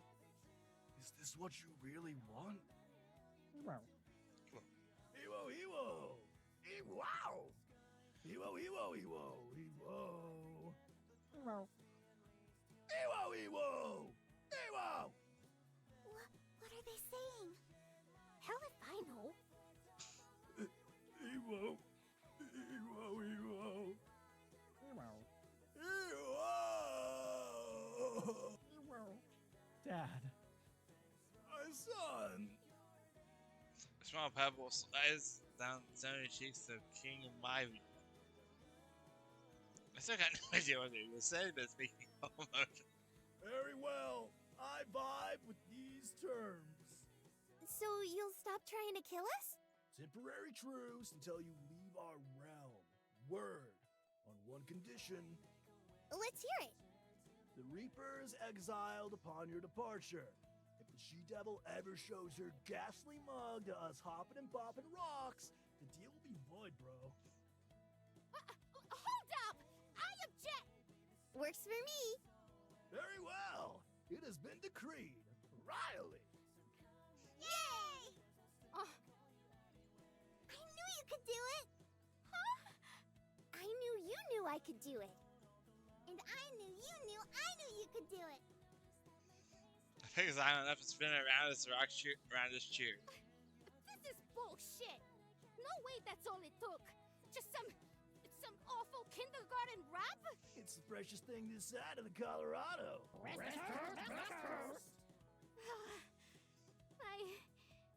can't believe it. I am grateful to have met you, Big Rock Yellowstone. Perhaps we cannot shake hands, but I bid you the status of equal and a hearty howdy-o! Howdy-o! Howdy-o! Howdy-o! Howdy-o! Howdy-o! So, it's... So let me get this straight. The bullshit in the side plot is they have the standoff with these crazy rocks to go and meet a prince and have diplomatic peace from a gunfight to meeting a group of kingdom of stoned hippies who are actually stones, have truce, and they get to stop attacking you. Goodbye! I'll never forget you! Unless I do! But goodbye anyway! Just look at him, frolicking through the harsh desert sands. Ain't it a thing of beauty? It is. It really is. Hey, sunshine. I got something for you. Ooh, a present? Whack. Ow! That's for exiling me from my ancestral homeland, you big idiot! What? It was a good deal. I'm sorry. Val gives a big sigh. But I gotta hand it to you. You handled that cleaner than I would've. You really think so? Yeah. And don't make me say it again. She goes down and shuffles her feet. Someone who's so usually rowdy and loud, she almost was delicate. So, I think we might have gotten off on the wrong foot. And I ain't saying it's my fault. Just that demigods sometimes don't sweat the small stuff. And, Yeah? well, I guess what I'm saying is, I'm sorry for being a pain in the ass. and stuff. Aw, Val. Ever since last night, I thought you were bad news. Bogus. That might be a teeny bit true, but you're actually pretty neat. So maybe you ain't no sheriff. But you know what? You're my favorite deputy. We good then? Yeah, we Gucci. Now bring it in, partner. Nope, no hug. I don't hug. Of course you hug. Darn Skippy. If you're gonna be bunking with us, you gotta learn how to be a grade A hugger. Wait, what? I mean, where else you gonna go? Can't just stay here. That'll void the truce. Do we have room in the cabin, though? She can sleep on the floor with you and me. Ew. Brain hops on my shoulder. The weight crushes me and I almost fall to the ground. That's okay though. It might bruise later, but he just wants to join in on the love. You come with us too, Dwayne. Don't get used to it. I'm only sticking around until the mess you caused blows over. Then I'm out. You got that? Yeah. Whatever you say, Miss Demigod. We pull her into a hug and she groans the whole way.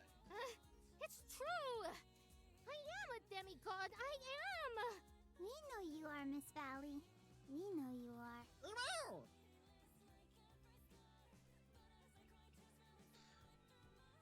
Okay, so that's how plot ended. Going back to Eve. What the the fuck is this subplot, man? It doesn't move, not even a twitch. The poor thing. Do you think it's... So many trails off once the sound supply to rest. I don't need to think about it, though. All was all I need. Nothing's dead. Find a stick. Try poking it or something. Bend over, stumbling as I do. The entire field of vision spins and splits in two. 4 hands, tiny fingers, 2 rabbit corpses. Finally merging into one image. Can you drop the brooding for 5 seconds and say something? It's been quite March since I chewed out Yosemite. You have a dynamic going on. She tries to make a white conversation about the sights, and I stay so silent. I didn't want to do this from the start. Look at the marks on its back. Its fur is warm, not from its parting trace of life, but simply from baking out in the sun. I rolled over and traced the deep red and purple gashes carved into its skin. Yosemite cringes and punctuates it with a groan for good measure. I said to find a stick. I've been touching dead things pretty much since I got here. Not a big deal unless you're germaphobe. Though I still get that same shock to my system whenever I see a carcass. Hope that doesn't go away. There is value in that. These are from the talons of a hawk. Must have gotten attacked by another bird and dropped it. Killed by the talons alone. If it didn't bleed out, then the impact would have definitely finished the job. Then it died for nothing. Not even for sustenance. Ignorant thing to say. Not unsurprising coming from the Empress saying crap she can't back up. Well, Yosemite, I guess that just depends on your perspective. Anyway, the sarcasm on extra thick. Just to know how wrong she is. Needs to know what I've gleaned the past month. Woken up. Forget it. Oh. Enlighten me with your perspective, then. No, death is pointless. The grand majority of us are gonna kick it at some point. That tells me the point of living is to die. Hallelujah. The silence between us is carried by the desert winds, and I will listen. I played right into her hands. That cackling which got me. It's what she's wanted the whole time. To know so she can criticize. Can you explain that further? No. Go to hell. Drop my backpack on dirt and sift through the biggest packet. Has to be around here somewhere. I've been nothing but upfront with you about who I am and the things I feel. Why won't you do the same for me? Even if it's only for the sake of putting me in my place. Where is it? Don't tell me I left the cow or skin the other day. The silent treatment again. I thought we moved past this. I would much prefer you screeching. And I zip on it in my pockets, pulling out journals and pens in case it slip into a crevice. Good luck. Damn. What is so important that it's worth ignoring me over? My knife. I always knew it would end this way. Not today. I want its feet. The rabbits? Definitely not yours. In my head, I measure its size, about half the length of my arm, so probably under a year old. Over it. I guess I could fit it into my backpack.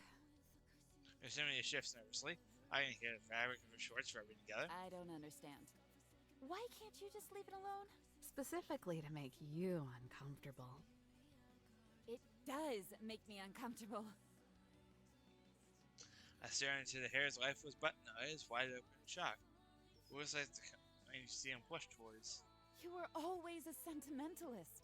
Maybe you acted tough, but you were mush when it came to animals. How did you go from that to displaying their corpses? Take it you don't appreciate it then? Frankly, it sickens me. Why can't she stop poking around my head? For her to die in the fire, Dame Fraser. Isn't there anything I can do to get her to shut up? Maybe we haven't overthinking it. If I tell her the truth, maybe that'll be enough to finally get it. When the reality stares her in the face, like this rabbit staring into the dirt, it'll make her sick. My hand shakes and I gag. I solve both problems by drawing my hands over my mouth and swallowing everything my body is trying to purge. My arms feel like dead weight, and despite walking through the sand every damn day, my legs wobble. Yet I can still scrape on enough streams to I'll stand. tell you the same thing I told Yellowstone, since you girls are so curious. This dead rabbit, it has more power in its rotten carcass than I've ever had in 27 years. She scoffs, almost laughs. Power? The rodent is dead. There is no power there. It's empty. Perhaps there's some reverence for the life it lived in this place.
"27 years, where I did resist.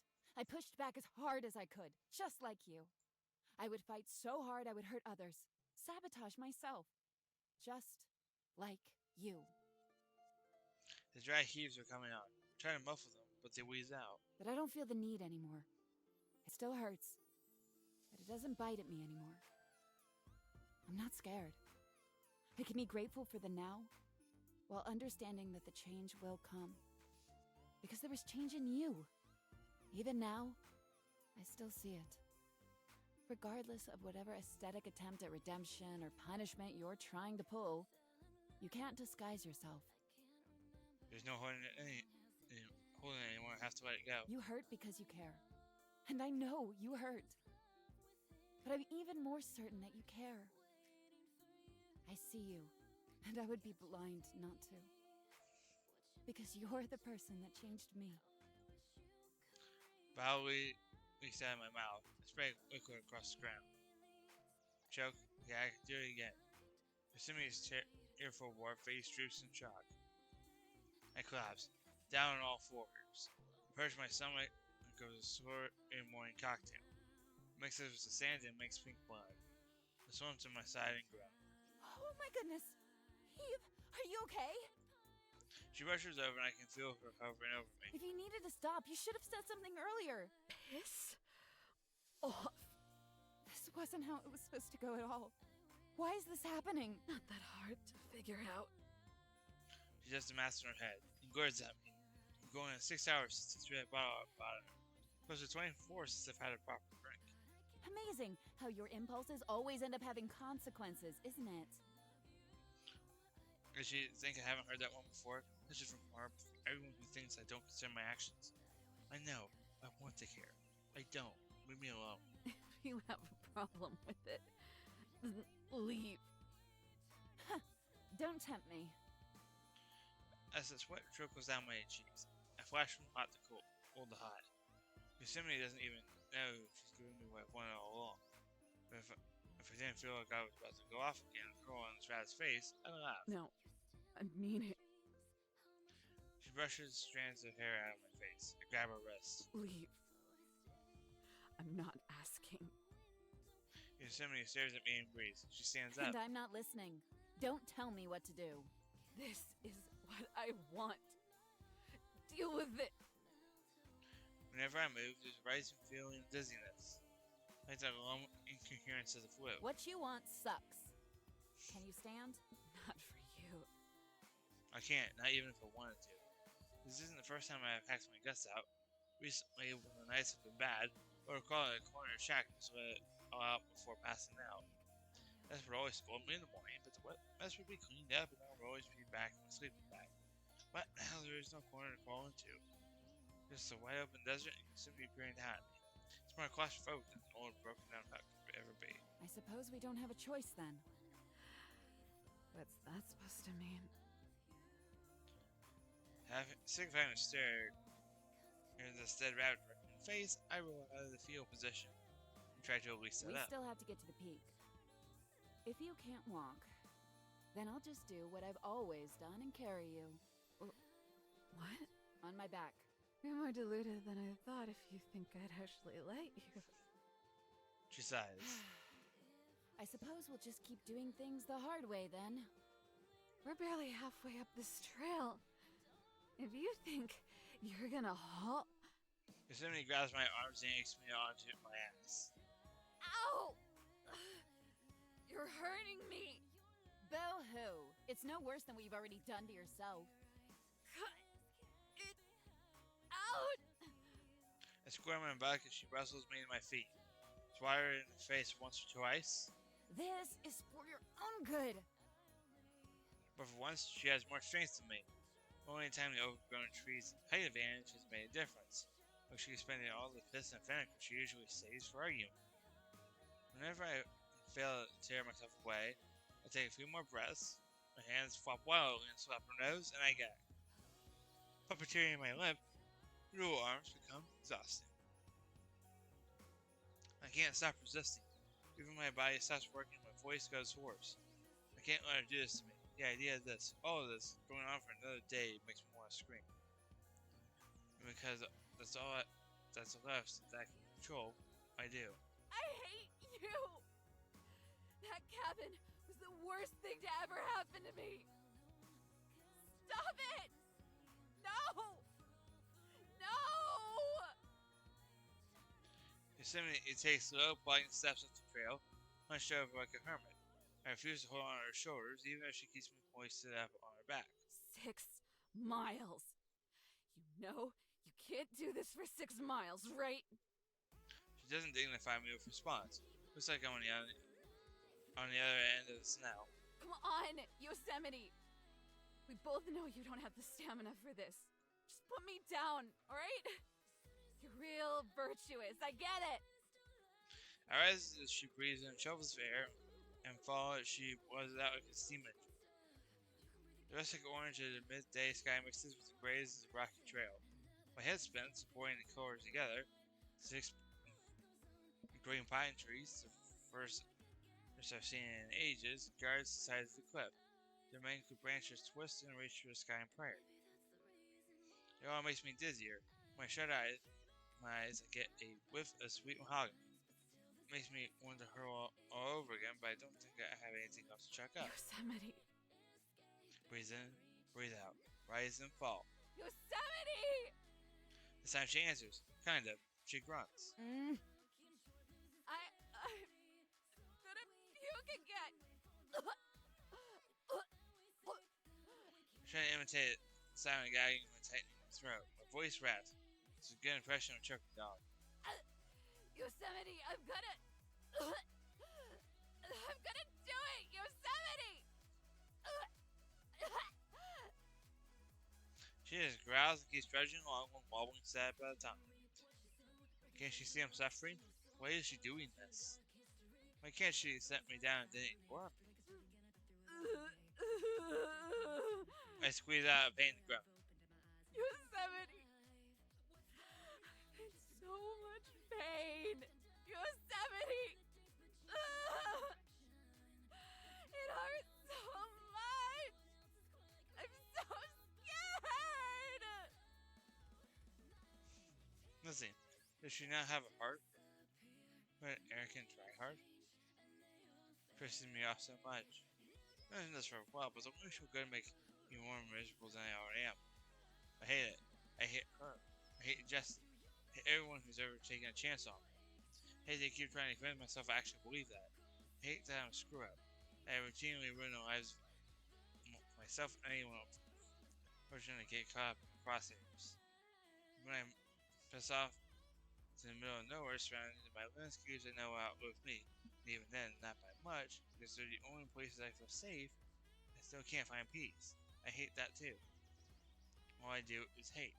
Let me go! Time to struggle again. Struggle and toil. Suddenly upon my empty reservoir of strength, try for a second wind in the ear and the back. If she doesn't budge, I pound her on the shoulder. Don't you hear me? I said... She elbows me right in the gut. I blood chunks. My head rests on Yosemite's trembling shoulder. How many hours has she been to stop? No, watch her phone, I can only guess. The sun has dipped below the far off mountain peaks before we water all over them, highest of any living thing for miles. High enough for me to share a very wrestling in the wind, despite every inch of my body burning a hot salmon pink. Patches of snow under the shaded trees still linger, even heading into the dog days of May. Alpine vibes. Yosemite's breathing has evolved into a steady, deflattering hiss. Droplets from her waterfall hair intermingle with sweat and mud. She's a shuffling heap of determination. There's one thing I already knew about her, but I never knew she could take it this far. What an amazing soul. These girls have something in them that makes them as human as me, and yet they have an endurance that can't be extinguished, unlike me.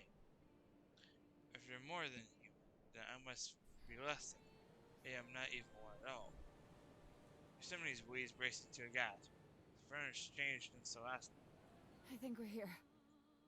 She stops and twists her head around to confirm, knocks my head off her shoulder. Oh my god! We are here! I expect her to drop me on the ass so she can run ahead to the promised land. When she powers through the exhaustion, keeps carrying me as we rush ahead. But I guess this is it, huh? Portrait isn't in her line of sight. The pebble's still in her stomach. We should be able to go back to her. Back to Nug. Has the Irish fist fighting against everything. It's so crowded. Thoughts that petrify me are constantly assaulting every walking moment I experience.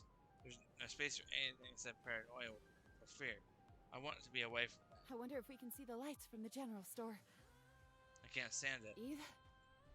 Bat down my left trap and sob, burning my face in her back. I wanna die. Please don't say things like that. Well, what the fuck else is there?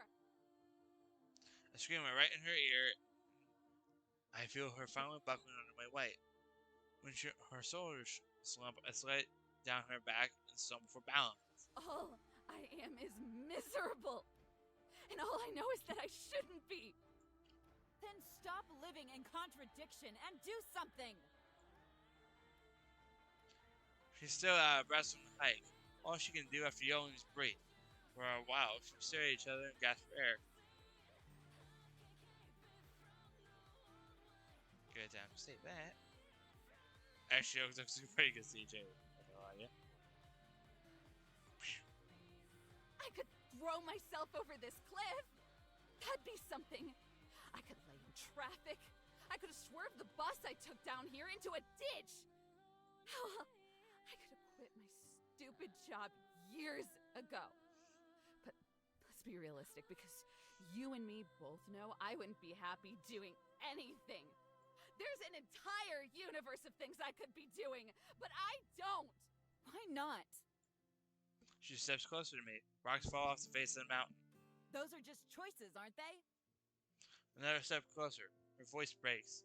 Confusion is etched so deeply into her face there are wrinkles. Why can't you just choose one of them and commit? Her face is up against mine, and seeing my distorted reflection in her eyes is enough to scare the shit out of me. My tears drip out faster. I back away. It's not that easy. My heels click against a rock. And letting yourself rot while you're still alive is. That's as much of a choice as anything else. It's not! It's my only choice! Why do you think that? Tell me! I inhale to respond. Then I can't stop inhaling. My chest clenches. My lungs want to burst. I gasp, continuous gasping. No air. No release. No catharsis. All I feel is decay. All I can see for myself is decay. Never ending. Eternal. Not even the release of dying. Can't breathe. Can't breathe. Yosemite doesn't bite at first. No scrunching and a sneer. Then my gas rattle. Oh, God. Okay. Just breathe, all right? It's okay. It's okay. Let's sit you down. Then again, her voice tells me it's not okay. I'm not okay. That none of this will ever be in fact to be okay. Always. The exact opposite of what everybody expects to see from her. Yet another. And it's the wrong place. I don't think it's here.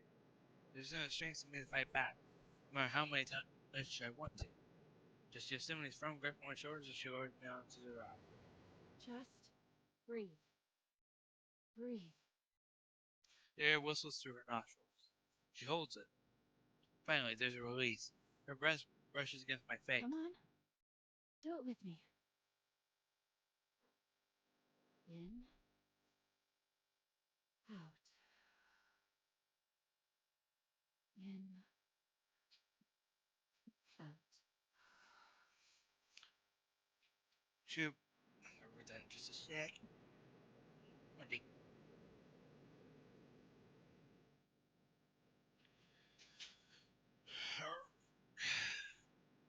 How long was that? This? Damn. 5 hours. Oh, Jesus Christ. She repeats herself to the point of standing.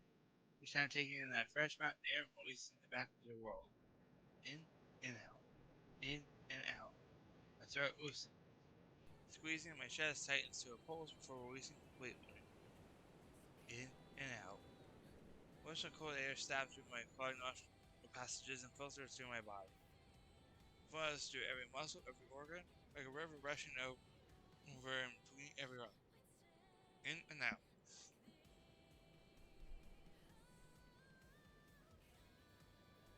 What does kaleidoscope feel? Sweet.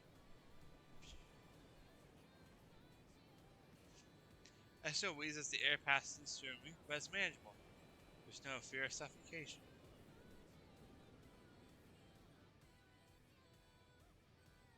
There's no fear of suffocation. Yosemite brushes her fingers through my combed hair. I don't know when it happened, battling against her. I'm terrified. Why can't I choose? Because every time I make a choice, there's a consequence. Even back in the cabin. At a place where I was as removed as possible from causing trouble. The little things still added up.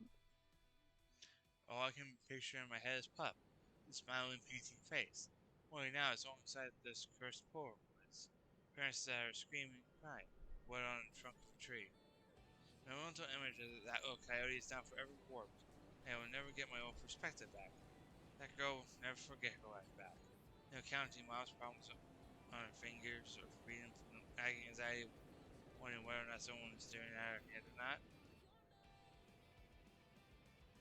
Consequences all around. But if I just let go of all of it, offer up my control, and the dice can fall wherever they want. I won't be the one who casts them. Consequences are your decisions following up, Eve. What you put in this world is what you get out of it.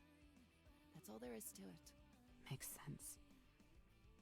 I haven't put anything into the world except my own bullshit. All I've done is blame people for the bigger problems out there. Told them it wasn't my place to teach them, while insisting it was still their fault. How good did that do? Punching someone's lights out for graffiti isn't going to stop anything. It won't stop evil and powerful people. It's not going to do anything except making everyone involved more jaded. There's lots of ways you can teach people if you're willing to expend the energy. The idea itself exciting even. Yet, when I take you to Yosemite patiently listening with a soft smile, I'm not sure I have what it takes. She drove 500 miles just to see me, then carry me up a mountain on her back. I wouldn't be able to do that. Maybe I could have done that. But by the time I realized it, my own problems were slapping me in the face. Yosemite doesn't answer. He doesn't snark off, come at me with a quippy argument. We sit there and look ahead. I'm still leaning against her, even with how worked up I am. Being like this at least calms me down a little. The brim of her hat is right enough to shade his boat if I squeeze in. Always look goofy on me, but she can pull it off. That last streak of orange has evaporated from the sky. Fading impressions of stars begin to peek out from the wood. Those speckles that will only get brighter. And further down the mountain, my eyes descend, the smaller the hills become, until they're simple dims, then it flattens to a checkerboard sound. I can only see so far until the whole beast disappears into the uncommon night. It's not too late if that's what you think. Can't help but chuckle. It's not even cynical, because I know she believes it. Look at me. It's too late. All I see is a stubborn woman who needs a shower. Look at what I've done. Held yourself accountable. Thought about your actions. Mistakes aren't an excuse for stasis. They're an incentive to be better, even if it takes the rest of your life.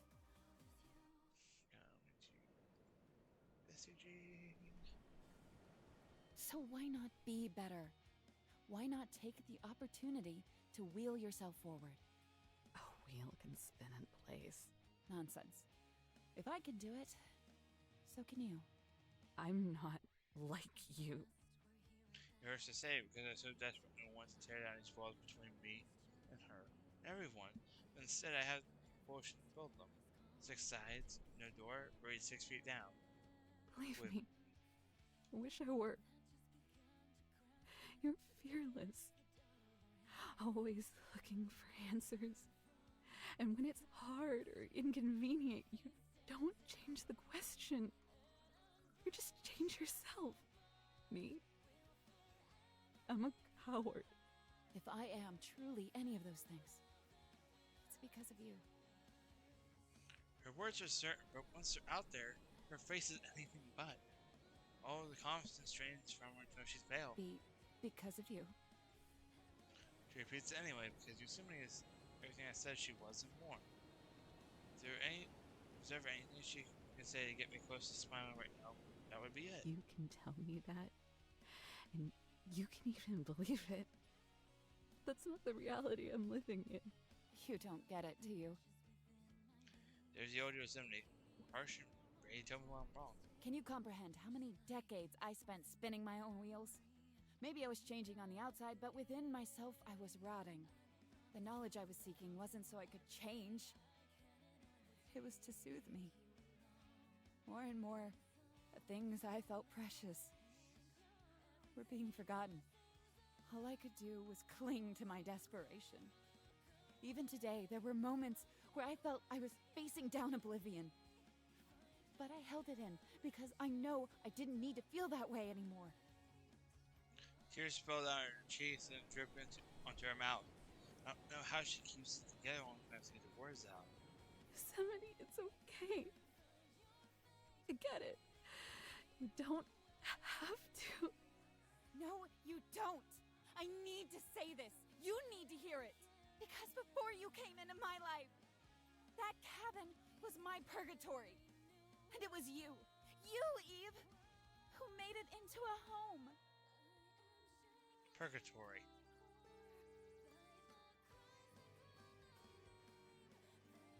I want my catches in my throat. Oak around is the mess that's been made. The streaks of water on the floor, tossed away gun, the open cabinets. I'll take a look at the whole cabin, small and homey. I still know what it's really for. It's a purgatory. The sanitarium excludes me of any lingering pride. This is my punishment. And if that's the case, then maybe it's not actually a purgatory. Maybe it's actually hell. That's not how it was supposed to be. We sent there was my punishment. Before I banished myself there, that's where I was supposed to be, and so I could think until I withered and went numb. How can she say it was her purgatory too? No. No. You're not gonna get one over on me. I know what the truth is. And this isn't the truth. I covered my ears, shut my eyes, block it all out. Hope that's all just some sort of fever dream in the last fleeting moments of my life. It's true to me. I can still hear her. None of it goes away. Every day it's facing. You're the realest truth I've ever known. Don't say that. What's so wrong about it? I want you to know. Because I might actually start believing you. God, what's happened to me? I never used to let myself get swept up by the sentiment's feathers like this. My feelings were always the deciding factor between right and wrong, truth and lies. Now I'm a crybaby, always swinging back, big embarrassing tears and snot. Believe me then. Maybe this is all just amusing to her, but her smile was so gentle, bright like a glowing crescent moon. I want to believe. Believe me when I call you a cynical, posturing crank. You both giggled, even though you wouldn't know what sniffling going on. So please, believe me when I say I know you're only that way because you care. And I know how much it hurts to care. But caring is the first step and you're already there. You can't say that. You can't know what's actually inside my heart. That's what it all comes down to. Actions can leave a positive impression and be going. The intention can be wicked, narcissistic and cruel. Intention can be arrogance playing out of virtue. No. Tell me what this is then. You send me a days in the pocket for your shorts and a full wrinkled piece of paper. Hold on. When did you... When your supervisor brought over the report sheets. He scolded me for taking federal property. Yosemite scrambles to unfold surveys. Her eyes scan across the paper, going from side to side until she reads top to bottom. As she reads from top to bottom, when she's done, her ears twitch and perk up. Eve, this is positive. Glowing, even. I'll take your word for it. Once I've had time to digest everything, I'll start going through all of them, but right now the idea of reading reminds me of hearing my voice come out of a phone video, or a specific kind of objectivity I'm not ready for. But Yosemite's ready for it. She laps that stuff up, moving from page to page, devouring each one faster than she can actually read. She stops on one. A warm smile, irritated by her ego or usual sarcasm, spreads across her face. A flush red across her cheeks and her pebble-like freckles glitter because it's red. He's red.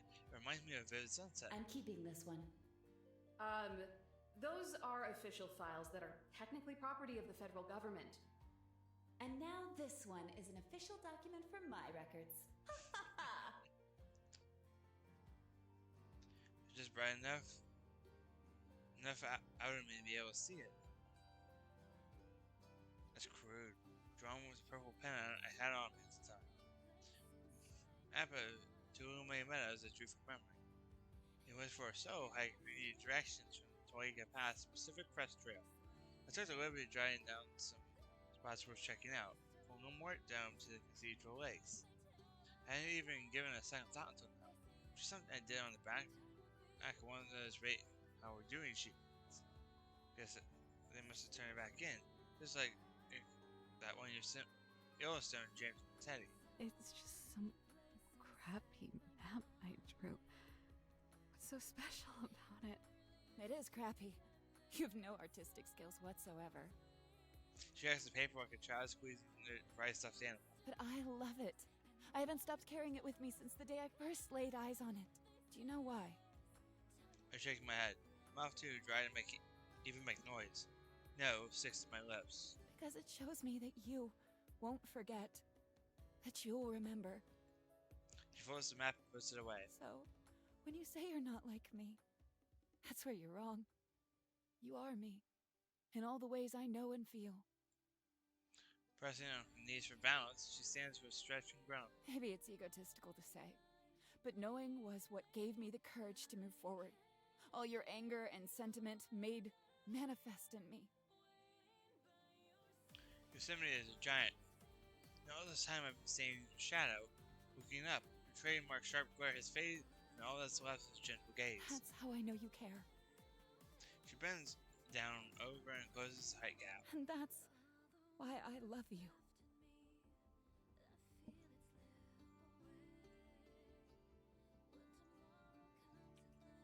Yosemite takes her hat and plants it on my head. Then plants a kiss on my forehead. Kisses me. On the forehead. It's a soft peck, but it hits with the impact of a paradigm shift. The longer she holds it, the more sensitive the center of my forehead becomes. I've never been so hyper-aware of it in my life. Like when one side of a pair of headphones breaks and all you can do is listen on the other. Been there, done that. She breaks away and I feel a wet mark. Yosemite holds back her laugh and points. It looks like a third eye. Don't say something stupid like that after kissing me! I wet my forehead and hide underneath the brim of my hat. If I could, I would hurl inside of it entirely. Me? You weren't saying anything at all. Someone had to offer some levity. You call that levity?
It might not be much better than today.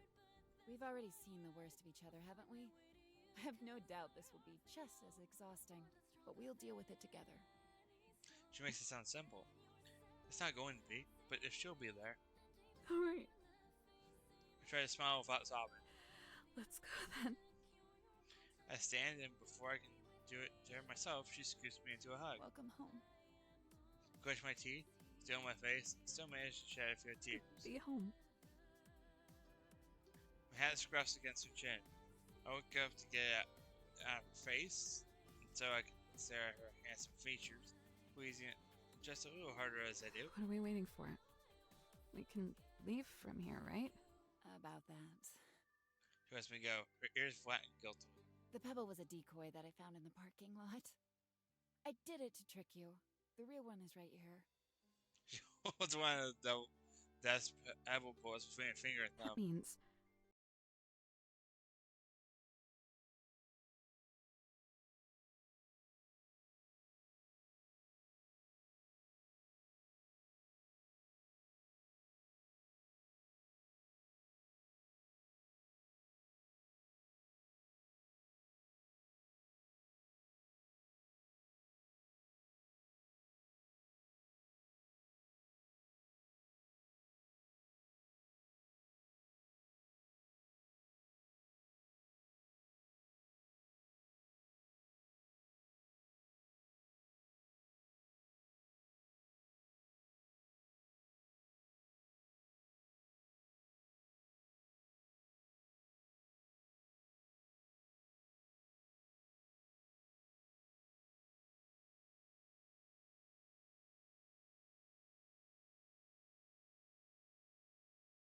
Veggie omelets.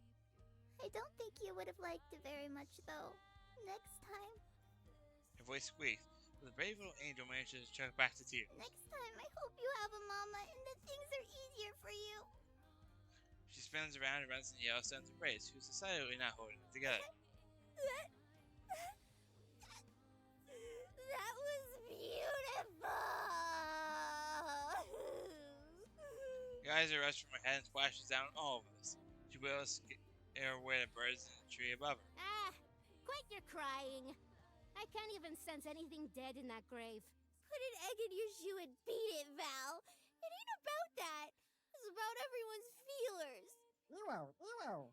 You lot have a weird way of showing them then. This goes back to fiddling with a gun, shooting against a distant tree. Dwayne, balancing a Yellowstone shoulder like a parrot, snuggles against her cheek. They're both staying with us at the cabin. I don't feel Cynthia. Of course it was. Yosemite wasn't through it, but I had already gotten used to her when I was at the valley, so it wasn't too much adjustment to it. It's getting a little cramped, and the try-hard cowboy can't keep herself from shooting every single thing that moves, but it's not much crazy than anything else that goes on in that cabin. It's one of those things we'll have to get This used to. was a nice thing you did here.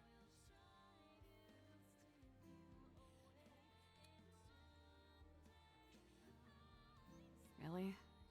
I thought it was kind of selfish. Did it more for myself than anything. Quit acting like you're tall enough to sell yourself short. Joy easy to make Yosemite blush these days. It was good to finally have one over. Want to say a few words, Evo? You and Puppers were pretty tight. Should I? It almost doesn't feel right. For I was the one who Yosemite squeezed my hand. Go ahead. It's a small gesture, but it gives me the courage to continue. That's all she seems to be doing lately. When we in bed, splitting out all the junk, she never left my side. She had plenty of criticism to offer while stationed at the bedside, though. What else could I want? We'll stay in the embrace to step towards the memorial. This is right. There's nothing buried here. I left him at the tree. It felt right at the time. Leave him to the elements so his decay can nourish the soil and to this keep even cooped up in a cabin. Hey, buddy. I take a knee and stare at my handiwork. It doesn't really feel like I'm talking to him. I hope you like the place I picked out. It feels so weird to go through the motions of a grieving ritual like this. Only saying these things because they're expected. Lots of rabbits come through this clearing, so it... My voice trails off. Songbirds fill in silence. Deeper we get into spring, and the lusher it gets, the more of them there seem to be fluttering around. Girls, don't think I can do this. Oh no, you sit right there and get it off your chest. That's right. You'll feel brand spanking new afterwards. If I can do it, then so can you, Miss Eve. When's the picnic happening? I was told I'd get grub if I tagged along. Miss Valley, please show a little tact. Yosemite rests her hand on my shoulder and smiled. It's all the reassurance I need. When last I start talking. Sorry things turned out this way. Guess I already told you as much. Really was all my fault. In a world that's perfect, the same one where I'm perfect, I would have never let you in that cabin. Probably never would have even been there to begin with. That's not how things shook out. Maybe that's fine, or maybe I don't have the right to say that. It doesn't matter anymore. Because I'm gonna make 1,000, 10,000 more mistakes. Just as severe and hurtful as the ones I've made so far. It's okay though. I'm gonna learn from each and every one of those mistakes.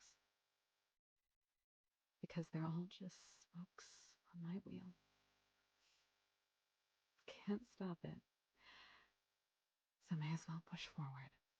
That way, when my time is up, and I'm rotting right alongside you, I won't have died perfect, but I'll have been a little better than I would have been otherwise. I pat down his toe and squeeze through my fingers. It's a little purple, but I guess I'll accept it. You're a little irritating, but I guess I'll accept you. Ah, yes. I know you are, but what am I? A very mature and articulate classic. I stand on my tippy toes and stretch till I can match her height. Learn from the best. We climb foreheads and snuggle them together. Her eyelashes brush against mine and tickle my face. Quite the tree hugger, are we? What can I say? I've always loved our parks. She pulls the brim of my hat over my face. Well, You're sweet nothing. while I'm stunned, she takes my hand. Sweet nothing, there's just that. Nothing. Don't look at me. Now then, how about that picnic? Finally. I was starting to gag. The sky is so clear. It really is the perfect day for one. You said it. Best believe the spread I whipped up for today is gonna knock all your socks off. You said. How was it? You sent me pulling me by the hand, leading me towards more nonsense arguments, more mysteries and discoveries, beautiful sights, vistas, more sunsets. I want to see them, because I do love these parks. That's my truth. I love Death Valley, Zion, and Yellowstone. Yosemite. I love the diversity of colors and light. Mountains higher than I could ever dare to climb. More ravines just waiting to be discovered by those adventurous enough to veer off the beaten path. Hopefully not too far though. Cold winters in the forest, blistering summers in the desert. I love all of it. I'm here because I love it. There's so much hate in me. I don't think all the growth in the world will ever truly soothe me. There will always be encounters of uncaring ignorance that will infuriate me, and I'm sure that for a time I'll believe the anger is all there is. But for now, at least, I know it's not. There's more. Oh my god, there's so much more. I wish it's for people to appreciate the wonders they've been blessed with. Understand that it's not just a resource. Yeah, resource or a trendy vacation spot, or numbers on an ever-growing insatiable bottom line. That's medicine. That if they take the time to come out here and listen to themselves and the things around them, they can turn into something much greater than themselves and their troubles. They can connect. They can heal. I don't know. Maybe I'm copying. Maybe people always choose to suffer, base in the hurt and drown others until there's nobody and the sun burns itself out. Yeah, maybe. But as long as I'm here, I can be a gentle guide. I can help and show people that there's another way. Anyone can, as long as they make the conscious choice to love.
Rachel Messer, Yellowstone Joe Harris, Zion Lisa Raymold, and Death Valley Daisy Rivera. We have one of the writers was Pup Dwayne Sailing Stones, Maiva Sorted. Dang. Ernie Dumbass Campers and Dumbass Camper Girls. They did a really good job. Special thanks to the Ranger Boys and National Park Service. You know those extra names. Wow. Yeah, so if you haven't checked it out, the game is available on Steam. If you want to go check it out, support the devs and support every one of those voice actors that you saw there. I'm thinking about uploading these either to VODs or to DragonKFG. I haven't decided yet, so when that's happened, I'll put all the links in the description for everybody available, all the voice actors, where you can follow them. These are pings.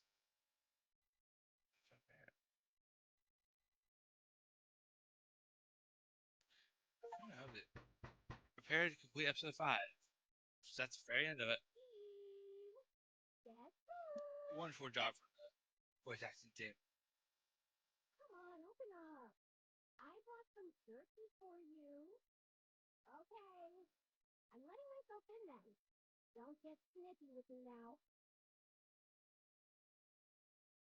Huh. Guess she isn't here right now. Well, looks like all her things have been moved back in now. Oh well, that's fine. There will be plenty of other opportunities. Phew. It's a little stuffy in here. Guess spring has finally sprung, huh? Maybe I'll just go ahead and open up the window for her. If she gets cranky, she was already going to anyway. What are these? Eve, don't tell me you took up painting while you were away. The portraits of this one, feels like it's more Death Valley. Some of the others, either parts of Death Valley or some of the national parks. I guess she'll tell me about it eventually.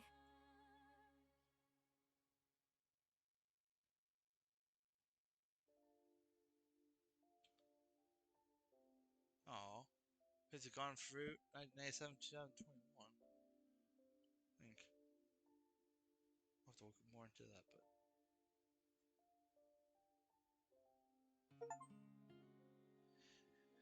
Okay.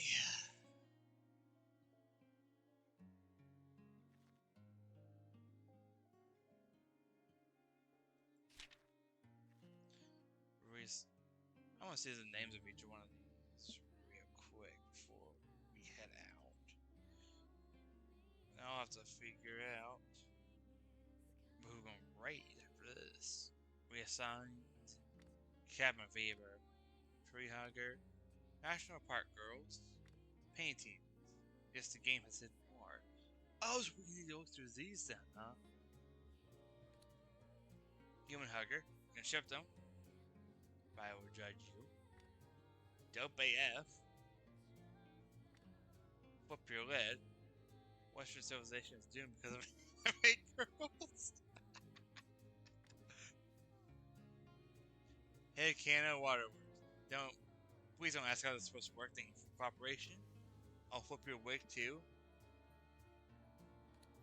The more things change, the more fresh you're going to get. Zion and Yosemite are no longer who they once were. Wait, Yosemite brought up that she had met with the Native American guy, right? Is that what she was wearing during all this? I'm guessing Zion was doing the same thing. Awkward family picnic. No one will leave here not feeling uncomfortable. Impermanent. Baba Zion edition has some high school truths. Sleepy Time Central. All my friends are here, showing us back now. Tell us how we're doing. Read all that. Free hacker table. There's nothing going on here. Show your goggles are just a little too tight and we're just bathing. Then disarray. Just some control saying stuff. Give a dreams. Wait, why is it so scary? Oh God, I don't know. Are you reaping the Evo? Yep, she's reaping. This is not Yosemite, or maybe it used to be. Oh, I thought it was Ephraim. I didn't even think much of it. Take him out back. Chapter 5. What did you think was gonna happen? Nothing nice, apparently. God damn. Cowboy Chinibo. I hope I said that right. This Glock mine glows with an awesome power. Psychiatrist. Story into call them close friends. Love our parks. I built hell when you already live in heaven. And this is bait. Not gonna fall for it. Sextus. Oh, sweet. Play through various trivia modes. You gain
Okay, let's see if I can.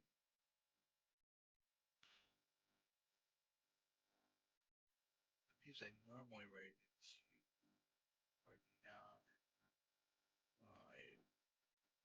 It could be it. That's so.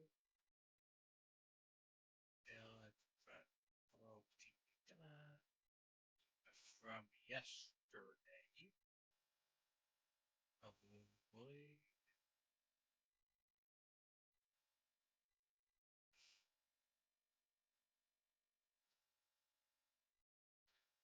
Because I can drag on here.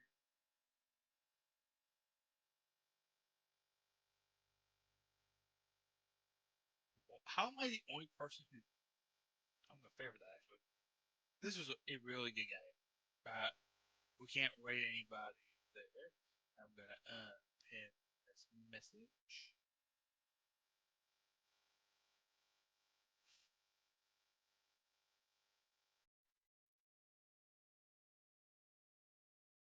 I think it's fair that we do. I think it's really cool and pretty fitting. Let me check real quick. Okay. Thanks for Freddy Fazbear Way for following Dago. I appreciate it. Almost 6 hours. So what? That was like. We're talking. We're going after the generalization. We're gonna go say that's 6 hours. Combine that with the 5 hours. So that's 11 hours. 13 hours gameplay. Just in this one game alone. Huh. Well, that looks like we might do something different. Yeah, let me figure out right out. But I think it's very, very and it'd be really fitting to raid. He's a deer. So, yeah. Actually, I can hop into her stuff quick, see if she is raiding out herself. She is. I'm not doing that. I was gonna raid Haruka Caribou, but she is raiding Kuro, and that doesn't feel right then and there. I was wanting to raid the moose. Yeah, raid the moose with, you know what? Uh, yeah, maybe we can do a last minute part. How about that? We'll just have to be quick on it.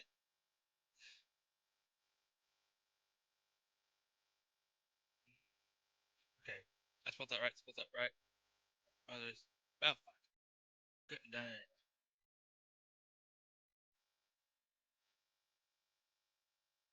Let's see. Not going from there. Let's see if I can spot that.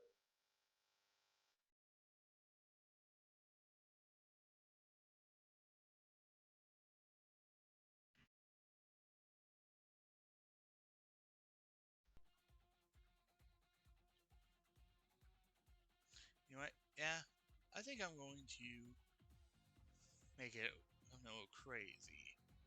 Change it a little off because Haruka's obviously, ending. We're gonna go with my next pick because I think that we are still mature. And I think you guys would absolutely think it's someone who would like it. So I'm going to rate. If anyone knows of Michobi, we're gonna send it. Yeah, we're gonna. And Michibi, we're gonna kind of send it over there.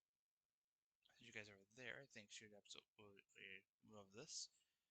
So there is the raid. I'm gonna see if I can. I should probably figure this one out, but you know what? We're going to. I'm gonna look at that. See if I can spell it. Eve. That should work. Damn. You know what?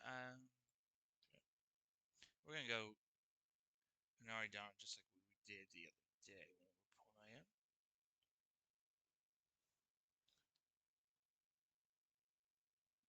Yeah, really did. I had a couple of ideas and they never worked out well. Here we go. And going straight to Lenard. And I'll probably see you guys later today with another game.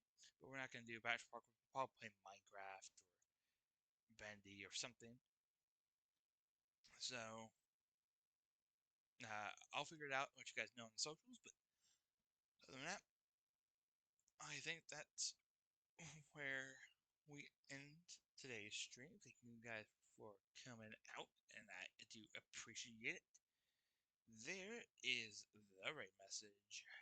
I will see you guys over there.